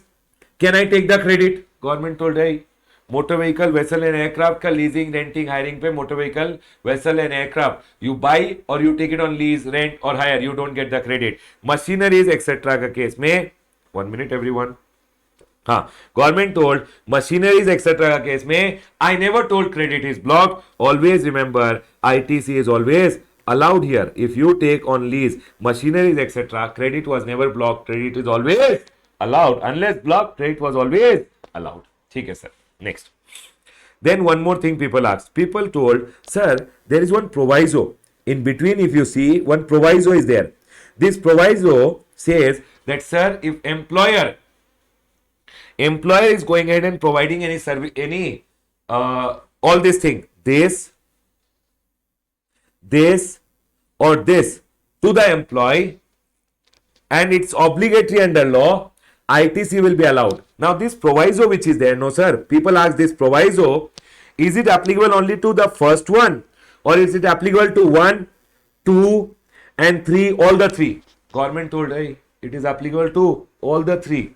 All the 3 means this proviso, I had already told you earlier also, this proviso is applicable to 1, 2 and 3. Means if employer is providing to employee travel benefits, then sir, and it is obligatory under law, employer will get the credit. If employer is going ahead and giving club membership to the employee and it's obligatory under law, employer will get the credit.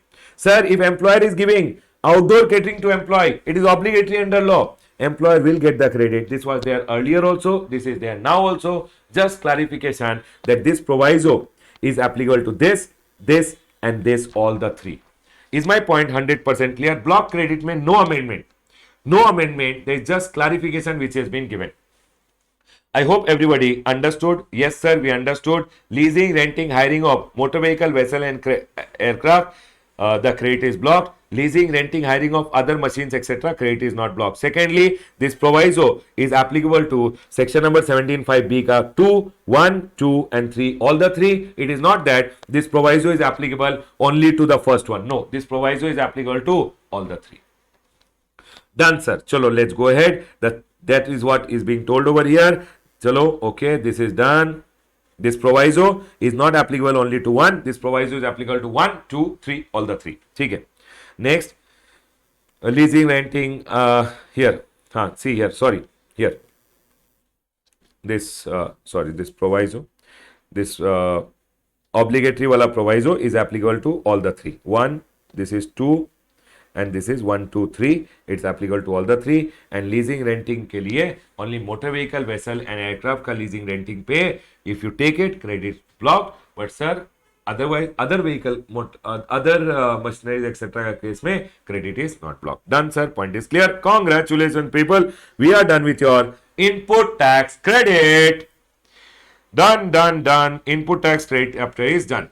Okay everyone, done. ठीक है. Sir, job work, no amendment. No amendment in job work. Sir, ISD chapter, no amendment. Please come to the next chapter, payment of taxes. Amendments are there. But very easy amendments. I will go ahead and explain you the amendment, but you have to go ahead and give me 5 minutes. I'll give you all 5 minutes break. ठीक है, go quickly. 5 minutes everyone. Shall we take a 5 minutes break so that you freshen up and come back and understand payment, because payment of tax will take another 45 minutes to explain. Let's take a break everyone. Let's take a quick break. Now, the next amendment over here is in the chapter of payment of tax. Baba, beautiful amendment. Listen to me very carefully. Nothing. Listen, you come to the chart of payment of tax. I will go ahead and first explain you from the chart and then I will go ahead and talk about it. People, listen. Okay, before I go ahead and talk about the chart, I'll go ahead and start from the beginning only. You come from the beginning. Number 1. You remember the various modes of payment of tax? You remember the various modes of payment of tax. How do you go ahead?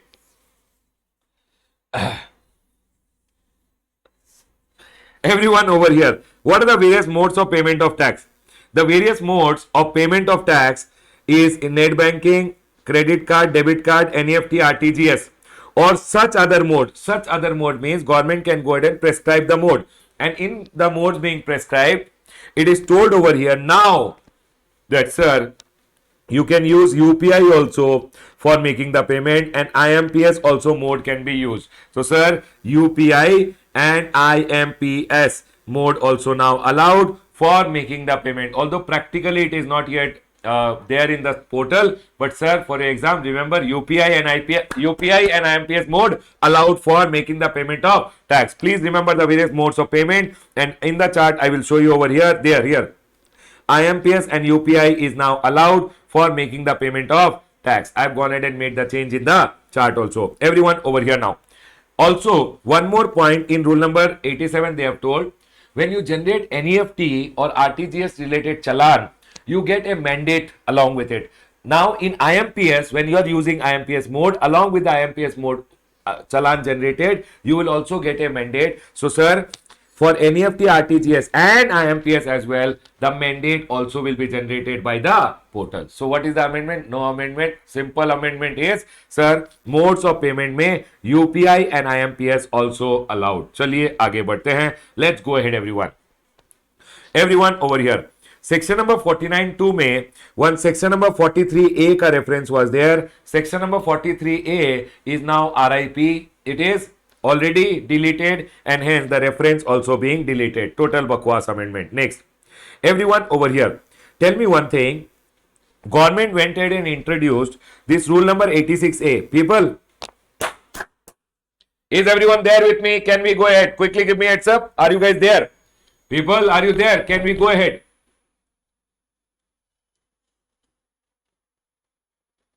Yes, sir, we are there. Listen. This rule number 86A, the condition for use of the amount in the e-credit ledger, that, sir, commissioner can go ahead and block the amount in your e-credit ledger if you have gone ahead and taken on the basis of supplier not existing, recipient non-existing, your credit can be blocked, right? Yes, sir. Now, this blocking of credit, the rule which was introduced, there was no supporting provision in the Act. Act never allowed to make this rule. And now, nothing, they went ahead and made the change in the Act, section number 49 May, and they told that, sir, Act can introduce such restriction, and hence, they went ahead and now gave rule number 86A को backing of the law. Act का backing has been given that, sir, Act is supporting rule number 86A, so that people don't go ahead and challenge in the court saying, hey, you made rule number 86A, where is the Act allowing? So now Act may change done, and they told, sir, government can introduce restriction. Restriction is already there in rule number 86A. Done. What amendment? No amendment. Next.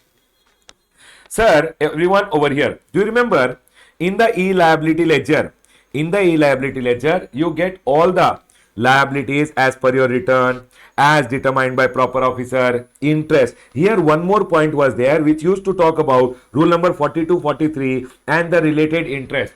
Sir, rule number 42 and 43 RIP, gone, rest in peace, and hence, sir, we have gone ahead and deleted this line also from here. Amendment, no amendment, nothing. Now, in your e-liability ledger, earlier also these three were created. This never was implemented, and hence government told redundant provision deleted. Okay, listen to me very carefully. Section number 4910, I want to go ahead and explain you guys. But sir, for that you need something. Yes, I need something. 1 minute. For an example, I will go ahead and show you something. Okay, everyone see here. Now, tell me one thing. If I deposited, do you guys remember, sir, if I deposited something by mistake in the CGST head, I am just showing you this much. You see only this much. Okay, everyone, don't see anything else, not required. You see only this much. Sir, now to we'll see everything. Here, there, everything we'll see. We'll not see what you are telling. Chumma. See here, everyone. Sir, I deposited in my CGST at 10 rupees by mistake. Can I transfer from here to here, everyone? Can I transfer from here to here, here to here? Can I transfer? Yes. Then which form will I use? Quickly transfer. Quickly tell me from one major head to another major head, one major head to another minor head. How will I transfer? Which is the form I can use, everyone?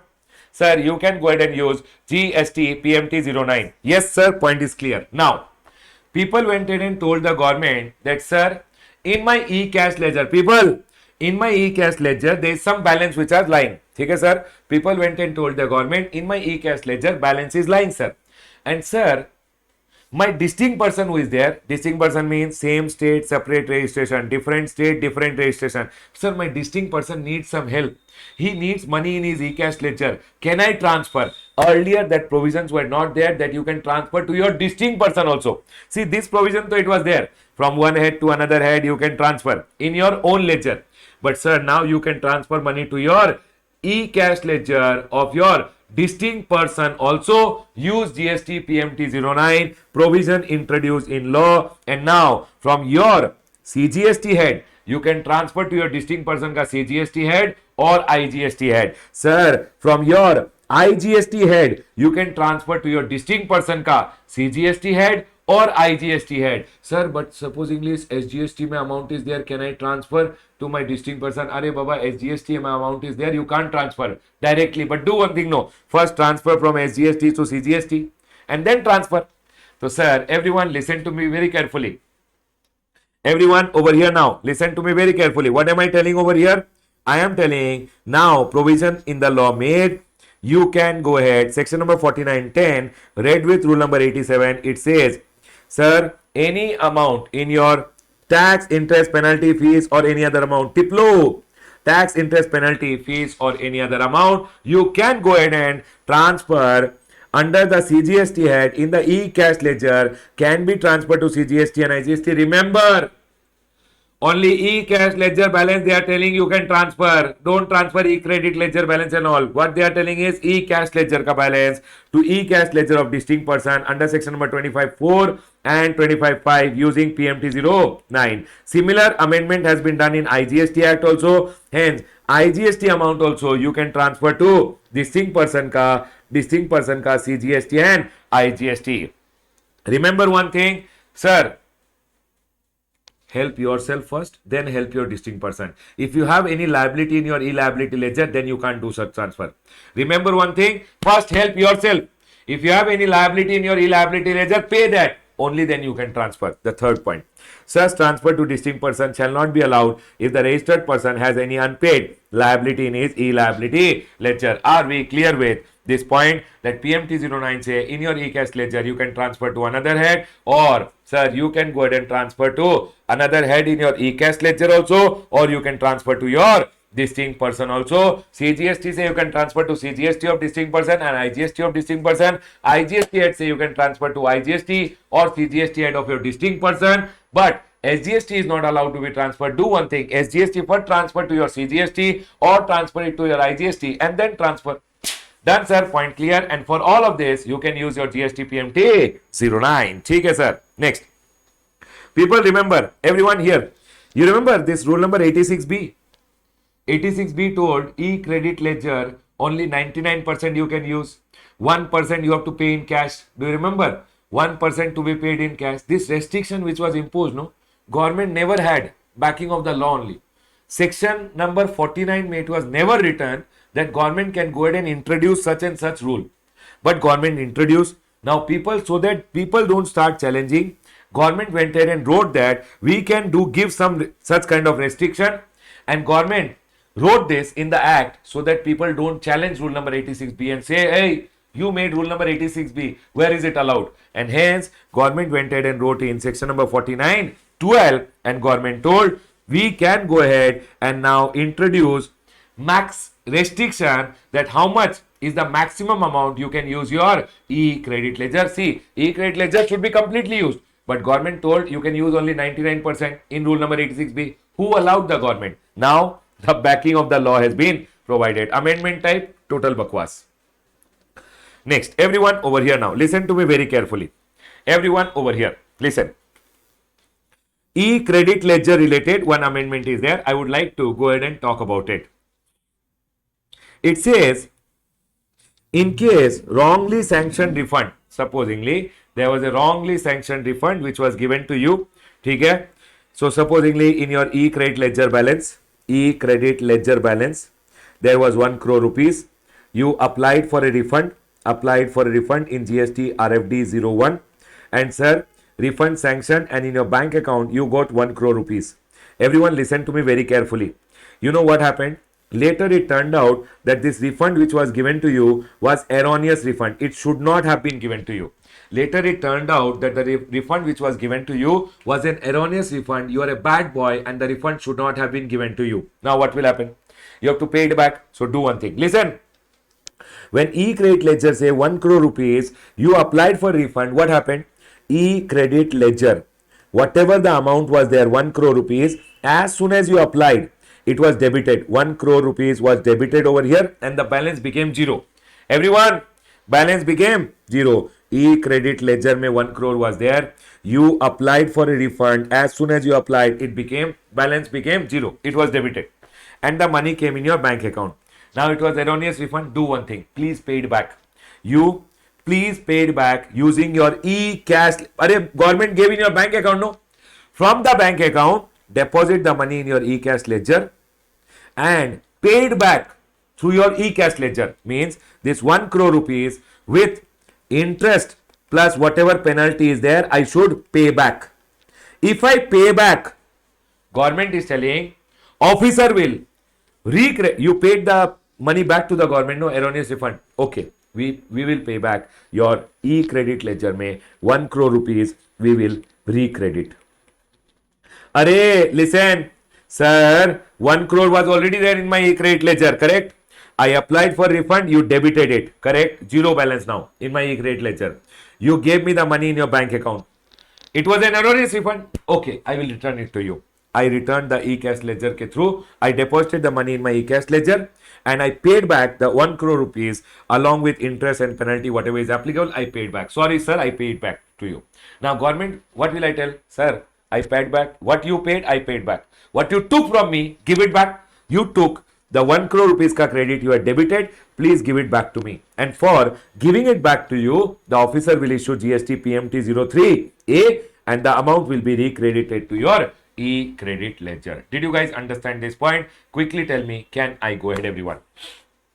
Yes, everyone, is the point clear? It says over here that, sir, in case of wrongly sanctioned refund, where a registered person deposit the amount of erroneous refund under section number 54 or rule number 96, basically in case of export of goods, or, sir, whatever the ITC related refund which was there was given to you, in case of export of goods, they are going ahead and telling along with the interest and penalty under penalty through GST DRC 03 by debiting e-cash ledger, if you go ahead and pay it back, the amount of erroneous refund deposited by the registered person shall be recredited to the e-credit ledger by the proper officer and he will issue a PMT 03A. Sir, what kind of an amendment? C-graded amendment, but I hope you understood it. Okay, sir. Now, very, very important amendment from the chapter of payment of taxes. 100% they are going to test you on a question with this. Let's go ahead and understand, everyone. Listen to me very carefully.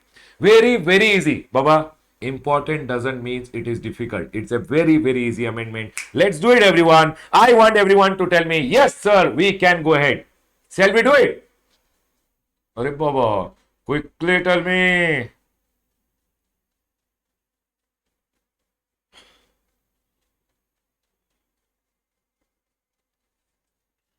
Let's do it, everyone. Section number 50 along with rule number 88B, you have to understand. Section number 50 along with rule number 88B, you have to go ahead and understand.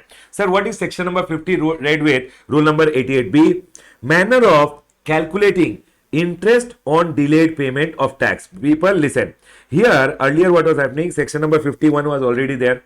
Section number 52 was already there. Section number 50 mein, subsection 3 was talking about section number 42, 43, Baba, section number 42 and 43 all got deleted and hence this provision only got deleted and they introduced section number 50 subsection 3 as a new section. So we are now going to read section number 50 read with rule number 88B. Rule number 88B goes ahead and says, so see, section number 50 may 1 and 2. You have to read with rule number 88B, 1 and 2. Everyone listen. It says over here because, see, Act will tell you what is to be done. Because Act will tell you what is to be done. Everywhere you will see as may be notified. Can you guys see over here? As may be prescribed. And prescribed is nothing other than in the rules. And we are going to learn directly from the rules here. Baba, I am telling you, You will love this rule. It is so simple. Bas aram se relax, chill, and let's understand. Breathe in. Let's do it. In case where the supplies made during a tax period are declared by a registered person in the return for the said period, the said return is furnished after the due date in accordance with provision of section number 39.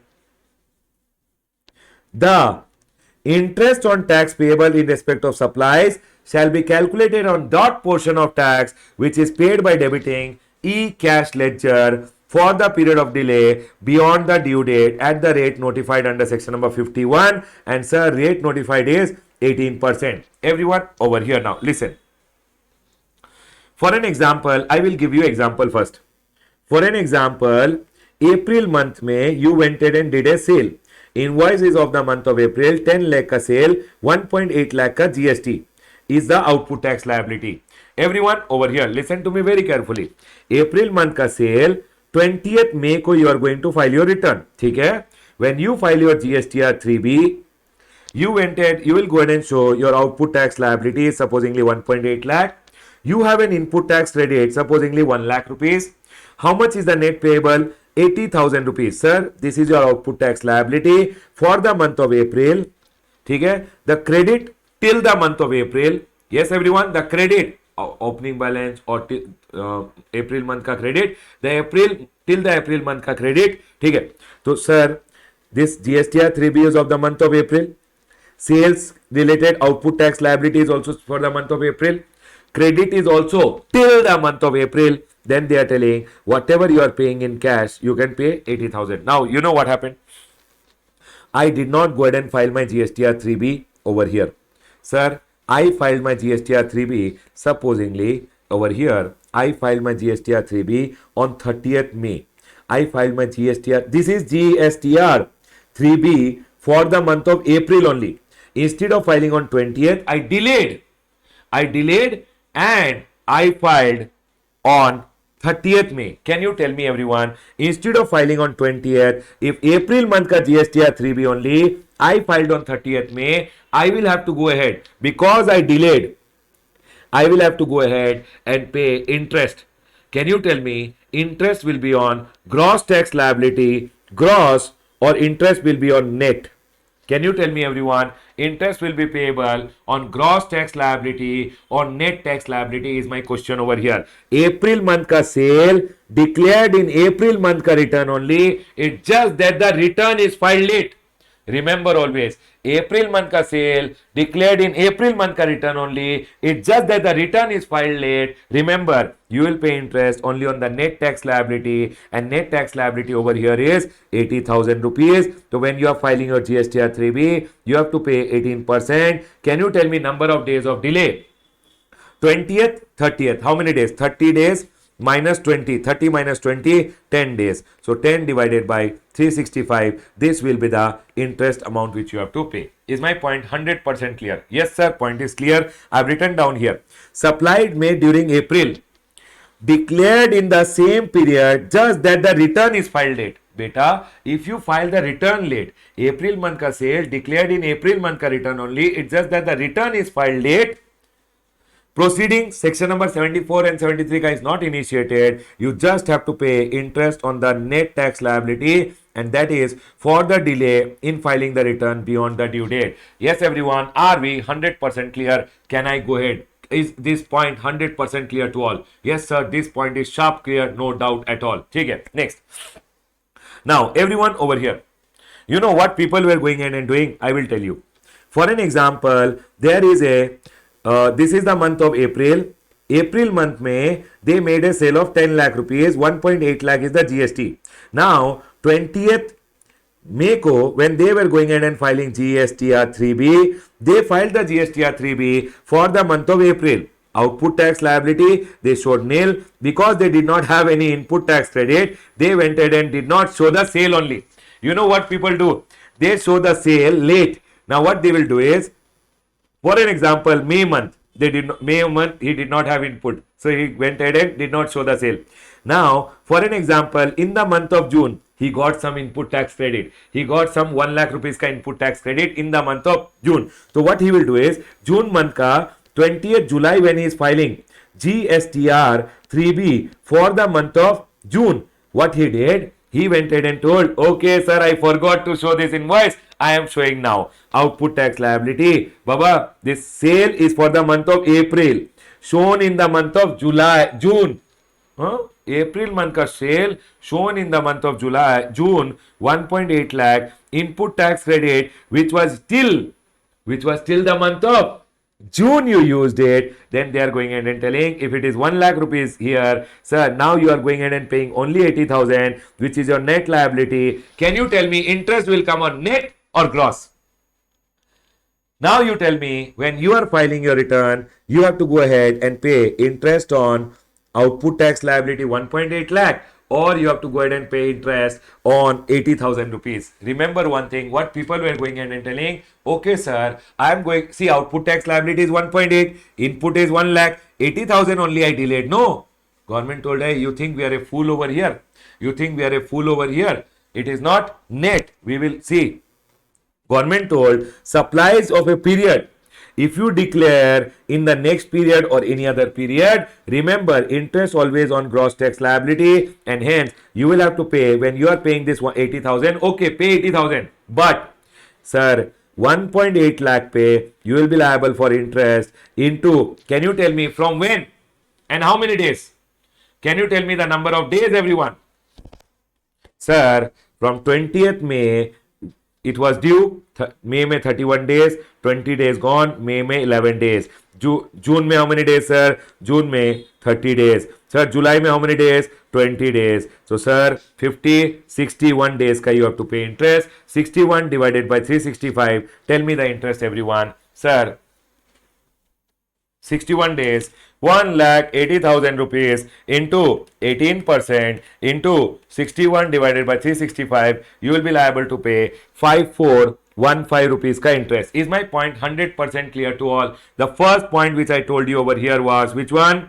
Sir, this month ka liability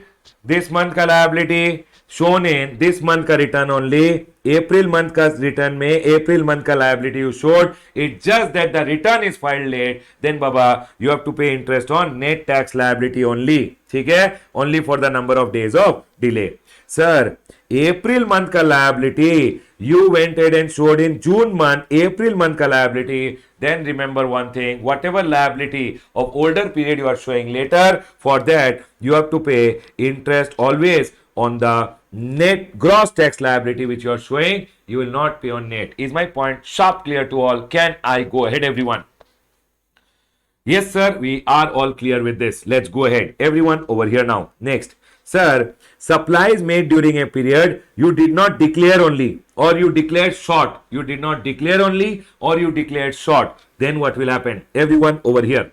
And you know what? Proper officer caught you in section number 73 and 74 and he gave you a demand order and he told you now you pay. For an example, sir, April month ka sale, I went ahead and did in the month of April. Sir, my sale is 10 lakh rupees, output tax liability is 1.8 lakh rupees. I told, hey, who will show? I did not show only. And later, April month ka GSTR 3B filed. Now, later, 73 or 74 May, officer caught me, tax not paid, tax short paid. Officer caught me and he gave me a demand order. Now demand order given and I went ahead and paid over here. Supposingly I paid as on April month ka liability, you should have paid by 20th May. But sir, officer initiated the proceeding. He gave me a demand order and now I paid the amount. Might be you went ahead and used your GST DRC03 and you went ahead and made the payment. Now my question over here is, if after the proceedings have initiated and you go ahead and make the payment whenever you pay, supposingly I paid on 31st July, can you tell me interest on gross or net? Officer initiated the proceeding and then you go ahead and pay. Then Baba, whatever was your gross liability, on that amount you will be liable to pay. And sir, when I am paying, I'll pay 1.8 lakh. On that 18% interest from what date? From 20th May till the day I go ahead and pay, I'll be liable to pay interest. And sir, 20th May means 31 minus 20, 11 days in May, June 30 days, July 31 days. Sir, 61 60 plus 10, 70, 72 days. 72 divided by 365. This will be your interest which will be payable. I hope this point is clear to all. That is what they are going ahead and telling over here. Yes, sir. But everyone over here, what is it going ahead and telling over here? It says, see, you will have to pay on gross tax liability, and it will be from the date the tax was due to be paid till the date such tax was paid. I hope this point is clear. Yes, sir. Point is clear. I have gone ahead and given one more example, everyone. Okay. Proceedings initiated, here demand order given, then you paid. Might be in the same example. Same example I am taking. Same example, everyone. Okay. You know your liability was 1.8 lakh. Okay. Sir, proceeding did not get initiated, order did not come. But sir, voluntary payment, voluntary. Voluntarily, I thought, hey, oh no, by mistake, I did not go ahead. My mistake. I did not go ahead and made the payment. I did not show my output tax liability here. I suddenly came to know. So I used GST DRC 03 and I went ahead and made the payment. I paid it over here. Can you tell me net liability or gross liability? On what I will be liable to pay interest? Interest on net or gross? Interest on net or gross? Always remember, interest on gross tax liability has to be paid, and gross tax liability is 1.8. Might be when you are going ahead and making the payment through GST DRC 03, you can use your credit also. But sir, interest though, always on gross. Remember, I'll tell you one thing. If you remember this, you will remember everything. This month ka liability shown in this month ka return only. Might be return is late. Doesn't matter. You will pay on net tax liability. This month ka liability shown in next month ka return, paid after initiation of proceeding, paid self later. Baba, if you did not show in this month ka return, all other cases mein gross tax liability. Is my point 100% clear to all? This month ka liability, this month ka return, net tax liability. This month ka liability, all other cases, net tax liability, gross tax liability. I hope everybody got it. Yes, sir, we all got it. That's all. So, sir, only this point is net. All other cases is gross. Done, sir. Done, done, done. We are done with. People, in all, see, this you understood. This is all other cases. All other cases, remember always, it is all other cases. Remember always, it is net, gross tax liability. Only one case I have told you, which is net. Otherwise, all it is gross. Sir, can we revise GSTR 3B? No, Baba, GSTR 3B can't be revised. Only amendments can be done, but revision is not possible. Okay? Everyone listen. Now I am going to teach you the most interesting part. Section number 53, read with rule number 88B ka 3 part. Point 3. Everyone here. In your chart, remember, it is now 18%. Okay, everyone? Now listen to me very carefully. I am teaching you this part. Read with this part. Okay, everyone? Now, come. Let's understand. Okay, you will tell me. Yeah, very easy, everyone. Here. Section number 50, read with rule number 88B ka part 3. Sir, I availed the ITC. I utilized the ITC. People, if you avail the ITC and you utilize the ITC, remember always, in case where interest is payable on the amount of ITC wrongly availed, remember one thing. What is ITC wrongly availed? You have conditions for taking the credit, section number 16.2. You did not go ahead and follow the condition and you took the credit. Without invoice, you took the credit. Not appearing in GSTR 2B, you took the credit. Tax not paid to the government, you have taken the credit. Always remember one thing, ITC wrongly availed.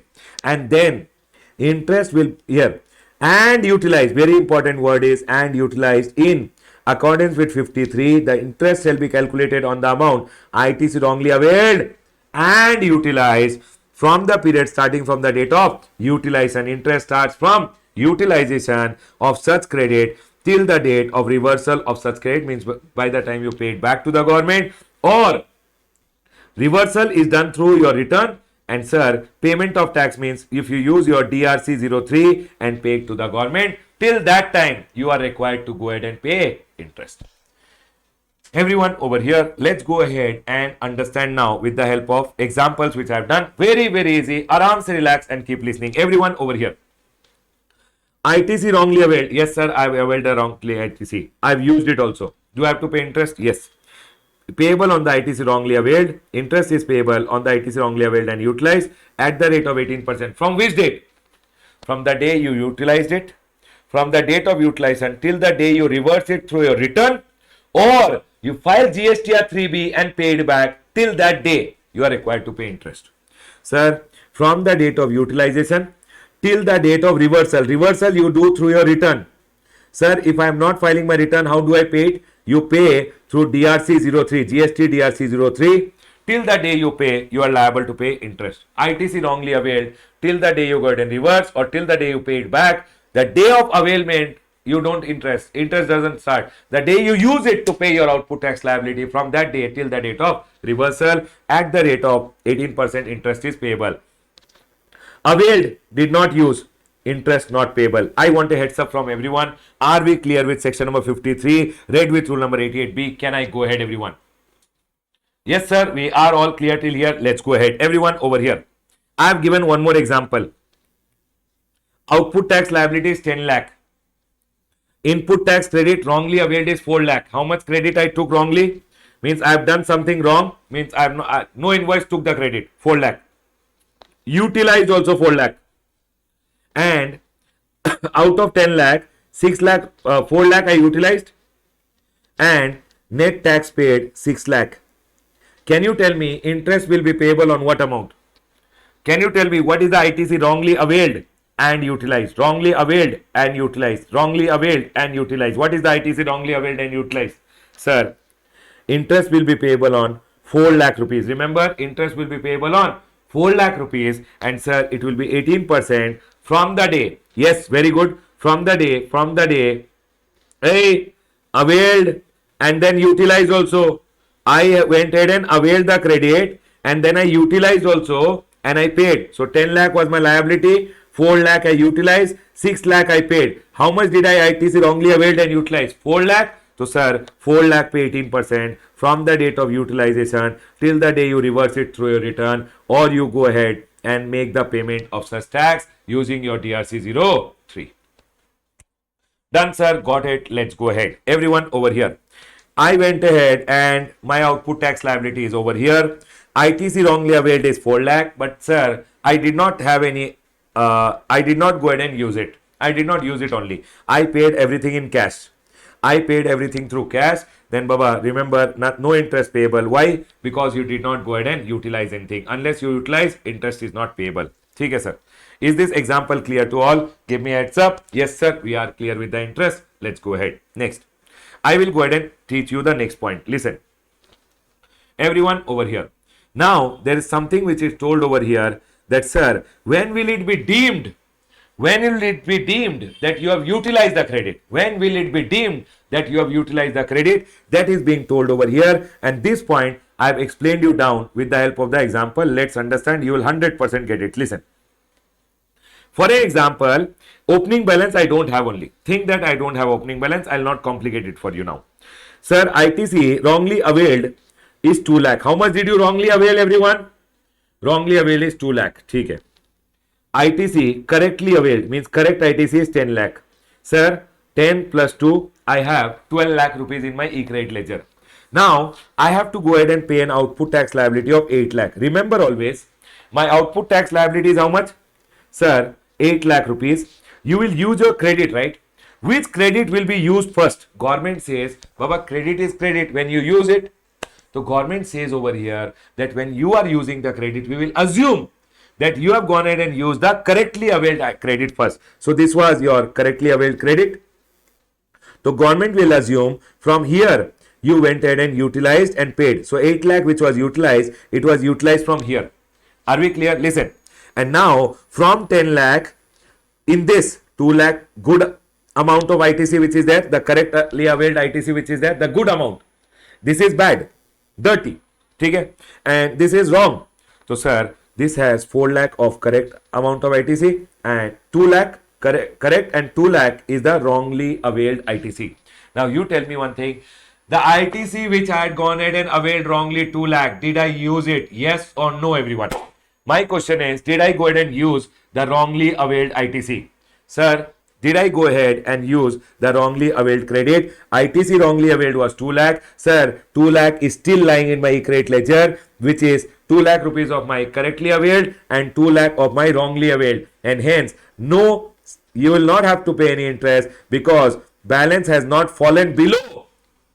Sir, the balance in the e-credit ledger should not fall below 2 lakh. The day it falls below 2 lakh, we'll assume that you have used that much amount of wrongly availed credit. I will go ahead and give you the next example. Everyone here. My ITC wrongly availed was 6 lakh.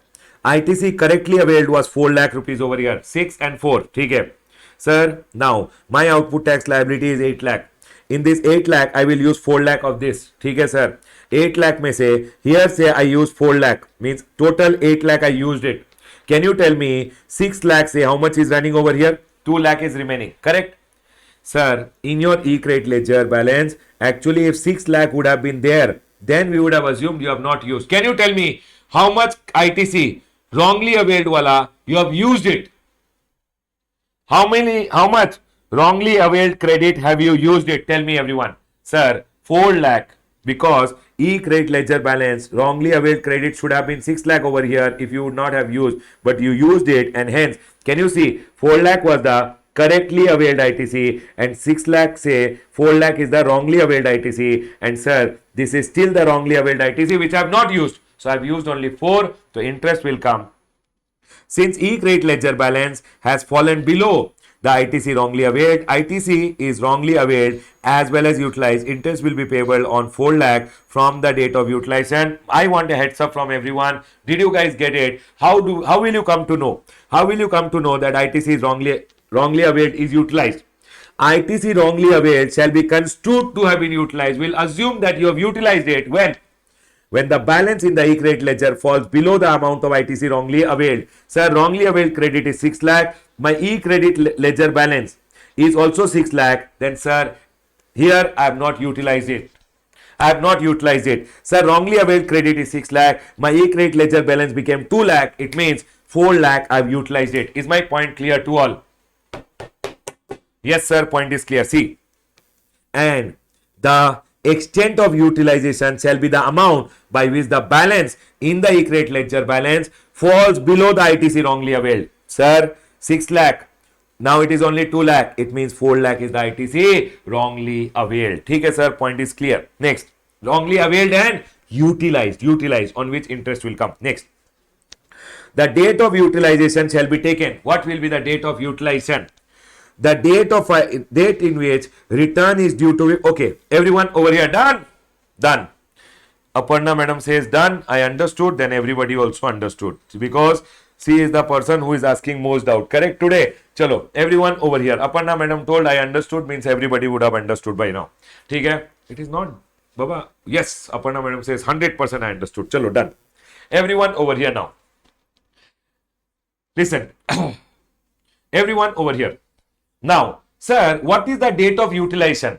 In this scenario, always remember, for an example, if April month ka return you filed on 20th May, due date of filing of return is also 20th May, then the date of utilization will be due date of return or the date of filing return, whichever is earlier, and we will assume that you have utilized it on 20th May, and from 20th May you will be liable to pay interest.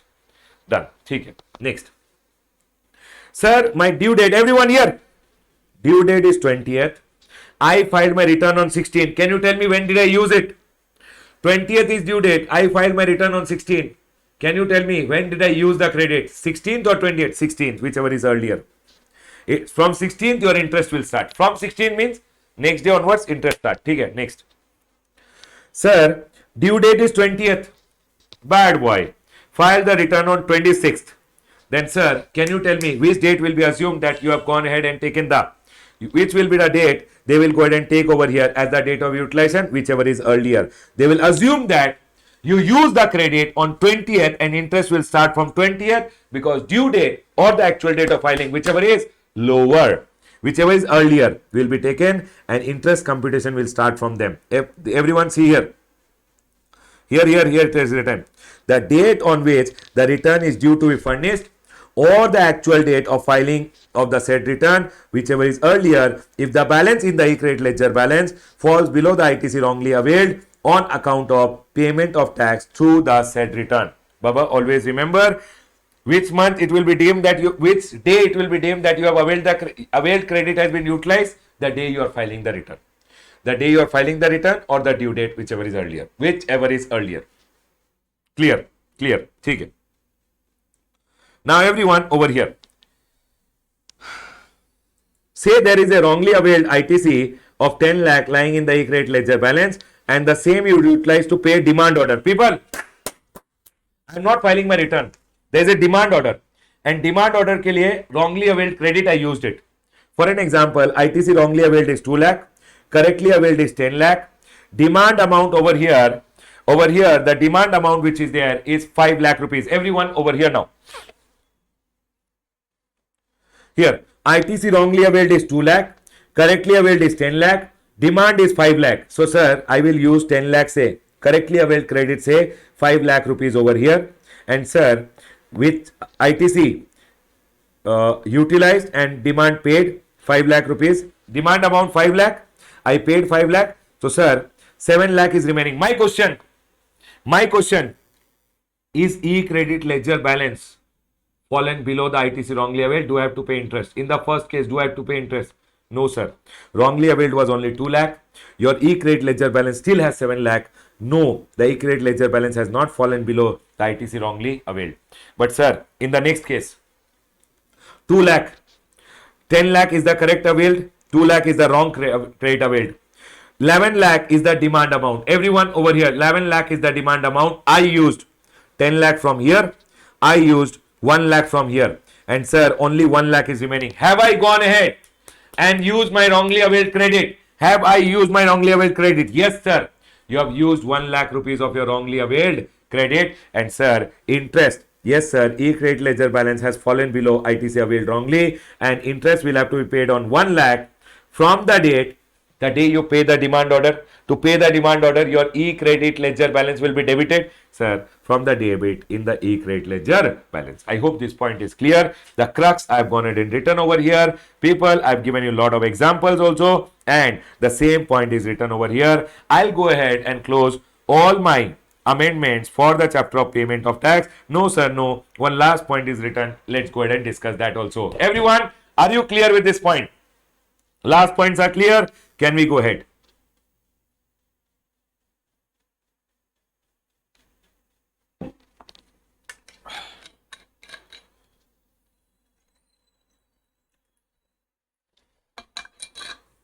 Yes, sir. Done, everyone. Let's go ahead.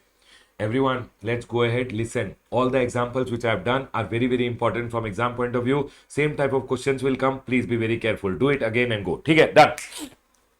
Utilization of amount available in the e-credit ledger and e-cash ledger for payment. Everyone, utilization of amount in the e-credit ledger, and e-cash ledger for payment of tax and other liability. Number one, question asked, people, government replied. Here, I will request student that when you see this circular, no, after the class, make a circular ka 3-point summary and write it down in the chart only, so that one day before the exam, you don't have to come here and see the amendment booklet. Okay, everyone over here. Now, everyone over here, whether amount in the e-credit ledger can be used for making payment of any tax. Baba, everyone listen. Any tax means what? Tax can be, one is output tax liability, your sales pay liability. One is your inward pay tax liability. What is your inward tax liability? Purchase pay, reverse charge ka liability. Remember one thing, e-credit ledger can be used only to pay output tax liability. E-credit ledger cannot be used to pay any tax. You can't go ahead and pay your inwards pay tax liability, reverse charge ka liability cannot be paid through e-credit ledger balance. Remember this point, everyone. Yes, sir, we will be careful. E-credit ledger say you can go ahead and pay your output tax, but sir, e-credit ledger say input tax liability means your reverse charge ka liability can't be paid. Okay, sir, point is clear. Let's go ahead. Next. They told, can you pay any tax? You can pay only output tax. You can't pay purchase, inward pay, whatever reverse charge ka tax liability is that can't be paid through e-credit ledger. ठीक है. Whether the amount available in the e-credit ledger can be used for making payment of any liability other than tax. Can you pay interest, penalty, late fee or any other amount using your e-credit ledger? IPLO. People, listen. In your chart, you can write over here only. First wala ka summary. E-credit ledger you can use to pay only output tax liability. E-credit ledger to pay inwards pay tax liability, you can't use it. Over story, write down here only. Second point, everyone. Second point, sir, what will you do?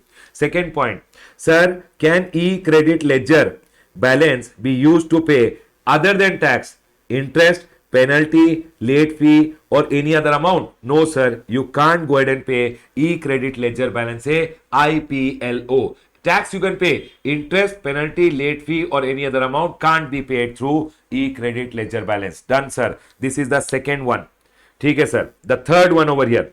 Whether the amount in the e-cash ledger can be used for making payment of any liability under the GST Act? Sir, yes, sir.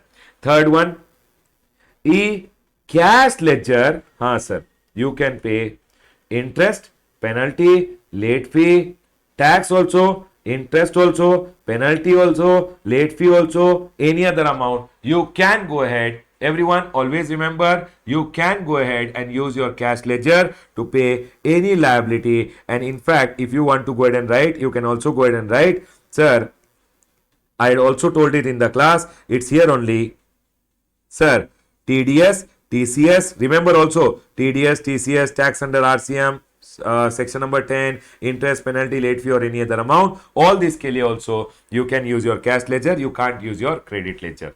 Done, sir. Point is clear. Remember, I've gone ahead and written down the note here only that, sir, yes, interest, tax, interest, penalty, late fee or any other amount, e-cash ledger can be used. Sir, we want to write the summary. You can write down the summary. Congratulations, people. We are done with all the amendments relating to your chapter of payment of tax. Most important amendment, listen. One, please remember the modes of payment. They can give you a small MCQ asking about the modes of payment, and in modes of payment, IMPS and UPI introduced. Okay?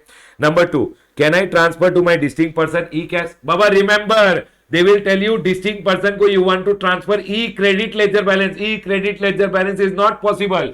E-cash ledger balance, CGST and IGST can be transferred. Please remember. Next, sir, this is okay. This is very, very important, which is there. This is the erroneous refund wala point. This is okay. And sir, all the remaining amendments I told you over here, the circular, that's all is the important part which are part of the amendment. Right, everyone? Chalo.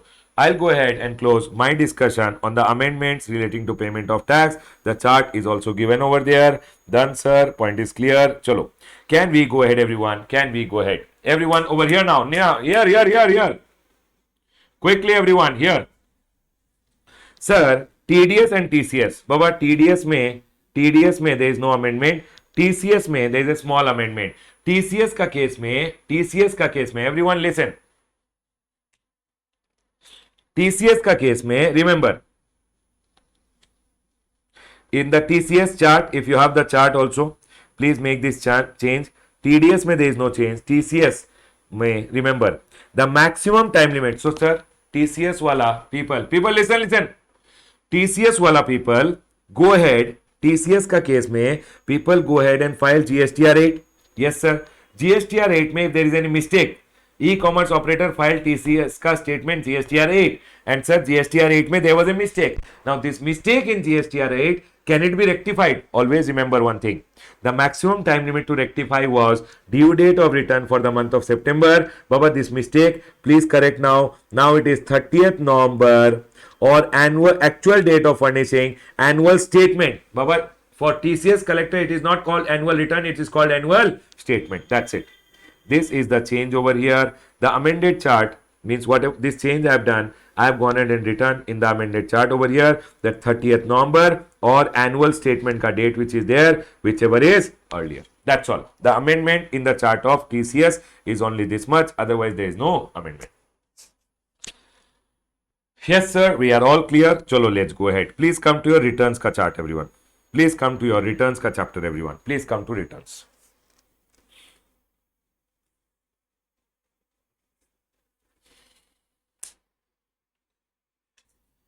Now, the next amendment which we are going to do is from the chapter of returns. Everyone in the chapter of returns. Now, government have gone ahead and told everyone, listen over here.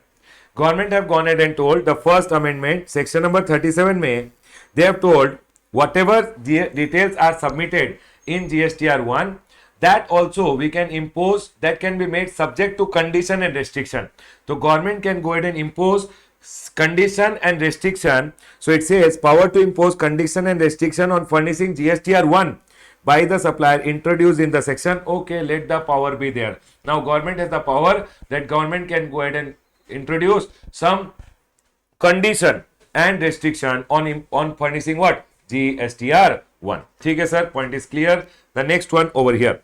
Then, sir, the details of the outward supply in GSTR 1 will come in the GSTR 2B. So it says the details of outward supply affected on or before 10th, basically it is 11 now, succeeding the said tax period, and such detail shall within such time as may prescribe be communicated to the recipient. It will be communicated, but again it will be communicated subject to some condition and restriction, and hence now what they are telling is GSTR 1 may you details you will furnish, that also we can make subject to condition and we can impose restriction. Sir, GSTR 1 may you will submit, it will come in GSTR 2B. Sir, that also we can make subject to some condition and restriction. As of now, no condition and restriction given. It is just a power there with the government. Let the power be there. Total Bakwas amendment. Second, section number 37(2), there was a point which was relating to section number 38. Baba, now section number 38 was talking about GSTR 2 earlier. Because GSTR 2 got deleted, this reference of section number 38 had to be deleted. This whole provision became redundant and hence government deleted it. Next, section number 37(3) May, there was section number 42, 43 ka reference. Baba, section number 42 and 43 rest in peace now. Hence this provision, this point also, this reference also deleted. Okay, sir, GSTR 1 may have done a mistake. People, if you do a mistake in GSTR 1, what is the maximum time limit to rectify? Sir, GSTR 1 may, if I have done a mistake, revision is not possible. But sir, I can go ahead and rectify in the next period ka return, next period ka return, next period ka return. But the maximum time was September month ka return when you are going ahead and filing. In that, the amendment can be done for the mistake, right? But now they have gone ahead and changed it. Everywhere it is changed now. They have gone ahead and means most of the places government have changed it, saying sir, it is now 30th day of November or the date of furnishing annual return, whichever is earlier. This is one amendment which you can take care that sir, GSTR 1, any mistake done, you can't revise GSTR 1, but amendment can be done, and the maximum time limit to go ahead and amend is 30th November or annual return ka actual date, whichever is earlier. This is one amendment which is okay to know. The next one over here, everyone listen to me very carefully. It says a registered person shall not be allowed to furnish the details of outward supply. Okay. Sir, April and May, I did not go ahead and file my GSTR 1 in April. Can I file my GSTR 1 for May? They are telling, sir, next GSTR 1 also you can't file. That's all. This one not file, this also you can't file. That's all. They have gone ahead and told that, sir.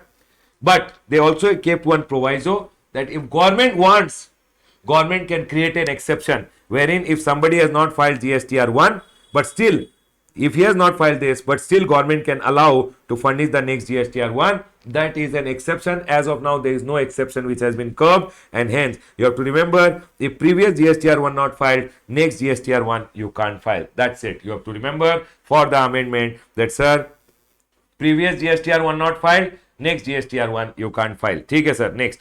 Now, everyone over here, do you remember I went ahead and told you supplier will go ahead and show the details in GSTR 1 and the details will come in your GSTR 2B. Now 2B may also, I told one will be what you can go ahead and avail and one will come in restricted. Now here is the point in section number 38. Section number 38 earlier used to talk about GSTR 2. Since GSTR 2 is gone, now government have gone ahead and substituted the whole section number 38 and they have told which items will appear in the restricted column. That is being told by the government. Everyone over here, listen to me very carefully. People who are watching the amendment, one shot. Today we have to go ahead and complete. Yes, you have to go ahead and complete. Don't get up. Don't go anywhere. Don't leave it in between. You all have to do it. We have to complete it today. Yes. Now, and enjoy, and we have to do it. Yes. Now, it says furnishing details of inward supply. Okay, inward supply. It says the details of outward supply furnished by a registered person and such other person as may prescribe an auto-generated statement containing the details will be made available in such form and such condition as may prescribe. Means, sir, GSTR 1 ka details will be made available in GSTR 2B. Okay, sir. Then the auto-generated statement shall consist of, the auto-generated statement means the GSTR 2 will consist of what? Details of inward supply in respect of which the credit may be availed by the recipient. It will show the credit which you can go ahead and take, and also the details in respect of which credit cannot be availed wholly or partly by the recipient, means the credit which you can't avail, that will also be showed in GSTR 2B, and that is what is being told in section number 38 now. And sir, why will the credit appear in GSTR 2B ka restricted column? That also they have told that, sir, details of supplies of which credit cannot be availed wholly or partly by the recipient on account of such details of the said supply being furnished under section number 37. Who has furnished? It is furnished by registered person, means which items will appear in your restricted column? By registered person within such period of taking registration as may prescribe. Government is telling if a registered person takes registration and within such time, whatever he prescribes, that will come in your restricted column. Sir, within such time means as of now, no, government have not made the rule for this. So it is redundant kind of an amendment actually, section number 38. Redundant means it is not redundant, but it is not complete yet, because the rules are yet to be made that, sir, if the details are prescribed by a registered person within such time of taking registration as may prescribed in the rules, and that credit is coming in your GSTR 2B, we will restrict it. Sir, within what time of taking registration? As of now, nothing told. So you think government is selling, by chance, government is selling within 1 month of taking registration, whatever is furnished by in the GSTR 1, it comes to the front party ka GSTR 2B, it will be in the restricted column. Sir, as of now, government have not gone ahead and told within how much time of taking registration the credit will come in your restricted tab or restricted column. Can we go ahead, everyone? Okay, sir. So this is okay. Sir, if the details are furnished in GSTR 1 by a registered person who has defaulted in the payment of tax and where such default has continued for such period as may prescribe. As of now, prescribed period is nothing. It is not prescribed. Rule will be made in future. But sir, if GSTR 1 may the details are prescribed by such person who has defaulted in payment of tax for such period, then sir, if supplier is not paying the tax, then that will come in your restricted column or restricted tab. Next, if details in GSTR 1 are furnished by registered person, the output tax payable by whom in accordance with the statement of outward supply during the period exceeds the output tax payable by him with such limit. Sir, what do you mean by this? In GSTR 1, he is showing 1 crore ka sale, 18 lakh ka output tax liability. In GSTR 3B, that guy has gone ahead and shown, sir, 1 lakh ka sale, 18,000 rupees ka output tax liability. He has gone ahead and shown discrepancy in GSTR 1 and GSTR 3B. Government is selling his credit. We will go ahead and block. But sir, as of now, such limit means by what limit the difference in GSTR 1 and GSTR 3B is there, then the credit will come in the front party ka restricted tab. We don't know as of now. As of now, it is yet to be prescribed. Okay. If the details are given in GSTR 1 by registered person who during the period as may prescribe, as of now period is not prescribed, has availed credit of the amount that exceed the credit that was available under clause A, means supposingly my supplier who has passed on the credit took more credit than what was appearing in his GSTR 2B, then whatever credit he is passing on to me by filing GSTR 1, that will come in my restricted ITC.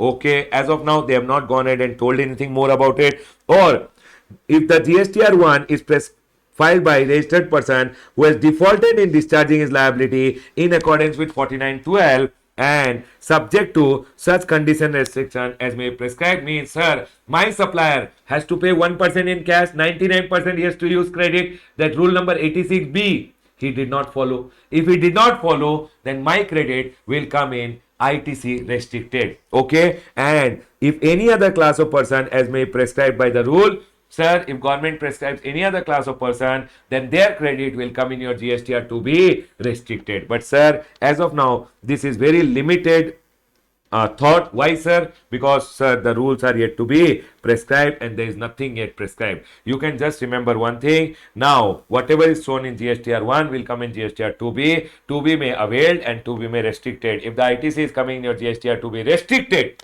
you will not get the credit. That's it. Next, sir, GSTR 2A say 2B gets generated. Yes, everyone. Here, the word used was auto drafted. GSTR 1 say GSTR 2B will draft. The word used was drafted. Now, government told drafted is not a good word. We will use the word auto generated. Okay. Let them change the word. What is the problem? Next. Section number 39. Everyone tell me one thing.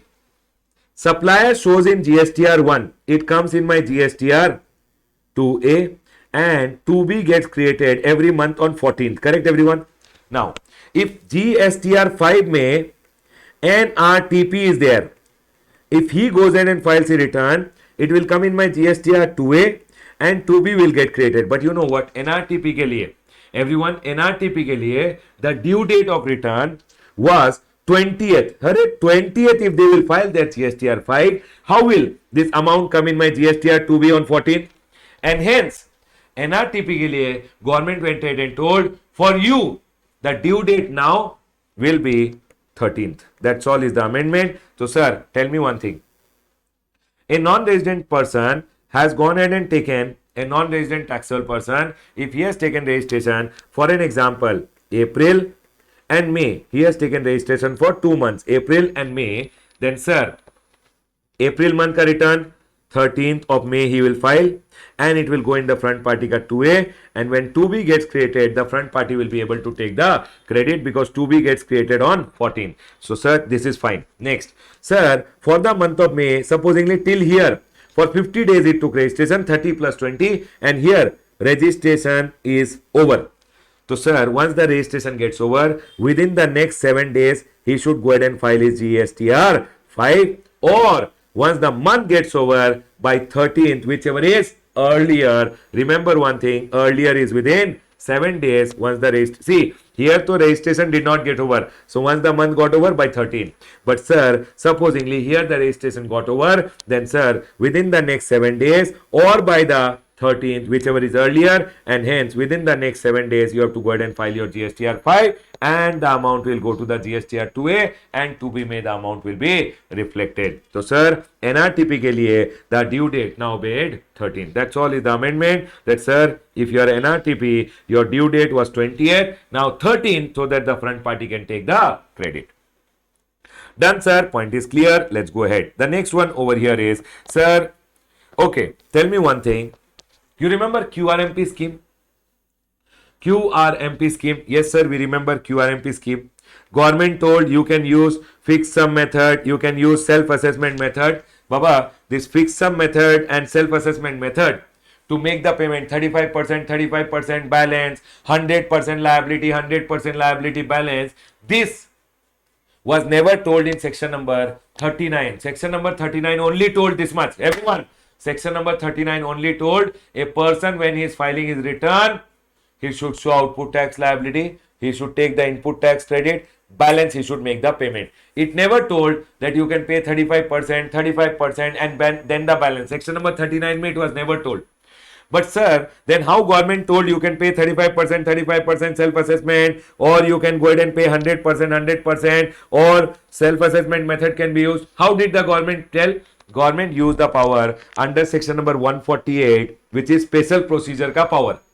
Now, government went ahead and introduced the same power in section number 39, and government told either you go ahead and pay your net tax liability, that is output minus input, or in lieu of the amount referred in clause A, an amount determined in such manner and subject to such condition when may prescribe. It means now, sir, tell me one thing. Basically, they are trying to go ahead and say that if somebody goes ahead and tomorrow challenges that, sir, government, this was never told in the law. Section number 39 always told that you should pay your net tax liability. Then why will I pay 35% balance? When I will file my return, only then I will pay. So government told this was done by special procedure. Now, same thing government is telling, we have written in the act also that government can go ahead and pay you, tell you to pay other amount as may be prescribed. And that is what is being told over here. Sir, what kind of an amendment? Total bakwas. Next.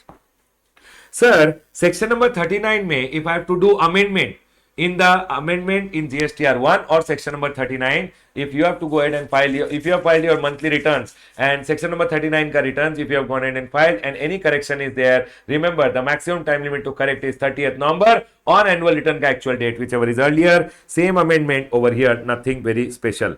Let's go ahead. Everyone listen to me very carefully. This point I want you to understand. Listen.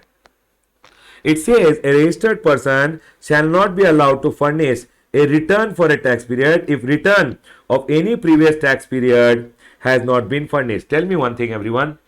I will not be allowed to file GSTR 1. If I don't file GSTR 1 of the previous tax period, next GSTR 1 can't file. Okay. I will write April and May over here. If I don't go ahead and file, they are telling GSTR 3B over here.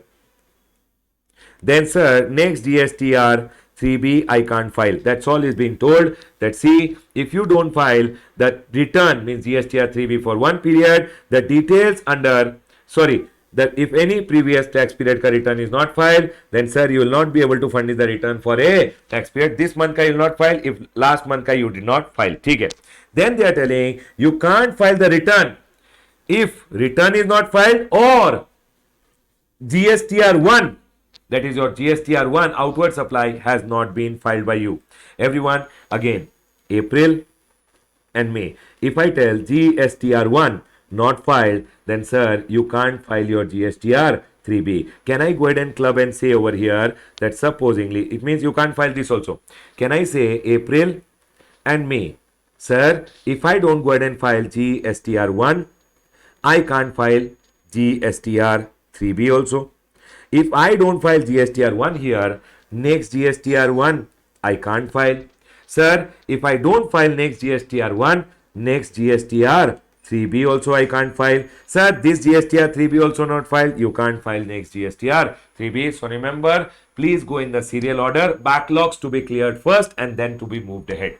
Is my point clear to all? I hope everybody got this point. Yes, sir, we are all clear. Let's go ahead. Everyone over here now. The same thing has been returned and government has the power to exempt also. Okay, let the power be there. Annual return ke liye, listen, annual return was required to be filed by every registered person. Whoever is registered is required to file annual return. But for 1718, 1819, 1920, annual return was made optional. Yes, sir, annual return was made optional. If your turnover, if your aggregate turnover is up to 2 crore, it was optional. Now, 2021 also, and now the amendment for 21-22, they are telling you are exempted from filing annual return if your aggregate turnover is up to 2 crore. So, Baba, if your turnover is up to 2 crore, the amendment, annual return is made not required. You are exempted from filing annual return. Okay, sir. Next. The late fee wala section number 47 में late fee is there. Here inwards wala point was written. Baba, GSTR 2 is dead now and hence inward wala point wherever it was written has been deleted. ठीक है sir. And here section number 52 was not written. Means GSTR 8 related late fee के लिए it was not written in section number 47. Now they told okay section number 47 में they introduced section number 52 and hence TDS deductor के लिए also the late fee is what everyone? TDS deductor or TCS collector के लिए late fee will be 100 rupees per day up to a maximum of 5,000. That's it. Sir, goods and service tax practitioner. Nothing, Baba. Goods and service tax practitioner के लिए they have gone ahead and told here the details of inward supplies were written. Baba, GSTR 2 is gone. Hence, the details of inward supplies wala point also being deleted. That's it, everyone. With the amendments, till the chapter of returns, everyone. The amended chart, I've gone ahead and made it available. Auto drafted became auto statement. Sir, 21-22 के लिए limit is now 2 crore rupees. ठीक है, sir. Then GSTR 5 का due date I have told you. Section number 52, this had to be green, and hence TCS collector also GSTR 8, 100 rupees per day up to a maximum of 1000 rupees. It's just that the section number 52 का reference was missing. They have introduced it. Next, important points may you can see over here a registered person, this point which is there, this I have gone ahead and explained you. Where, sir? This one, this same thing. First file if you don't file GSTR 1, you can't file GSTR 3B. If you don't file GSTR 1, next GSTR 1 you can't file. If you don't file next GSTR 1, next GSTR 3B you can't file. This GSTR 3B not file, this GSTR 3B also you can't file. That's all is the point. One thing you have to just make a change over here, that any error discovered in GSTR 1 or GSTR 3B, sir, you can make the change in the amendment table contained in GSTR 1 or GSTR 3B. You write down over here GSTR 1 or GSTR 3B. Please make the change GSTR 1 or GSTR 3B. Both. In GSTR 1 or GSTR 3B, you can make the change by 30th November or date of filing annual return, whichever is earlier. Done, sir. Point is clear. GST practitioner के लिए I have told inward supplies का detail. Baba, their function is no more inward supplies का detail. They furnish only outward. Purchase का detail GSTR 2 is not there, and this point got deleted. That's all, everyone. We are done with your amendments till the chapter of returns. Congratulations, people. We are done with the amendments relating to till the chapter of returns, everyone. Done. Everyone, let's continue. Listen, CA is not difficult. Difficult is the commitment of a student to stick and sit in the class and say, sir, I will finish it today. That commitment is very important. I want you guys to be committed. You have started the class. We will end the class. We'll complete and end. Done, sir. Let's keep going, everyone. Now, everyone over here, listen to me very carefully. Now, sir, we started learning GST with what?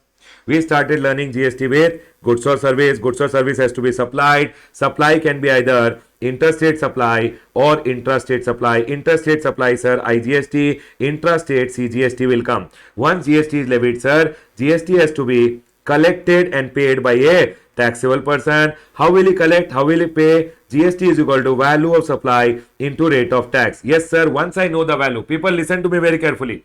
Once I know the value, I'll go ahead and prepare the tax invoice, credit note, debit note, and delivery challan. Then, sir, I will maintain my accounts and records and send the goods to the other person with the help of e-way bill. Now, sir, then the liability will come. Liability comes at the time of supply. You will use your input tax credit. Remaining amount you will make the payment, and then you will go ahead and file your return. Here, first part of GST gets over, and sir, there is no amendment over here. Means whatever amendments were there, we have discussed. Amendments are there, we have discussed. Now, the next point comes over here is advance ruling. Yes, sir. Any stage में any person has any doubt, he can go for advance ruling. Baba, advance ruling का case में no amendment. There is no amendment at all. Advance ruling, no amendment. ठीक है. Now, after advance ruling, we have assessment. Baba, assessments also there is no amendment at all.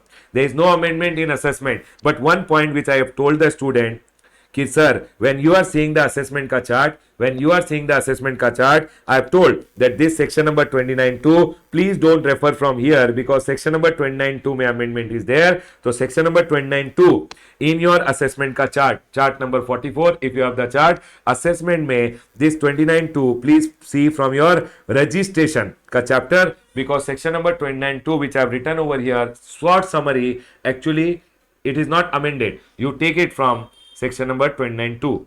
ठीक है sir, in your registration chapter. Sir, then the next one comes audit. Audit में there is no amendment at all. The next one comes inspection, search, seizure. There is no amendment at all. The next is demand and recovery. There is no amendment. Sir, then comes is your appeals and revision. There is no amendment in appeals and revision. And sir, next one over here is liability to pay. No amendment at all. Sir, offenses and penalties, there is no amendment in the chart. There is no amendment in the chart of offenses and penalties. But there is one small circular which has been given, a clarification which has been issued. Let's go ahead and understand the clarification now. Everyone over here now, let's understand the clarification which has been given. What are they telling? Offenses and penalties. Listen. Clarification on various issues relating to applicability of demand and penalty provision under the CGST Act in respect of transaction, including in what is there involving fake invoice. People, listen, 10 minutes and I'll give you a break. Okay? First you listen, then 10 minutes later I'll give you a lunch break. Everyone here. Questions were asked, government went ahead and replied. Everyone over here. What is the question? People asked, sir, officers also went ahead and asked, in case where a registered person A has issued a tax invoice to another registered person B without any underlying supply of goods or service or both, whether such transaction will be covered as supply under section number 7 and whether any demand and recovery can be made from A in respect of the transaction covered under in respect of the said transaction under 73 or 74, also whether any penal action can be taken against A. I will go ahead and tell you over here. This is Mr. A. A for Aditya. Okay? This is A. A for Aditya. Aditya went ahead and supplied supposingly to B. He did not make supply. He did not make any supply, but he issued a bogus invoice. Bogus invoice he went ahead and issued.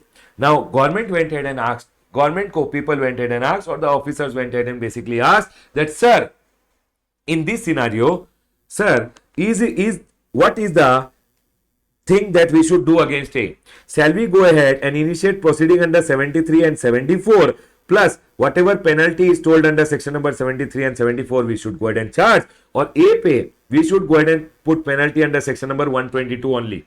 Listen, government went ahead and clarified over here that situation is A has issued a tax invoice to B and a registered person, B is a registered person and there is no supply. There is no supply, B is a registered person, A is a registered person, he issued a bogus invoice and there is no supply over here. Okay? In this scenario they are telling issue of fake invoice without supply does not amount to supply. It is not a supply only. Okay? Then no demand and penal action is required to be done under 73 and 74. So, sir, what is the clarification? 73 and 74 is not required to be done because 73 and 74 will be done only if there is a supply over here.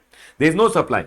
But A shall be liable to penalty under section number 122 for issue of fake invoice. Baba, he has issued fake invoice and he has passed on the credit. So section number 122 may. Do you remember section number 122? Yes. If you go ahead, whatever is the ITC 122 1 may, you will be penalized wherever whatever is the penalty or the ITC you have passed on, that much amount of penalty will be levied on you, and hence they told higher of 10,000 or the ITC passed on, penalty will be levied, and hence sir section number 122 1 में A के ऊपर penalty will be there 10,000 or ITC passed on whichever is higher. Mind it, 10,000 under CGST or the CGST का amount passed on whichever is higher, same amount payable under SGST also. ठीक है sir. IGST then remember 20,000 or the IGST passed on. ठीक है sir. Point is clear. चलो next. There is A over here, there is B over here, and there is C. Everyone, there is A, there is B, there is C.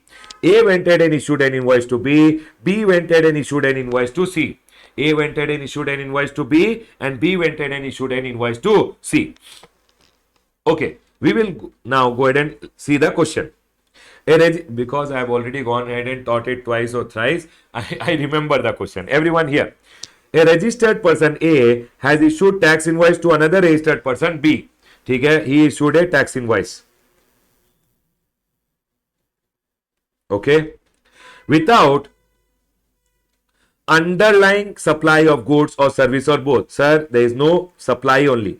There is no supply means the invoice is fake invoice. B avails the ITC. B ITC availed. ITC which he has wrongly availed. ठीक है? On the basis of such tax invoice, B further issues an invoice along with underlying supply. B went ahead and did a supply, and for the supply issued a tax invoice. Baba, on the supply, B will have output tax liability. Yes, sir. Then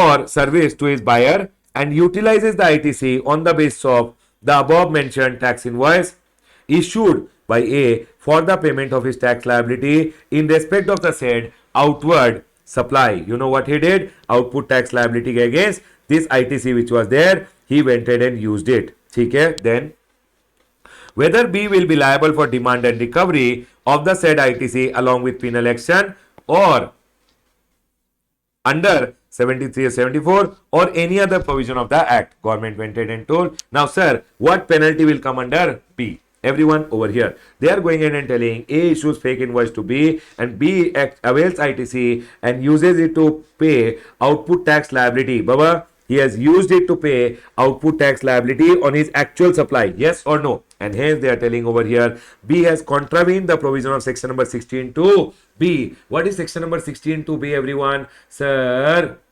16 to B. Think. Tell me.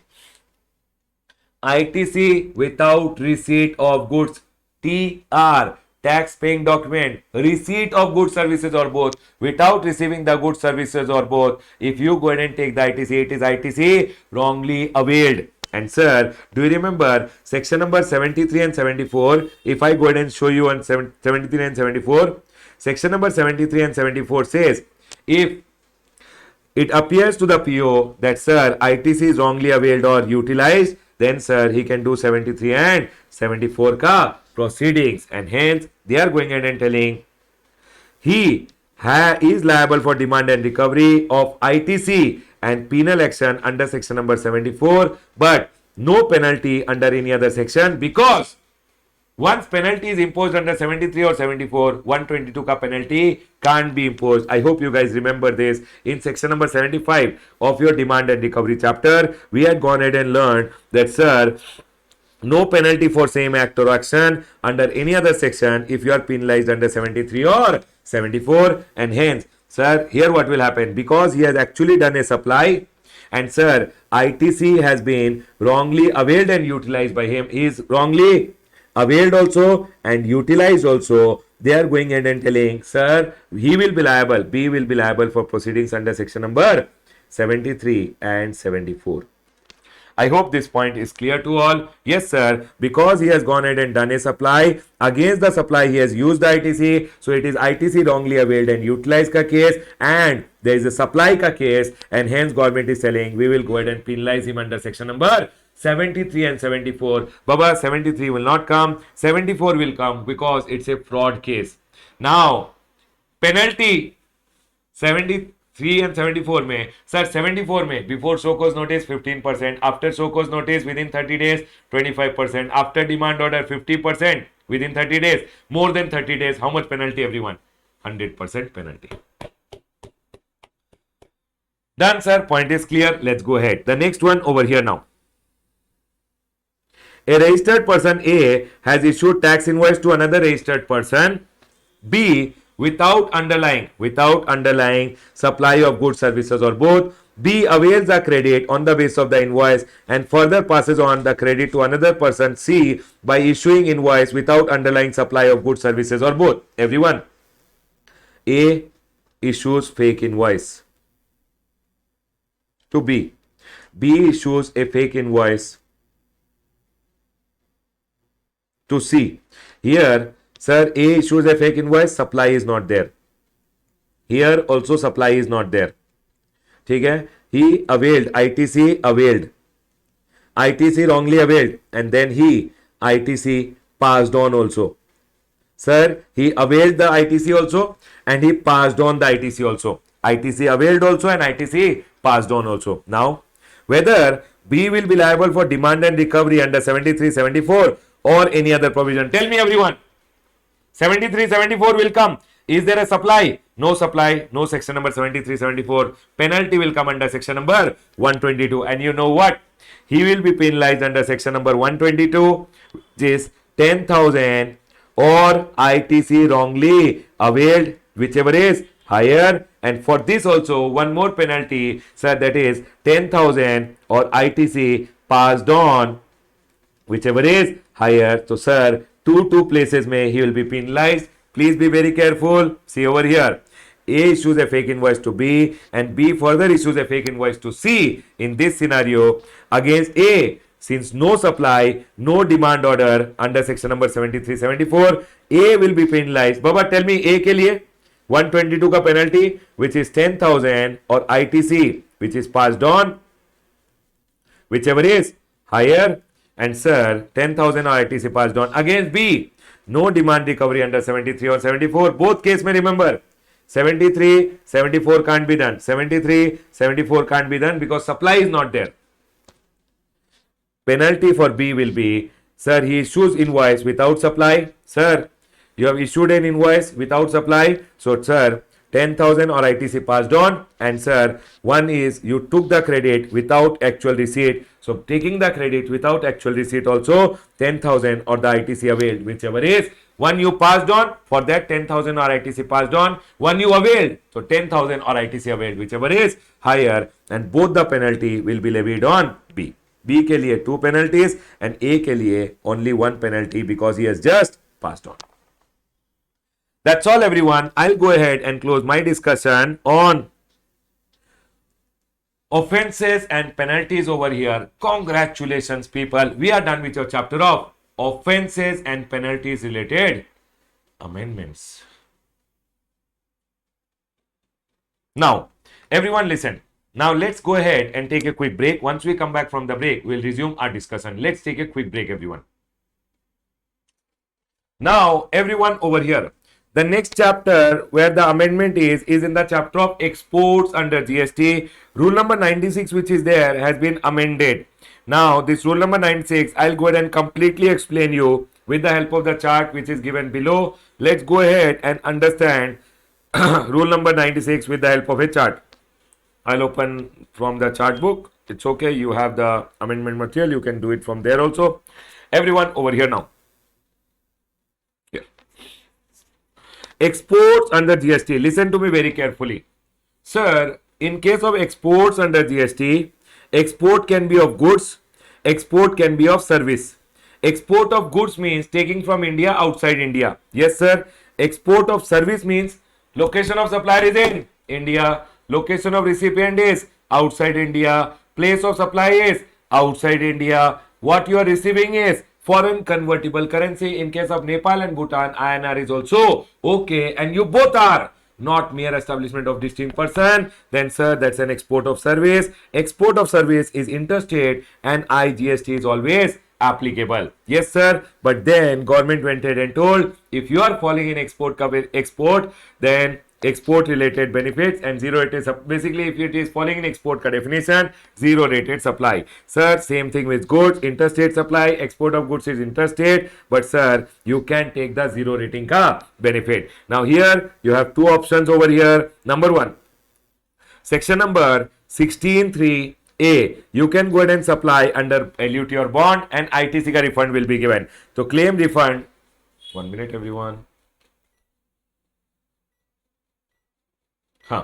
It says you can go ahead, give LUT or bond and claim ITC का refund. ठीक है sir? Oh, that is section number 54(3) read with rule number 89(4) वाला the formula which is there. ठीक है? Then it says refund application has to go and refund will be processed by the GST department. Now listen, sir, if you go ahead and export goods, interstate supply IGST will come. Now if you go ahead and supply on payment of IGST, on supply on payment of IGST, then you can claim a refund of IGST paid. But here, sir, it is section number 54(1) read with rule number 96. Basically, because you have paid IGST and exported, ITC refund is not there. You have exported goods only, okay everyone? And you have gone ahead and exported on payment of IGST. So sir, IGST paid ka refund will be given by custom department. Means when you go ahead and export the goods, from India, I'll go ahead and make it little big over here. Now, if you go ahead and export the goods from India, this is IceGate ka portal, which is the custom ka portal. This is your gst.gov.in. Now listen to me very carefully. You are the exporter. When you go to the IceGate ka portal and you file your shipping bill or bill of export In case of land route, it is bill of export. In case of sea or air, it is shipping bill. If you file that, Baba, that is only your refund application. And you know what? They are going ahead and telling, sir, refund application is your shipping bill and refund will be processed by the proper officer at custom. Means the officer sitting over here, he will go ahead and process your refund. He will go ahead and give you the refund. GST department will not go ahead and give you the refund. So here they are telling rule number 96 is applicable. Rule number 96 has been amended, which we are going to quickly recap now. Recap means learn now. Everyone over here. Rule number 96 over here, refund of IGST paid on goods, services or both which are exported out of India. Sir, refund of IGST paid on goods, services or both which are exported out of India. It says, sir, the shipping bill will be your deemed refund application. Means, sir, when a person is an exporter, he has gone ahead and exported, sir, the shipping bill or a bill, the bill of export, shipping bill in case of sea or air, bill of export in case of land road, which he goes ahead and files. That is only his refund application. Baba, when you go ahead and application, when you go ahead and export on payment of IGST, rule number 96 is applicable, which says, sir, when you export on payment of IGST, what, sir, you file the shipping bill or bill of export, that is your refund application, and the refund application will be deemed to be filed when? Because from the date of refund application, you should get the refund within 90 days. So they have gone ahead and told your refund application, we will deem that it is filed when, sir, it will be deemed to be filed when an application will be deemed to be filed when person in charge, supposingly you are going ahead and sending the goods by sea route, then the person in charge, basically the master of the ship, he goes ahead and online, he will file the departure manifest. He will file the departure manifest, or in case of land route, it is the import report. And in that departure manifest or import report, so he files the departure manifest, export manifest or export report.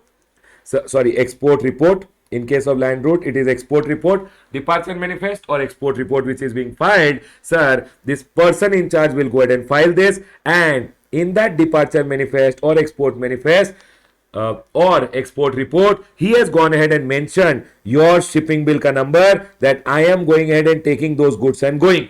So in the export report in case of land, departure manifest or export report in case of sea or air, sir, in that he has gone ahead and mentioned the, sir, in this your shipping bill ka number has been mentioned, or your bill of export in case of land route, that bill of export ka number has been mentioned, then it is confirmed that your goods have been taken from India outside India. Okay, sir. Then they are telling over here, so person in charge files a departure manifest or report covering the name and number of the shipping bill. So, sir, this is my refund application. What is your refund application, everyone? Shipping bill or bill of export, and it will be deemed to be filed when? Number one, sir, the departure manifest mein your shipping bill ka number is there. Then it is confirmed that your goods have gone outside India. Secondly, you are telling I paid IGST, I want IGST ka refund. Arey, before he gives you the IGST ka refund, first do one thing. You go to your gst.gov.in, file your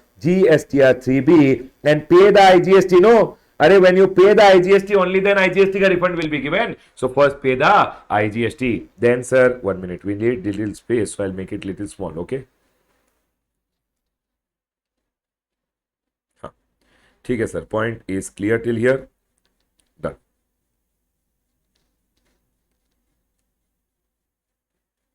done sir, ठीक है. तो sir, first of all they are telling your shipping bill और bill of export is your refund application, but it will be deemed that refund application is filed when, number one, the departure manifest which is filed by the person in charge, it mentions the name of your shipping bill, means he is taking the goods and going. Secondly, you have gone ahead and filed your GSTR 3B, and thirdly, you have gone ahead and done the Aadhaar authentication, because without Aadhaar authentication your refund will not be given. Now all the three, once it is done, then it will be deemed that your refund application is filed. Now they are going ahead and they have gone ahead and mentioned one, see, your GSTR 3B is filed and you have undergone Aadhaar authentication. Remember, in case of export of goods, shipping bill is your deemed export, shipping bill is your deemed refund application, and refund application is filed when? Deemed to be filed, that you have filed it when? Sir, the person who is taking the goods and going in the department manifest or departure report, he has gone ahead and put the name number of your shipping bill. ठीक है sir. Secondly, sir, I paid my GST. Thirdly, I have done my Aadhaar authentication. Now, here it says any mismatch between the data furnished by the exporter in shipping bill and those in GSTR1. Now what happens? I will also go ahead and file my GSTR1. Yes or no? This month ka GSTR1 also will be filed. No. When I file my GST, and then later I would have filed my GSTR3B. When I file my GSTR1, I will show all my export invoice. You know what? All the export invoices ka detail are sent to the IceGate ka portal. And they do a matching whether, sir, what details he has shown in the export invoices are the goods actually he has gone ahead and exported. So GST portal which is there, no, it is integrated with the IceGate ka portal, and whatever export invoices you show, that goes over there directly saying, sir, let's do the matching whether Ramesh ka export invoices which is telling is the same goods being exported or not. And such application, sir, shall be deemed any mismatch between the data furnished by the exporter in shipping bill and those in GSTR1, the export invoices, and it will go over here to the IceGate ka portal where they will check whether shipping bill may also same goods which are told in the export invoice are mentioned or not. Sir, any mismatch, its application shall be deemed to be filed on the date when such mismatch is being rectified. So sir, whenever if there is any mismatch, then first rectify the error, only we'll assume that your shipping bill is your deemed refund application. If any mismatch is there, we will not go ahead and process your refund. First you have to make the correction. Once you make the correction, only then we'll go ahead and assume that your refund application is filed and we'll take it up for processing. Remember, any mismatch, it says over here, any mismatch between the data furnished by exporter in shipping bill of export and GSTR1 shipping bill and your GSTR1 may export invoices ka details, they are telling such application for refund will be deemed to be filed on the date when mismatch with respect to the shipping bill basically is being rectified. Means whatever mismatch is there relating to the shipping bill and export invoice, if any mismatch is there, you correct it. Only then we'll assume that the refund application is filed, because once the refund application is filed, we have to give the money to you within 60 days. So sir, we will assume it to be filed only once you have gone ahead and corrected the differences. Next. Then it says, sir, GSTR1 may whatever details you give, it is sent to cross verification. Yes sir, GSTR1 ka detail, the export invoices, yes sir, it is being sent to the IceGate ka portal for cross verification, that I have already told you. Upon receipt of information that GSTR3B is filed, now once GSTR1 is filed, the details will be communicated and they will check. Now once you file the GSTR3B and pay the GST, so sir, I filed my GSTR3B and paid the GST, they are telling over here the proper officer shall process the refund. Means this proper officer at the custom, proper officer of customs this is, okay everyone, and he will go ahead and process the refund and refund will come in your bank account. Whatever IGST was paid, this IGST he will go ahead and refund over here. Quickly tell me, is the process of refund clear over here? Yes sir. Now listen, sir, withholding of refund. When can the refund be withheld? Baba, refund getting is very difficult. When can the refund be withheld? Number one, upon request from jurisdictional commissioner of central tax, state tax, union territory tax. Baba, do you remember? Your commissioner can go ahead and withhold. Your proper officer or your commissioner who is there, they can go ahead. Your jurisdictional commissioner, who is my jurisdictional commissioner, can go ahead and tell this person, hey, this person ko, hey, do one thing. Ramesh ka refund which is there, no, hold it, don't give. You can, then he will go ahead, this refund will be withheld.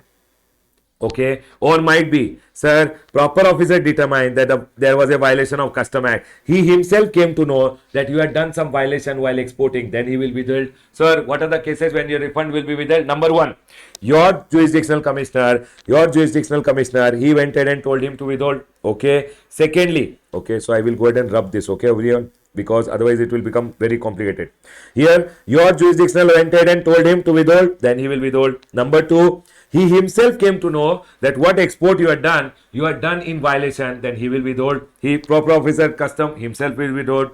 Number three, the commissioner at board, basically the CBIC mein there is a commissioner, CBIC ka commissioner or officer authorized by the board on the data, on the basis of data analysis, and this parameter is of the opinion that the verification of exporter ka credential, including the availment of ITC by the exporter, is considered essential before grant of refund in order to safeguard the interest of revenue. Means, sir, either my jurisdictional commissioner or everyone over here,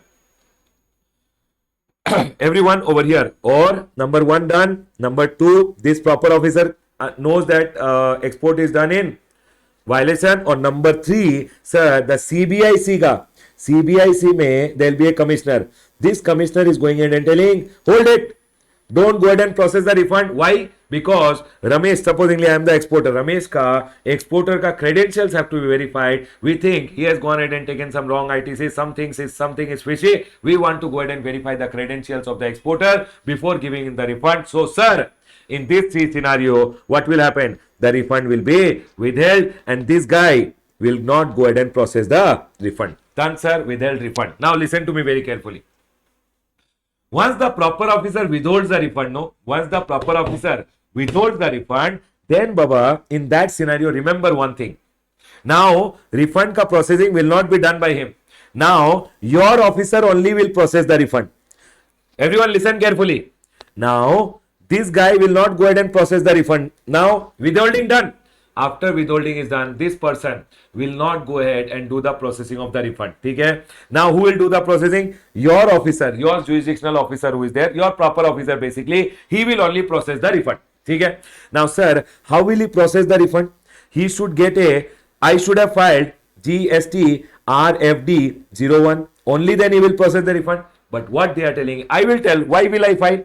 Because I have already filed my shipping bill and my shipping bill was my deemed refund application. Why will I file again GST RFD 01 with my jurisdictional officer or proper officer who is there above me? Why he went ahead and told him to withhold?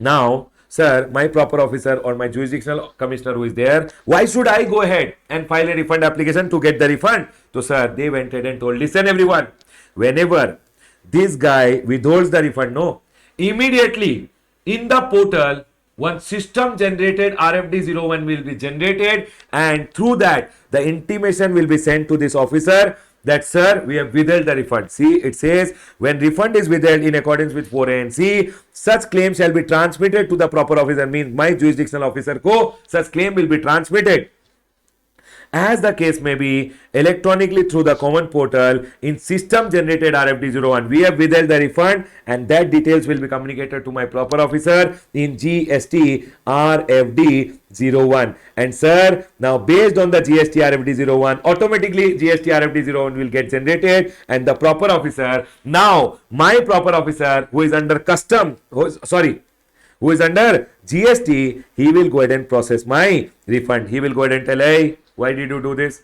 Your refund was withheld. You file your return, only then we'll give you, otherwise will not give you the refund. All these things, he will start talking with me. So basically, he will go ahead and now do the processing of the refund. If he doesn't like it, if he thinks, hey, we will not process, then he will not process if I have done something wrong. Everyone over here. And the intimation shall also be sent to the exporter electronically. Baba, this exporter also will be informed that we have withheld your refund and your proper officer, we have gone ahead and sent one intimation and GST RFD 01 is generated. Now your proper officer only will give you the refund. So GS Custom Department ka officer will go ahead and inform my officer in and automatically one GST RFD 01 will be generated and my officer will go ahead and process the refund now. Okay, sir. Next.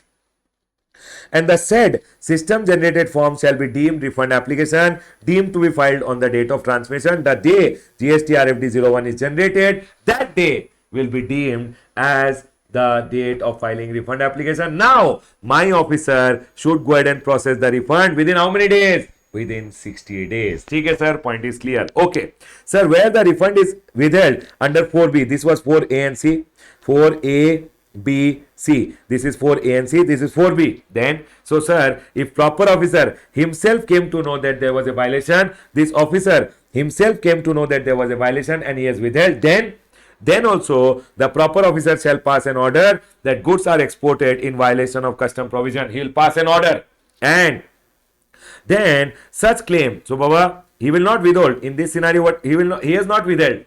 He has himself withheld. Sorry, he has himself withheld. In this scenario, first he will pass an order that, sir, goods have been exported in violation, and now then claim will be transmitted to the proper officer. Means the refund claim which was there, basically he will go ahead and now transmit this detail to the in a system generated GST RFD01, and now my proper officer will go ahead and give me the refund. See over here, then the claim shall be transmitted to the proper officer, as the refund claim shall be transmitted to my proper officer electronically in a system generated RFD01, and the intimation of such transmission shall also be sent to the exporter that, okay, your refund is withheld by us because you have done something wrong, and hence now one system generated GST RFD01 will get generated. Now this system generated GST RFD01 ka basis pe my proper officer will go ahead and give me the refund. Then, sir,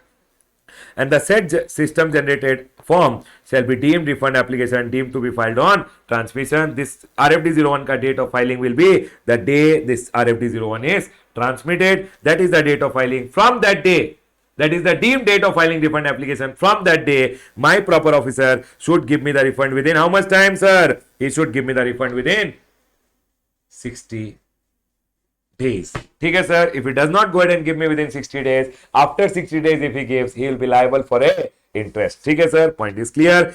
Sir, for notified goods, government can give the refund to the government of Bhutan, okay, and not to the exporter. Okay, for notified goods only. And for refund of IGST paid on service, Baba, IGST paid on service, Baba, goods का case में custom department deals with it. Services का case में file RFD01 and it shall be done by basically your GST department only gives the refund. But sir, what is the process in case of export of goods? I've gone ahead and told you. You can go ahead and draw it also. You can draw and keep it so that you remember it. Okay, sir. Point is clear. This is your This is your rule number 96, which is export of goods on payment of IGST में how will you go ahead and get the refund?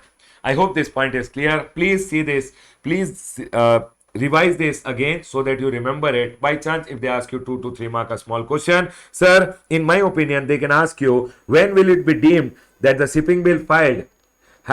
When will it be deemed that the application is filed? Okay? When number one, the person who is taking the goods and going files a departure manifest. In departure manifest, my shipping bill or bill of export ka number is there. Correct? Secondly, sir, I have gone ahead and filed my GSTR 3B. And thirdly, I have undergone Aadhaar authentication. One small question can come. Secondly, what are the cases when refund can be withheld? 3 cases. Might be the jurisdictional commissioner informs, might be the proper officer at custom himself comes to know, or might be the CBIC ka commissioner tells him to withhold. Then, sir, in this 3 scenario, the refund can be withheld. Are we clear, everyone? Yes, sir. Point is clear. This can be a small question in the exam. Please be very careful. We are done with your. See, I have gone ahead and covered the complete amendment in your rule number 96 with the help of the chart which I have gone ahead and drawn. Sir, how important is the amendment? I can go ahead and say B graded. Might be a 2 to 3 mark question you can expect out of it. I hope everyone is clear. Can we go ahead, everyone? Are we all clear? Can we go ahead, people?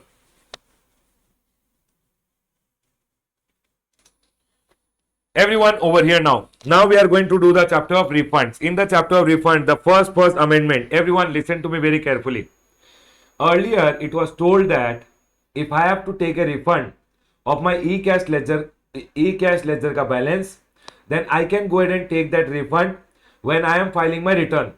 But now, sir, if you have to go ahead and take a refund of your e-cash ledger, Baba, this was practically never introduced that when you are filing your return, you can go ahead and take your e-cash ledger ka balance ka refund. This practically was never introduced. Hence, government went ahead and deleted this word saying e-cash ledger ka balance refund you can claim through your returns. This point was never implemented, hence deleted. And now, government have gone ahead and told, beta, please file a refund application. See here, everyone, refund of e-cash ledger balance can be claimed through GST RFD 01. That's all. Earlier, it was told when you file your monthly return, you can claim a refund of your e-cash ledger balance. That was never implemented. Never implemented. Hence, now government is saying, please file GST RFD 01 and claim a refund. Okay, sir. Done.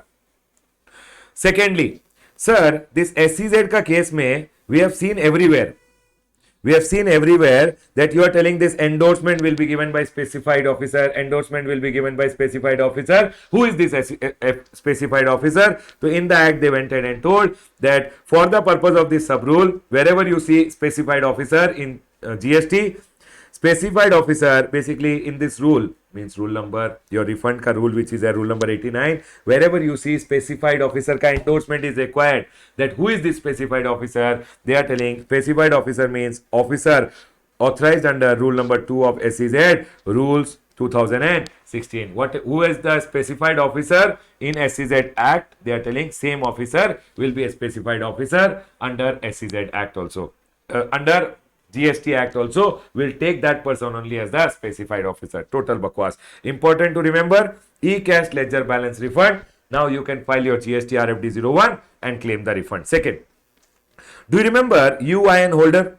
Yes sir, UIN holder के लिए earlier it was told 18 months. That notification has been withdrawn now, and now sir UIN holder also get a time limit of 2 years. So sir UIN holder के लिए when they go ahead and claim a refund, remember UIN holder supposingly for a quarter April, May and June they have gone ahead and bought some things. They have gone ahead and bought some inward supplies. On this inward supplies, whatever GST is paid, they can go ahead and file a refund application from the last day. 18 months it was there earlier, now it has become 2 years. Government has gone ahead and told for everyone we'll keep it uniform to be 2 years. That's all. Nothing. Please be careful in your chart. Make this change and keep. UIN holder का case में also time limit to go ahead and apply for refund is now 2 years. ठीक है sir. Point is clear. Let's go ahead. Everyone over here now. Then everyone over here. Listen.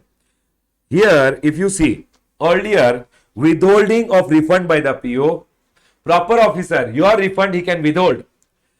Refund of ITC only was allowed to be withheld. So if your proper officer wanted to withhold your refund, only ITC ka refund he could withhold. Now amendment done, they have deleted this word and they are telling whenever refund is due. Now refund, any refund is due, proper officer can withhold. Remember earlier only ITC ka refund when he was giving you, that refund he could withhold. Now any refund which is there he can withhold, and this line has been deleted. So you have to remember whenever refund is due, officer can go ahead and withhold. That's all is the amendment done sir. Next, everyone over here, sir, when we go ahead 2 years, say 2 years from relevant date, everyone from the relevant date, within 2 years we have to file a refund application.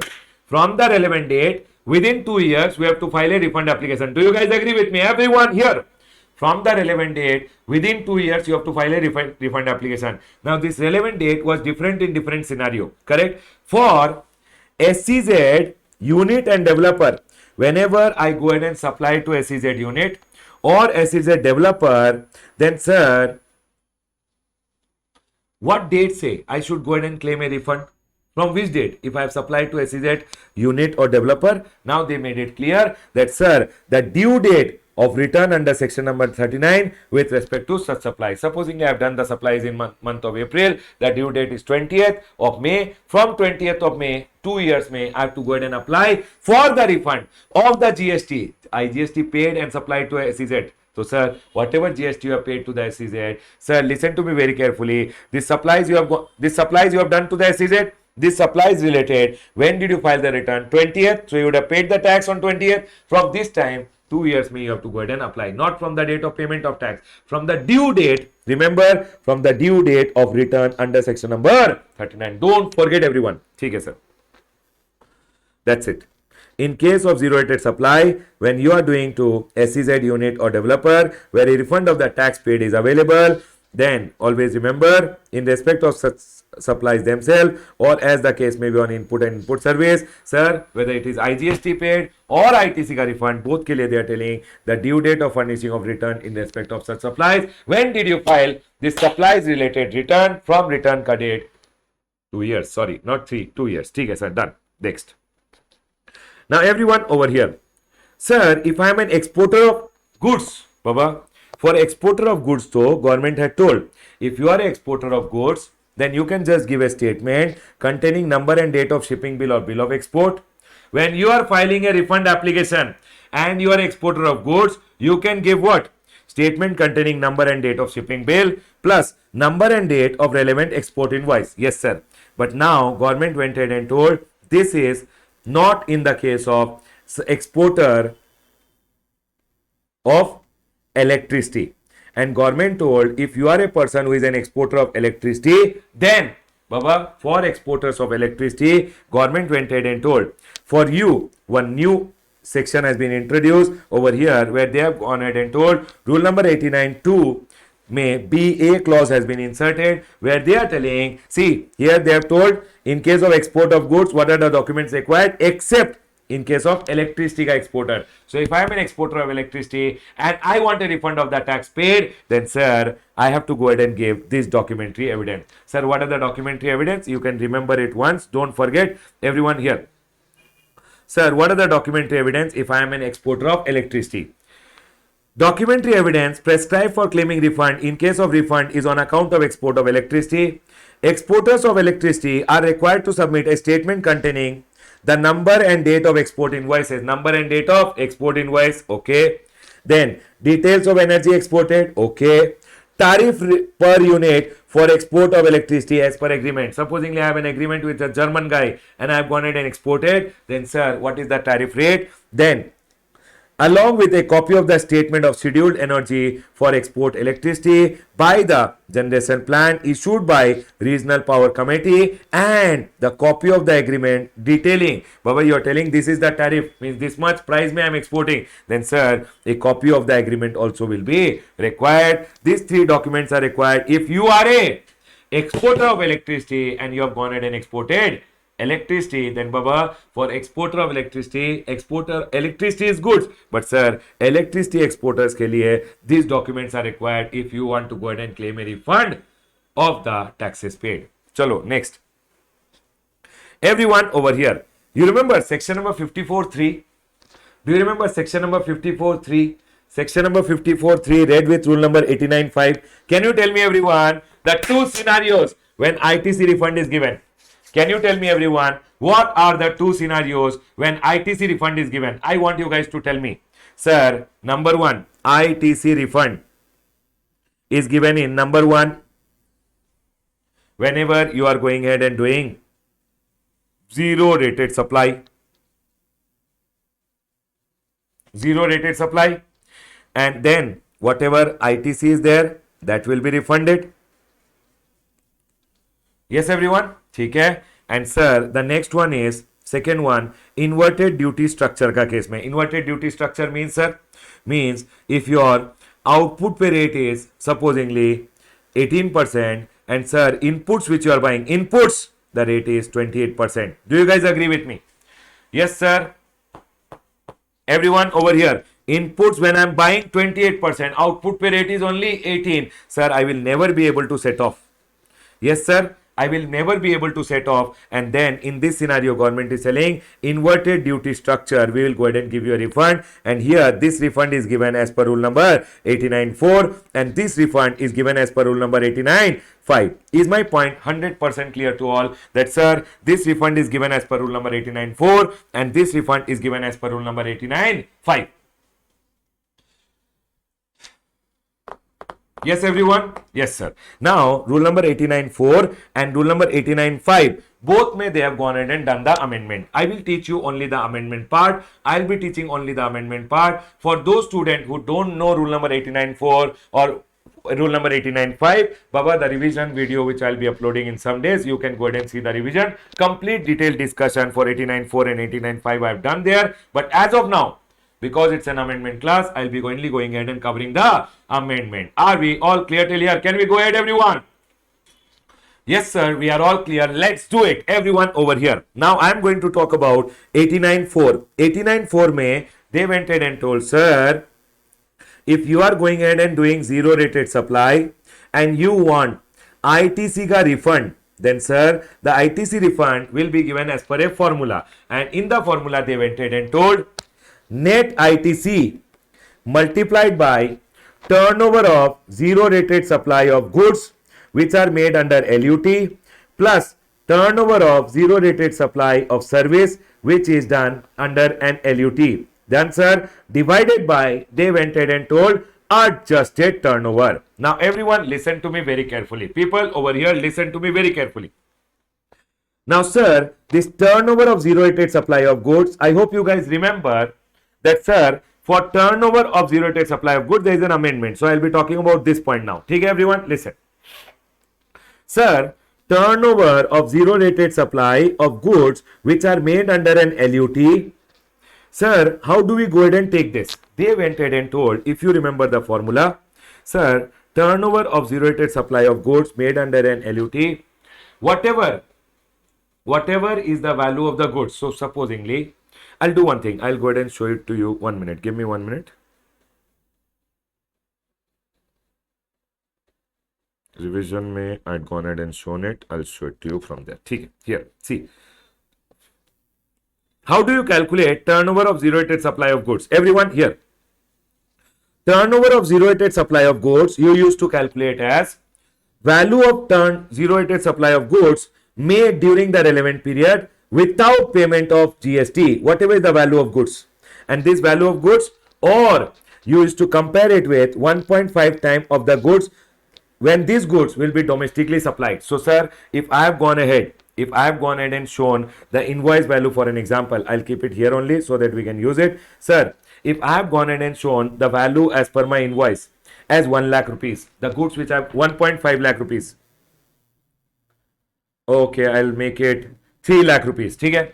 Then they went ahead and told over here, these goods which you are going ahead and showing as 3 lakh ka value, as per your invoice, export invoice me you are showing 3 lakh. These goods, if domestically supplied, at what price you will sell? I told sir, domestically I can sell these goods. Domestically, if you are selling these goods, I will sell at 1 lakh rupees. Then they told the maximum value which you can show is 1.5 times of the domestic price. Sir, domestic price is 1 lakh. 1 lakh into 1.5 means 1.5 lakh is the maximum value you can show of the export zero rated supply of goods under LUT. You can't go ahead and show 3 lakh. The maximum you can show is domestically what price me you are selling it. Of that 1.5 times. Is my point clear till here? So sir, you can maximum go ahead and show is 1.5 lakh.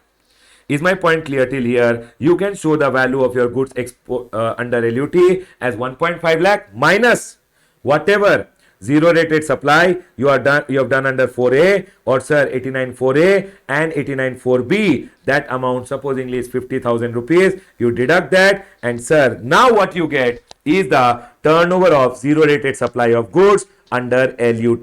This was already there earlier. Are you guys able to remember this point? First of all, I want you guys to tell me, do you guys remember this point that sir, people, I am not teaching the entire thing because in the revision it is already discussed. I am purely talking amendment. Okay? Yes sir, we remember. Now everyone over here. Now that you go ahead and declare this invoice value ke liye they went ahead and told something. They went ahead and told, we will not go ahead and take the invoice value, because invoice value can be, you have told I will make the goods reach to his port, and invoice value might be higher amount. Government is going ahead and telling here that sir, this invoice value which you have to take means the value of the goods exported out of India. Do one thing, you take whatever is the invoice value, or you take the FOB, because when you go ahead and export from outside India, you will file shipping bill. In the shipping bill or bill of export, you will show FOB. So government is telling you take the FOB, value, or you go ahead and take the export invoice ka value, whichever is lower, and then you have to, so here this value which will come will be FOB value. Export ka case mein you have to take FOB value, or you have to take the invoice value, whichever is lower. And that is the amendment over here, that sir, for the purpose of this sub rule, the value of goods exported out of India means when you go ahead and take this formula, in this the value of the goods made during a relevant period will be taken as what? This they are telling will be taken as the FOB value or the value declared in the invoice, whichever is less. If I go ahead and ask you now, people tell me, I am calculating turnover of zero rated supply of goods made under an LUT. ठीक है sir, done. FOB value 10 lakhs, export invoice का value 12 lakhs. ठीक है, done. First of all you tell me one thing, what will you take out of this? Export FOB value और export invoice, what will you take as the value of the goods? What will you take as the value of the goods? Okay, and these goods are being domestically supplied. Supposingly domestically these goods are being supplied at 5 lakh rupees. Domestically these goods are being supplied at 5 lakh rupees. Now everyone, you will take the value of the goods, exported goods, at whichever is lower. First of all, FOB or export invoice, which is lower? Sir, 10 lakh rupees. Then minus, sir, domestically these goods are supplied. 1 minute. Sir, now you will compare with domestically these goods are supplied at domestic supplies. How much do you go ahead and supply at? 5 lakh. So 5 lakh into 1.5 time will give you how much? Sir, 7.5 lakh. Which one will you take? Sir, which one will you take out of these two? Which one will you take out of these two? Sir, we will go ahead and take whichever is lower, and lower comes to 7.5 lakh. From this, you have to deduct 4A and 4B related whatever turnover is there, and then you will get your zero rated supply of goods under LUT. Is my point 100% clear to all? Can we go ahead, everyone? Quickly give me a heads up. Are you all clear with this point? I will go ahead and give you one more question. You go ahead and tell me. Okay, everyone? Okay, sir, done. FOB value of the goods in the shipping bill supposingly is 50 lakh rupees. ठीक है sir. Export invoice which I have gone ahead and generated, in the export invoice the value which I have gone ahead and shown actually is 60 lakh rupees. Sir, domestically if I am going ahead and supplying these goods, domestically I can supply these goods at supposingly 30 lakh rupees. And sir, turnover of zero rated supply which is made under LUT 4A and 4B wala turnover is supposingly 10 lakh rupees. Can you tell me what will be your turnover of zero rated supply of goods which is made under LUT for the purpose of the formula under 89.4? Can you tell me, everyone? Quickly calculate and quickly tell me, everyone. Quickly calculate and quickly tell me.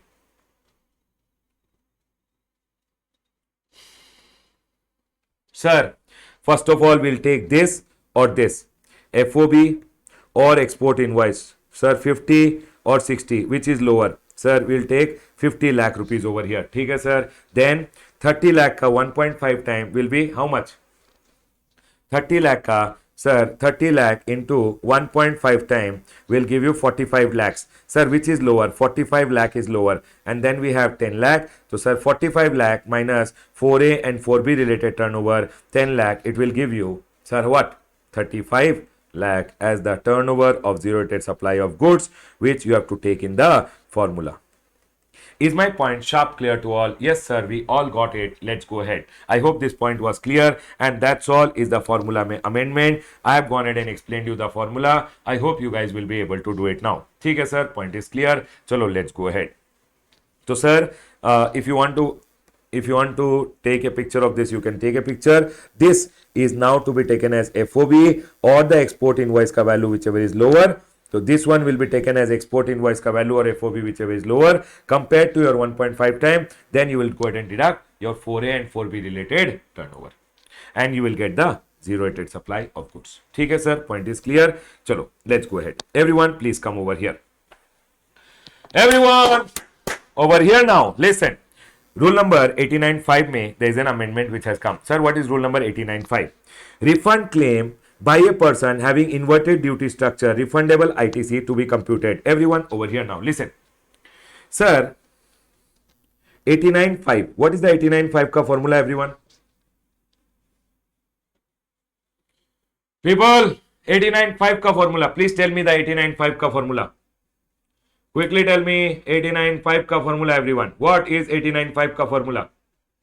Sir, rule number 89.5 ka formula. Rule number 89.5 ka formula is relating to inverted duty structure. Inverted duty structure. That, sir, if I am going ahead and buying, everyone over here, inputs, supposingly on the inputs, everyone here I am explaining you. Listen, inputs I have paid 28 lakh rupees ka GST.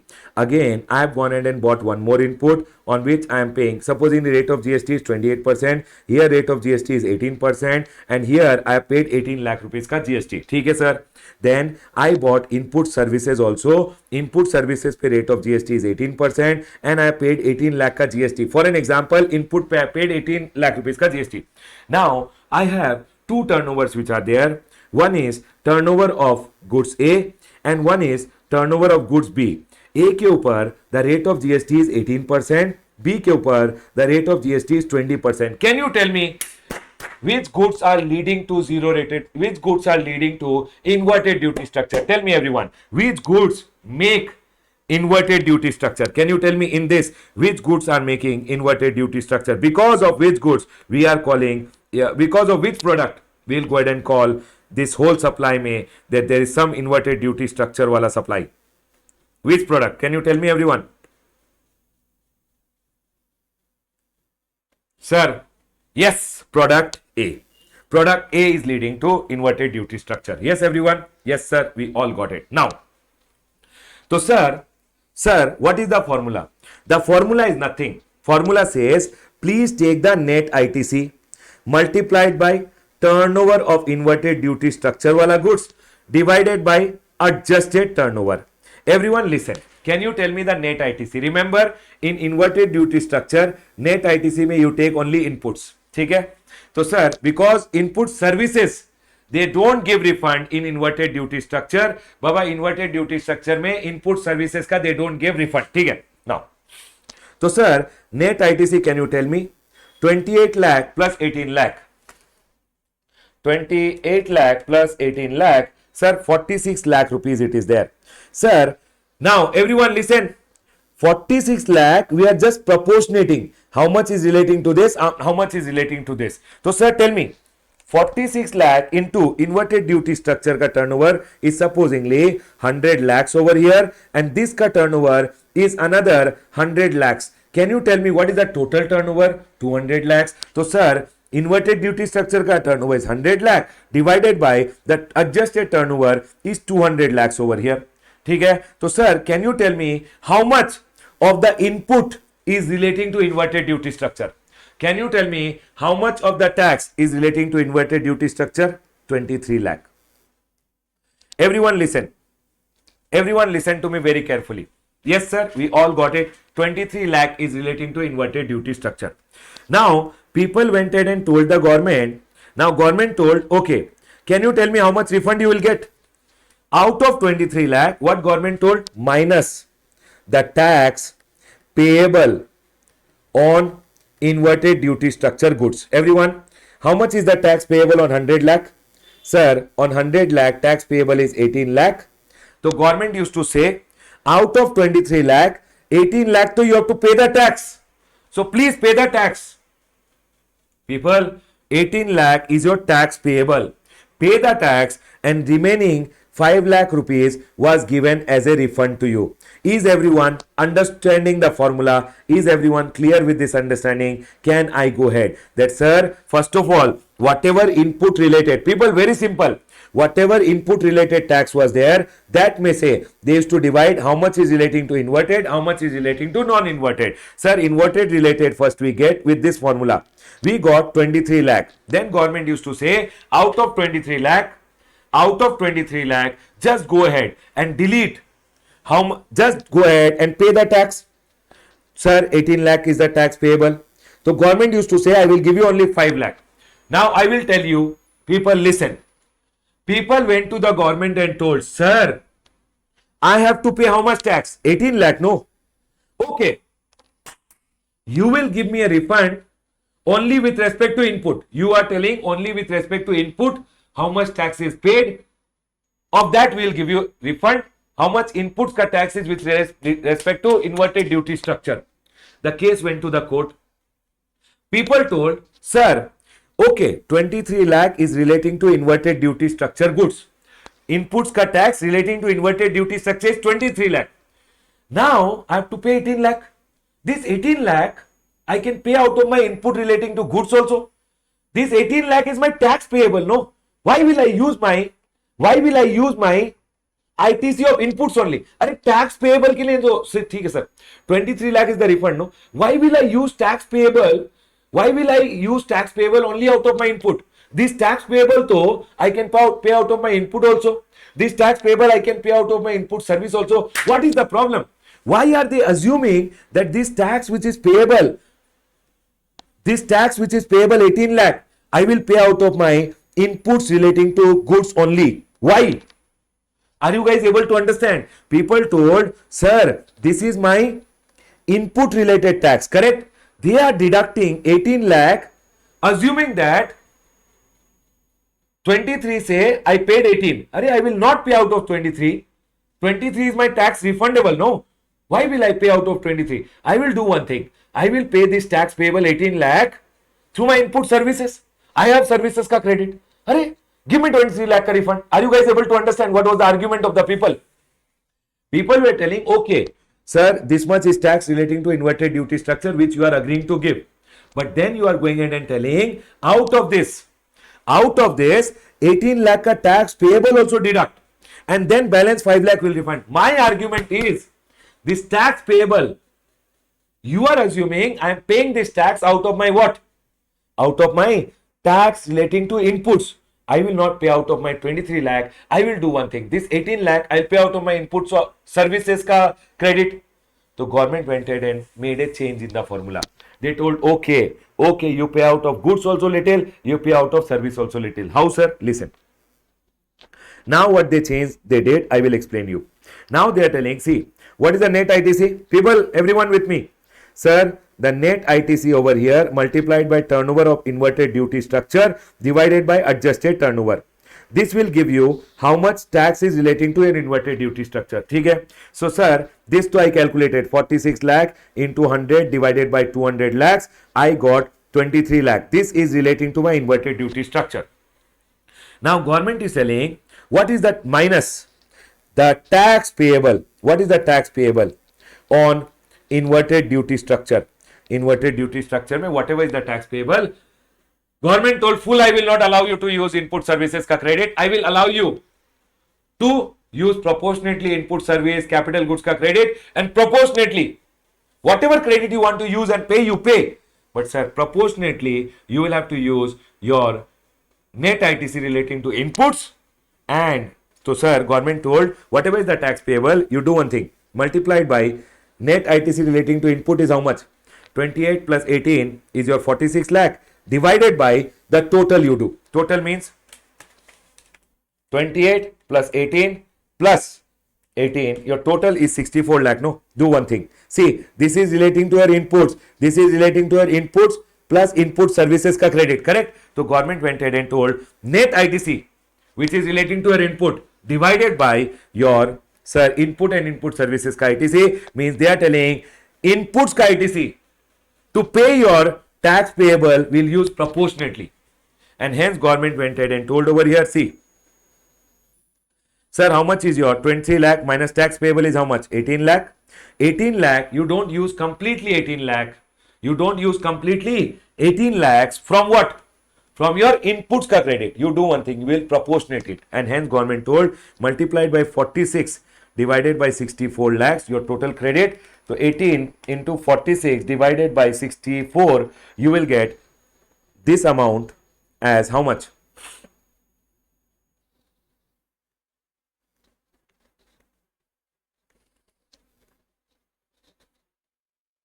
$12.9375, and hence now listen, 23 lakh minus 12.9375. Now can you tell me how much refund I'll get? 23 minus 12.9375, and now I'll get a refund of 10 lakh rupees. Sir, earlier how 10 lakh? 10 point, okay, I'll make it 10.0625. This is my amount of refund which I will get now. Earlier I was getting how much refund, everyone?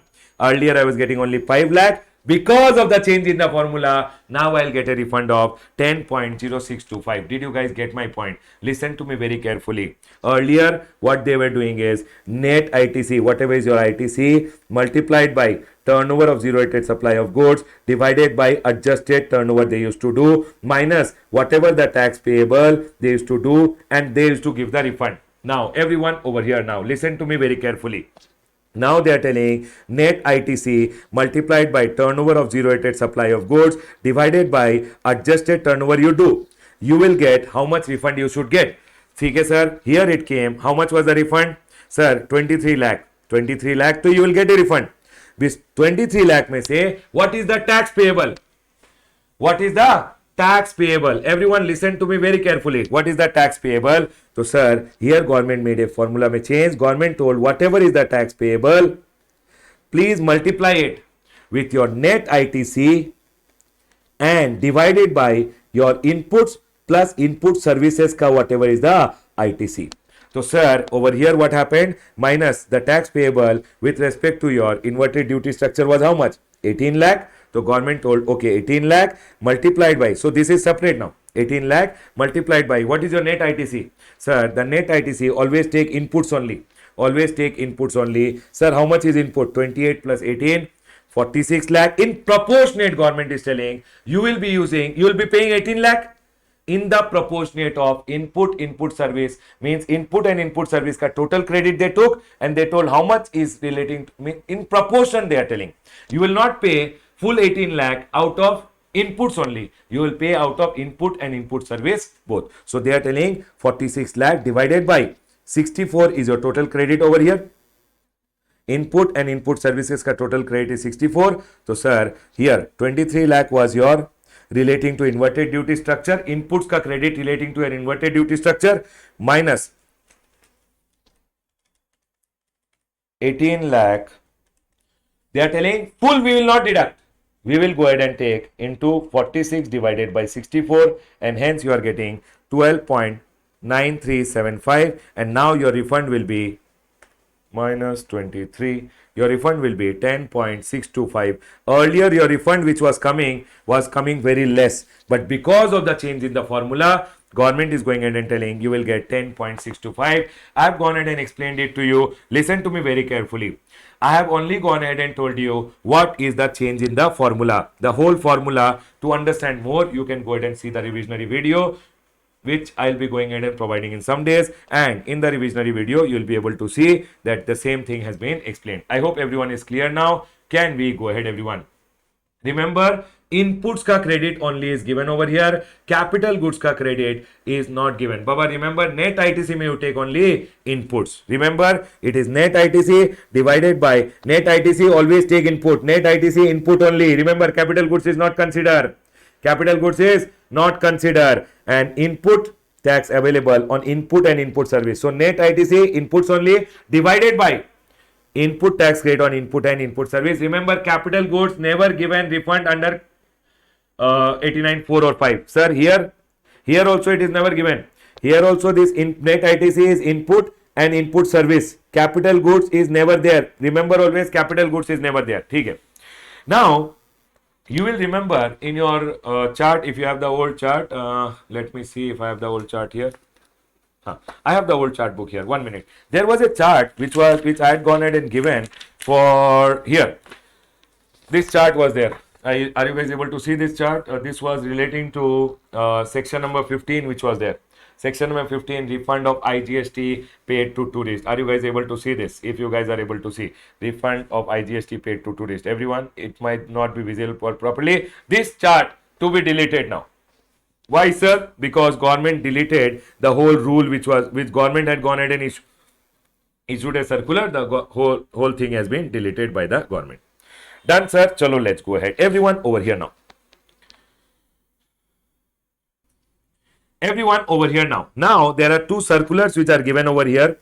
Clarification on various issues relating to refund claim by recipient of supplies in respect of deemed export. Everyone listen to me very carefully. You know what was happening? I'll tell you. Everyone over here. Sir, you know, if I am a supplier, I went ahead and supplied to a person who is holding an advance authorization. This is known as what? Deemed export ka supply. Yes, sir. Yes. Now, supposingly, when I supplied to him, I went ahead and charged him GST. You know what? If deemed export ka supplier supplies and there is a recipient of deemed export and he has paid the GST, whatever GST this guy has paid, this GST ka, he can go ahead and claim a refund. Because he is an advance authorization holder, I supplied him and he paid me the GST. Whatever GST he has paid, he can claim a refund of GST paid. Okay, sir. You know what happened? Now, these people, when they were going ahead and applying for a refund, this deemed export ka supplier, deemed export ka, whether ITC availed by recipient of deemed export for claiming of refund of tax regarded as deemed export would be subject to provision of section number 17. Now, everyone listen. These recipients who were there, they were going ahead and claiming the refund of GST paid. But you know what was happening?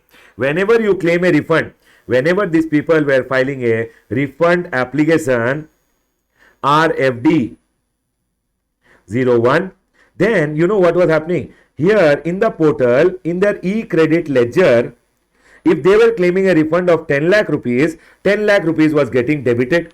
But they told, sir, we to never took a credit of 10 lakh. We are just telling, we as the recipient, whatever GST we have paid, we want a refund. Whatever GST we have paid a GST of 10 lakh, we want a refund. We never took the ITC. We are telling GST paid ka we want refund. They are not taking ITC ka refund, Baba.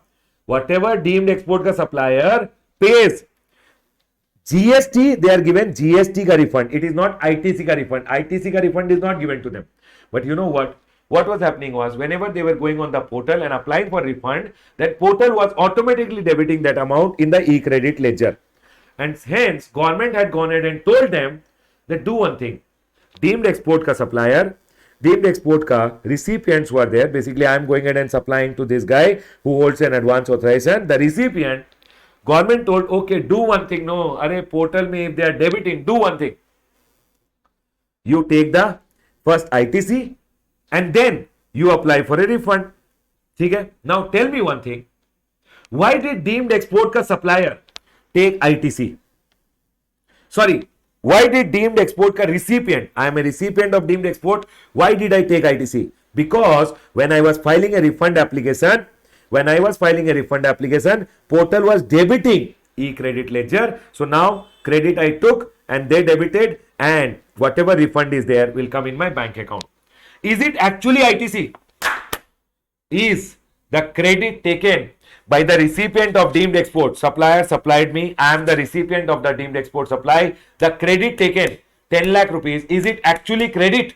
My question is it actually credit? Yes or no? Sir, it is not credit.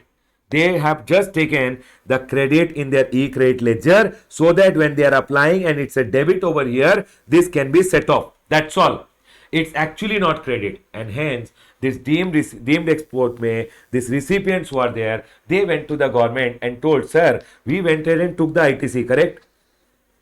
Now, this ITC which we went ahead and took, actually we took the ITC so that we can just go ahead and apply for refund. Now, this ITC which we have gone ahead and taken on this credit with section number 17 of apportionment of credit, block credit, all this apply. Government told, you are taking your GST paid ka refund. In this scenario, the ITC which you took in the e-credit ledger was just because when you are filing refund claim, it was getting debited. To knock it off, you took the credit in your e-credit ledger. For you, all this section number 17, apportionment of credit and block credit will not be applicable in this scenario. Did you guys understand the point, everyone? What government went ahead and told? Deemed export ka supplier, recipient, I am a supplier. I am going ahead and supplying to a person. He is a deemed export ka recipient. He is a recipient. He is an advance authorization holder. I supplied him. And you know what? When I supplied him, I took GST from him. Now, these people can take GST paid ka refund. Whatever GST paid by them, they can take a full refund. ठीक है everyone. Now you know what happened. Now this deemed export का suppliers went ahead and told, sir, but you know what, refund के लिए when you are going online and filing refund application, the e-credit ledger which is there, which is our e-credit ledger, is getting debited. For an example, 10 lakh rupees, this is getting debited in my e-credit ledger. But sir, why is it getting debited? Portal में it is getting debited. So government told, okay, do one thing. First you take the 10 lakh rupees, whatever you have paid GST paid का, you take the credit over here and then let it get debited. So sir, why did I take e-credit ledger में 10 lakh rupees? Because portal was going ahead and debiting, and hence I was told by the government that you take the credit in the e-credit ledger. It is actually not input tax credit, sir. My point is very simple. I have paid GST, give me a refund of GST. Are we clear everyone? And hence, now in this scenario, some people, some officer might be going ahead and telling this is ITC and on this I will apply apportionment, I will apply block credit, etc. So sir, this deemed export ka recipients went to the government and government went ahead and told the officer, hey officer, this is not ITC, this is just shown in the, he has taken the ITC in the credit ledger because it was getting debited in the portal and hence it is knocking it off, that's all. They are not taking any ITC. Section number 17 relating to apportionment of credit and block credit is not applicable for them. That's all is the clarification given by the government over here. Did you guys get it? Can we go ahead everyone? Are we all clear till here? Quickly tell me everyone. Are we clear with this point? Chalo, we are clear with this point. Now the next one over here. Whether the ITC availed by the recipient. Tell me one thing. You take net ITC multiplied by, when you take the formula under 89.4 and 5, you take net ITC multiplied by 89.4, I will tell first. Net ITC multiplied by turnover of zero rated supply of goods under LUT, sir, services under LUT divided by adjusted turnover. Yes, everyone. Adjusted, there's also zero rated supply of services, zero rated supply of services under LUT. ठीक है? Now listen. Now this net ITC में question raised was, sir, in the net ITC will we consider this 10 lakh rupees? Supposingly they went ahead and took the credit. If I am a deemed export ka recipient, Baba, will this amount, is this amount ITC and will it be considered in my net ITC at the time of formula under 89.4 and 5? You tell me everyone with your thought, is it ITC and will it be considered in 89.4 and 5 ka formula? Yes or no?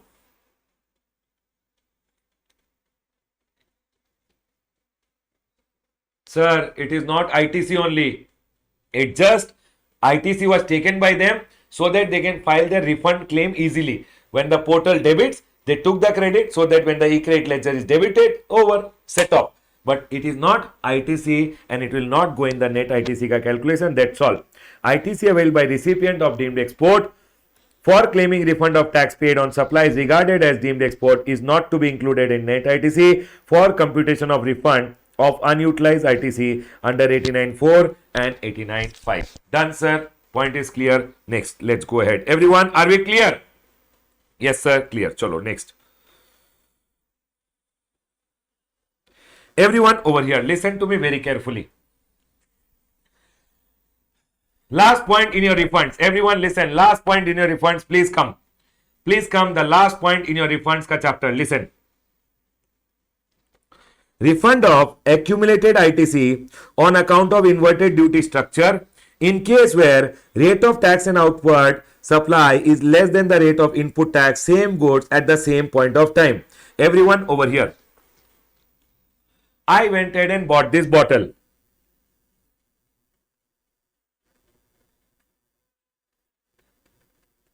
And I am selling only this bottle only. Here when I bought it, then the rate was 18%. You know what? Now this bottle, when I went ahead and sold, when I bought this bottle in the month of April, the rate, same bottle, I went ahead and sold the same bottle over here. Okay? April month only I sold. But you know what? There was a concessional notification which was issued concessional exemption का notification which was there, which told Ramesh, if you are going ahead and for an example supplying to government department, for an example, it told government department go, if you are supplying on the bottle, don't charge 18%, just charge 5%. Now people ask the government that, sir, same point of time, same goods, if I am supplying, bought at 18% but sold at 5% because there was a concessional notification there. What to do? What to do, sir? There was a concessional notification which was there. In this scenario, sir, tell me one thing. Will I get inverted duty structure का case में relief? Will you go ahead and allow me section number 89(5) में refund, saying, sir, it's an inverted duty structure. Will you apply the refund? Yes or no?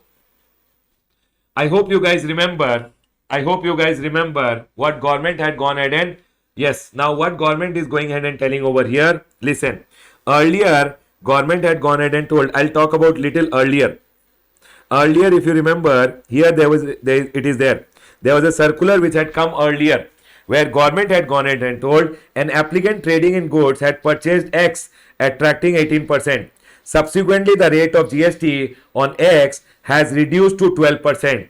Sir, one person purchased X which pay 18% GST was there, and when he sold X, the rate of GST became 12%. Okay? Everyone listen.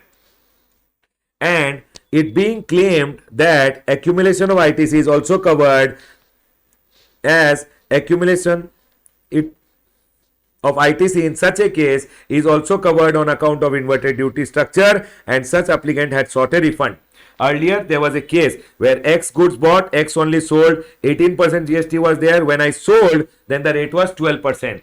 So, government had gone ahead and given a clarification earlier that, sir, the input and output being the same in such case, because input and output being the same, though attracting different rate at different point of time, although they are attracting different rate at different point of time, might be I bought in April, sold in December, do not get covered under the provision of section number 54, no refund of accumulated ITC. What they told over here, what they meant over here was, bought also X, sold also X, we will not go ahead and consider inverted duty structure and will not give you the refund. Do you remember this point? Yes, sir.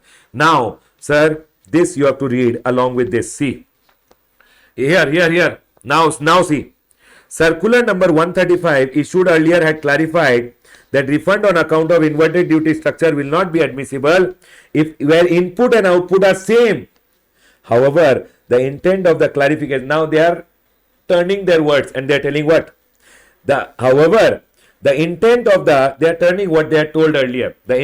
Our intention of the clarification what not to cover those cases where supplier is making supply of goods under concessional notification. We were not going ahead and covering those cases where, sir, there is some concessional notification into picture. We were not covering those cases earlier. Okay. And the rate of output tax is less than the rate of input tax on the same goods at same point of time due to the supply under concessional notification. We had not covered this case, sir. Now they are telling what? Sir, this case we did not cover. Okay.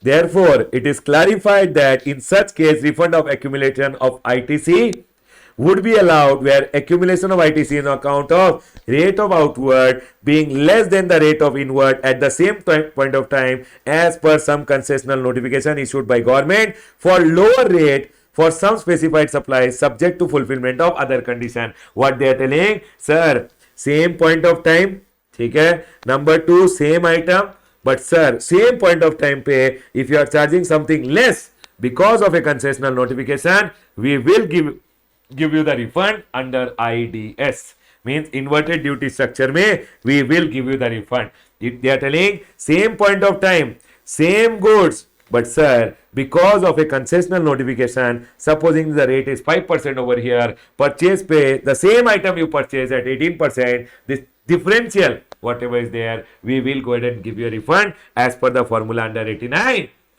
They are telling over here.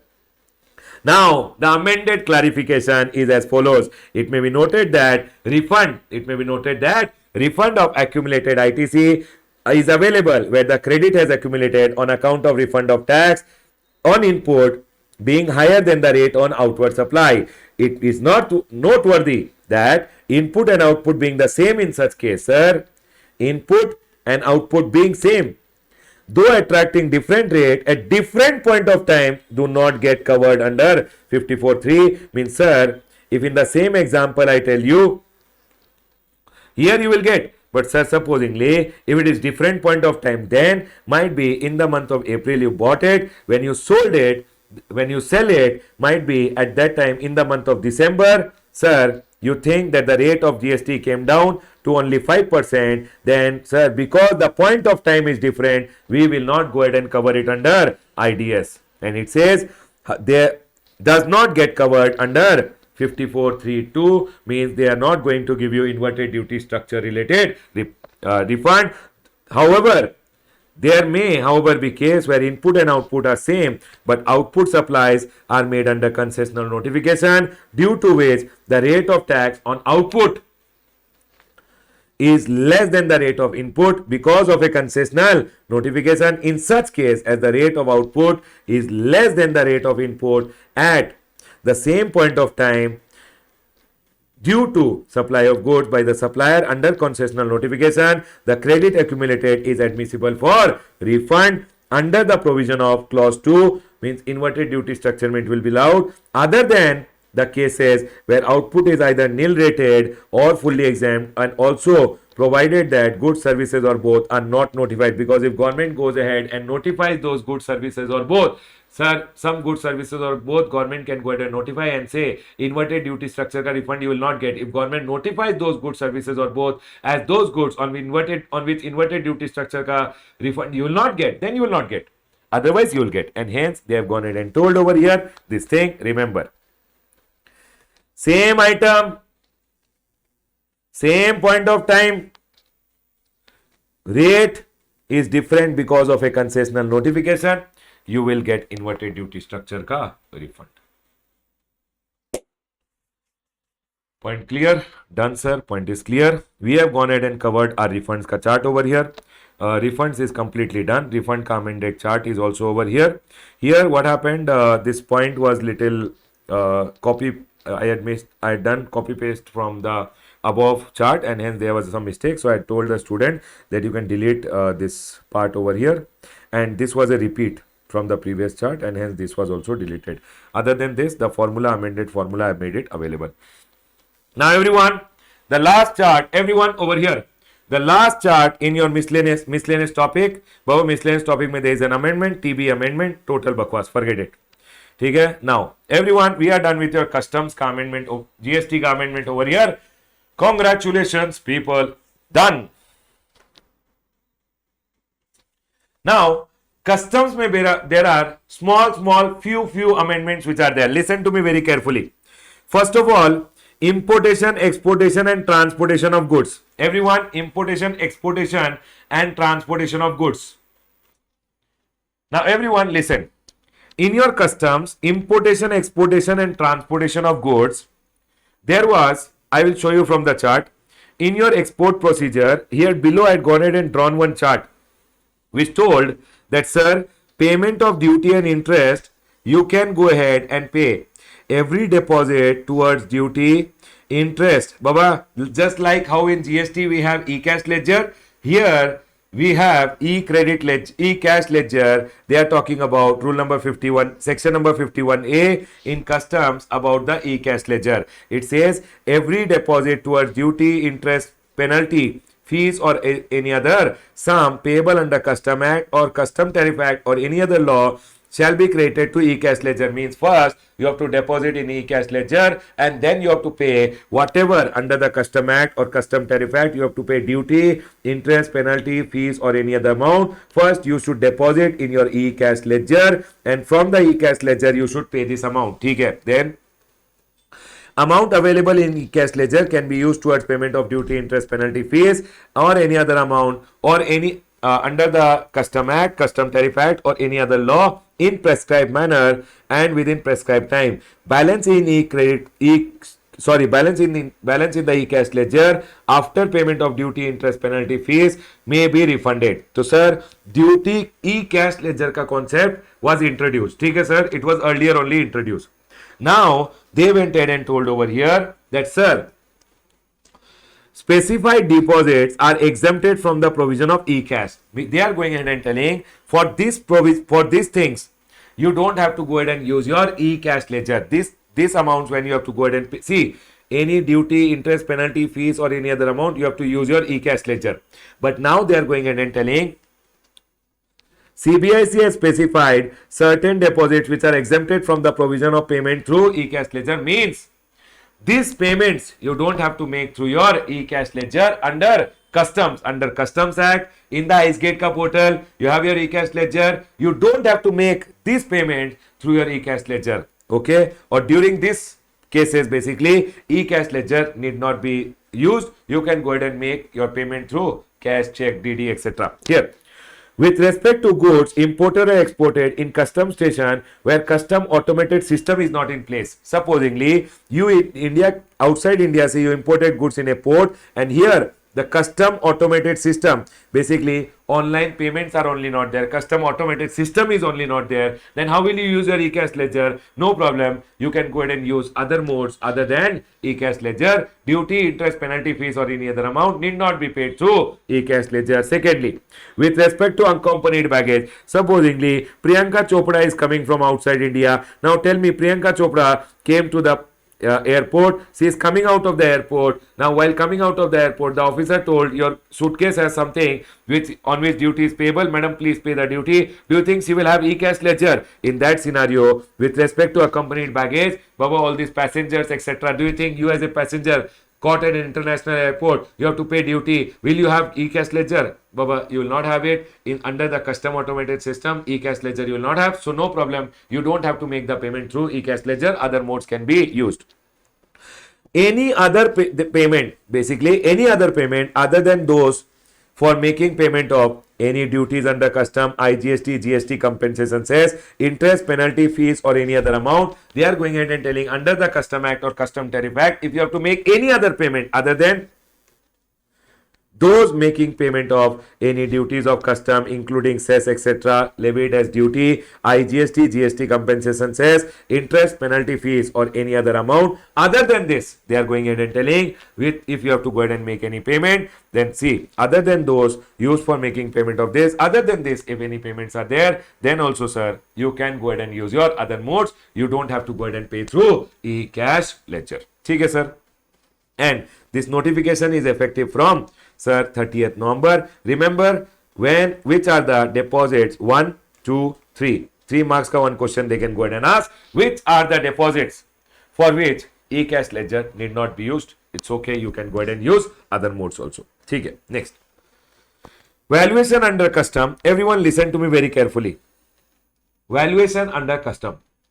Sir, the valuation under custom, what I have gone ahead and taught you, that is only what you have to remember.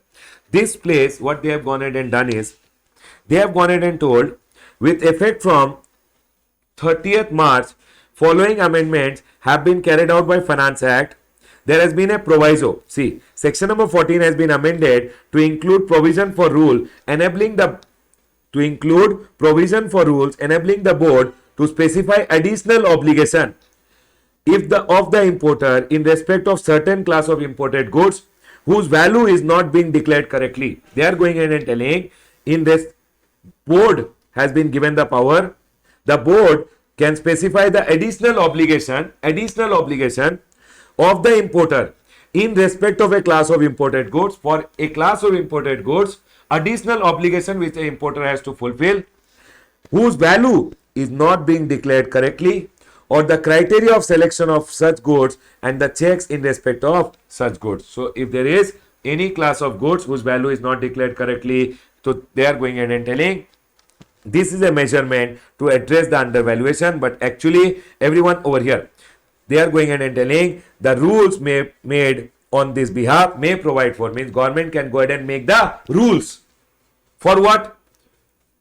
The additional obligation of the importer in respect of certain class of goods, and the checks to be exercised means supposingly if I have imported this class of goods, then sir, what is the additional obligation? What are the additional documents I have to give? For that, government can make the rules. But sir, as of now, there is no rules, etc., which is made. So this amendment is just for your knowledge, nothing important from exam point of view. Valuation chapter, what I have taught you is the only important thing for you. This is as of now, see, including the circumstance and manner of exercising as the board may specify, where the board has reason to believe that the value of the goods is not to be declared correctly, and having regards to the trend of declared value of such goods. And it says, Baba, as of now, no change in valuation owing to this amendment. Here, the board has just been empowered. That's all. Okay, fine. From exam point of view, in your valuation chapter, there is no change. It is just that the obligation, additional obligation of the importer in respect of a class of imported goods and the various checks to be exercised, including the circumstance and the manner of exercising thereof, as the board may specify. But as of now, nothing has been specified, where the board has reason to believe, CBIC has reason to believe, that the value of the goods may not be declared truthfully or accurate. If value of the goods is not declared truthfully or accurate, then board can go ahead and make rules on this behalf. And as of now, no rules, etc. is made. So total bakwas. Let's go ahead. Next. Everyone listen to me very carefully. Customs import of goods at concessional rate of duty and specified rules which is there. These rules may lot of changes have come. This rules completely has been changed. It was earlier 2017. Now the rules have become 2022. These rules approximately 1.5 hour I have gone ahead and taught to the regular class student, also fast track student, and the same thing I'll be going ahead and providing, because these rules which are there you have to understand completely now. The old rules have been deleted. So if I go ahead and start explaining you what was the change and all, you will get confused. So don't do that. The whole rules which are there has been changed. The rules related chart also I have gone ahead and attached below. Can you guys see the chart over here? Here, custom import of goods at concessional rate of duty. Please follow this chart number 1, chart number 2 and chart number 3. Sir, the video relating to this import of goods at concessional rate of duty, I'll be going ahead and uploading on my YouTube channel. You can go ahead and see over there. Are we all clear till here, everyone? So you will be able to see import of goods at concessional rate of duty. It will be your part 2. Basically for you, it's your part 2 of the amendment. Done, everyone? Amendment it will be your part 2. You can go ahead and see and you will be done with it. But don't leave it and go. From exam point of view, it is important. You can't leave it and go. Done, sir. You have to go ahead and do import of goods at concessional rate of duty.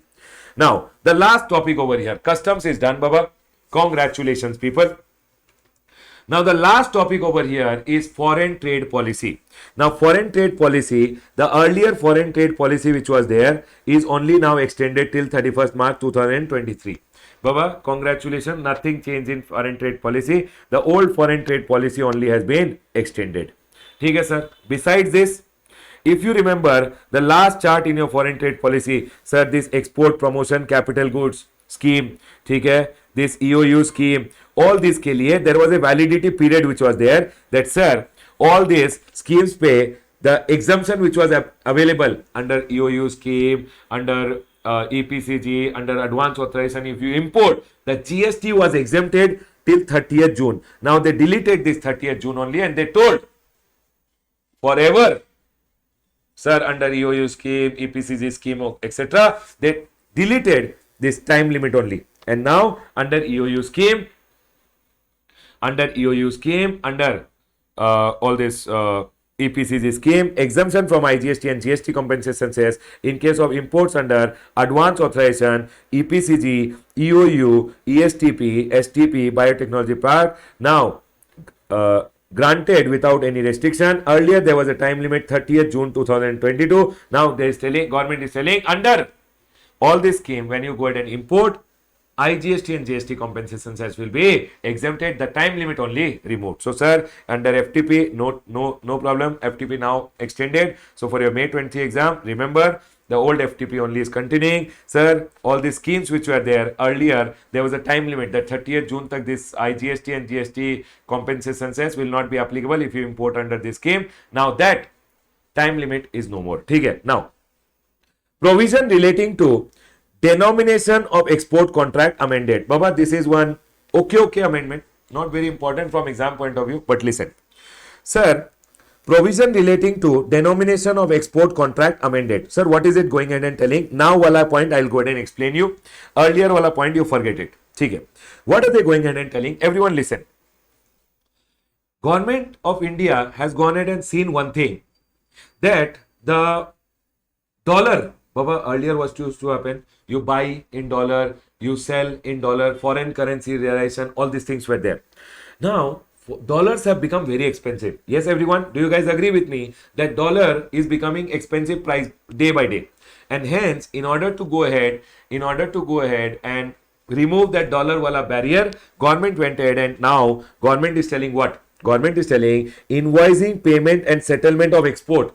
So if I am a person, supposingly from India, this is Russia over here. Okay? This is Russia. If I am a person, if I am going ahead and exporting to Russia, or might be from Russia I am going ahead and taking some goods, they are going ahead and telling invoicing, when you generate the invoicing or payment and settlement of export and import has been made permissible. Means now you can make settlement, you can pay or you can receive the payment, is permissible in INR.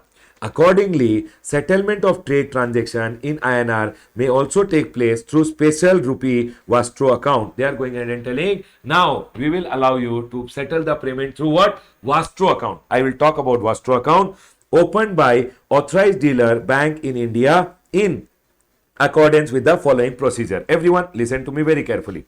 So what happened? There will be an authorized dealer in India. For an example, this is India over here. In India, we have an authorized dealer. Authorized dealer means who deals in all this foreign currency and all. Okay? Now we have an authorized dealer. Supposingly a bank. You take it to be an authorized dealer means bank. Now my bank, supposingly I am a person, I am an importer. Everyone listen. Yes, I am an importer. And there is, this is supposingly Russia. Okay? In Russia, we will have the exporter. Yes, sir. Now what my bank will do is, my bank doesn't have a branch in Russia. So what they will do is, Russia may, supposingly Russia ka one bank is there. Now Russia ka bank, say in the bank, basically my authorized dealer will open an account. They will open an account over here. Who will open an account? Everyone listen. I am not explaining you the exact time. I am explaining you simplicity. Everyone here. Listen. Everyone here. So I am the importer. This is my authorized dealer. My authorized dealer is telling, in Russia we don't have a branch. We don't have a branch, Ramesh. But we'll do one thing. Russia ka one bank se will get in touch and will open an account. Whose account this is? Authorized dealer has opened an account in Russia. Okay. Now, listen to me very carefully. My exporter went ahead and exported me. Correct, everyone? My exporter went ahead and exported me. Now, listen, this account which is opened in Russia, this bank in Russia will tell what, everyone? You know, this will tell your account with us. Means this bank will tell this account of the authorized dealer. For the bank in Russia, it is a Vastro account. This is known as a Vastro account. This is called what, everyone? Vastro account. Okay, everyone? Vastro account. Now, so my bank, which is my authorized dealer, has opened an account with the bank. Supposing this is the Bank of Russia. Okay. Now, I imported some goods. This is the exporter. I imported some goods. Tell me one thing, everyone. Yes, Vostro account. You call it Vostro account. Okay. Now, listen. Now, I have to make the payment. Yes. Now, how will I make the payment? In this scenario, they are telling, Indian importer undertaking import through this mechanism shall make the payment in INR. So, here what will happen? I will make the payment to my authorized dealer. I will make the payment to my authorized dealer over here. Yes, I will make the payment in INR to my authorized dealer, and my authorized dealer has an account over here. From the account, the payment will be done to the exporter. That's it. So it is going ahead and telling over here, which shall be created to the special Vastro account of the correspondent bank of the partner country. Baba, India ka now partner is Russia. So sir, it says against the invoices for supply of goods or services from the overseas seller. So what will happen when I will make the payment? So for me, goods imported and I made the payment in INR, and sir, from this account, everyone listen, I made the payment in INR. but sir, exporter will be made the payment from the Russia ka bank account in Russia ka currency. I hope this point is clear to all. Yes, so my authorized dealer will make sure that the payment is done over here, and sir, from here in his this authorized dealer ka account is here. From here the payment will be done to the exporter. Now let's go ahead and understand. Supposingly, in the same way, if this is my authorized dealer, this is Russia over here. In Russia में one Bank of Russia is there. From the Bank of Russia का in the Bank of Russia one account has been opened by my authorized dealer. ठीक है? I am now the exporter, and here is the importer. I exported the goods. I will go ahead and export the goods. So it says Indian exporter undertaking export of goods and service through this mechanism shall be paid the export proceeds in INR. Means he will go ahead, the person who imported, he will make the payment in this account. And sir, my authorized dealer will go ahead and make the payment to me in INR. And that is what is being told. Sir, shall be paid the export proceeds in INR for the balances in designated special escrow account of the correspondent bank of the partner country. That's all, everyone. Listen.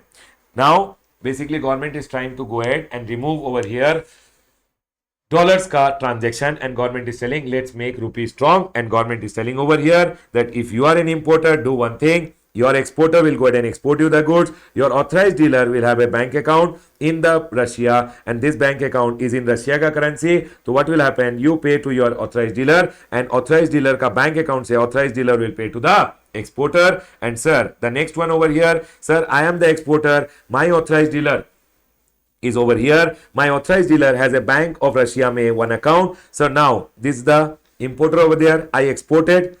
I have to receive the payment. So he will go ahead and deposit in their currency.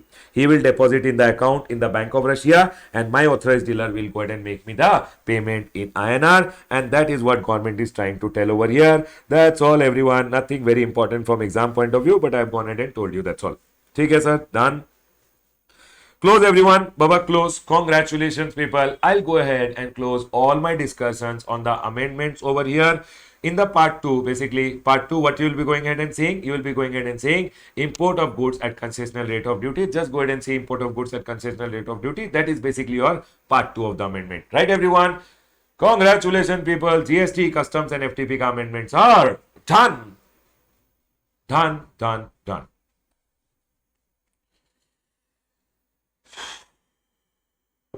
Congratulations, everyone.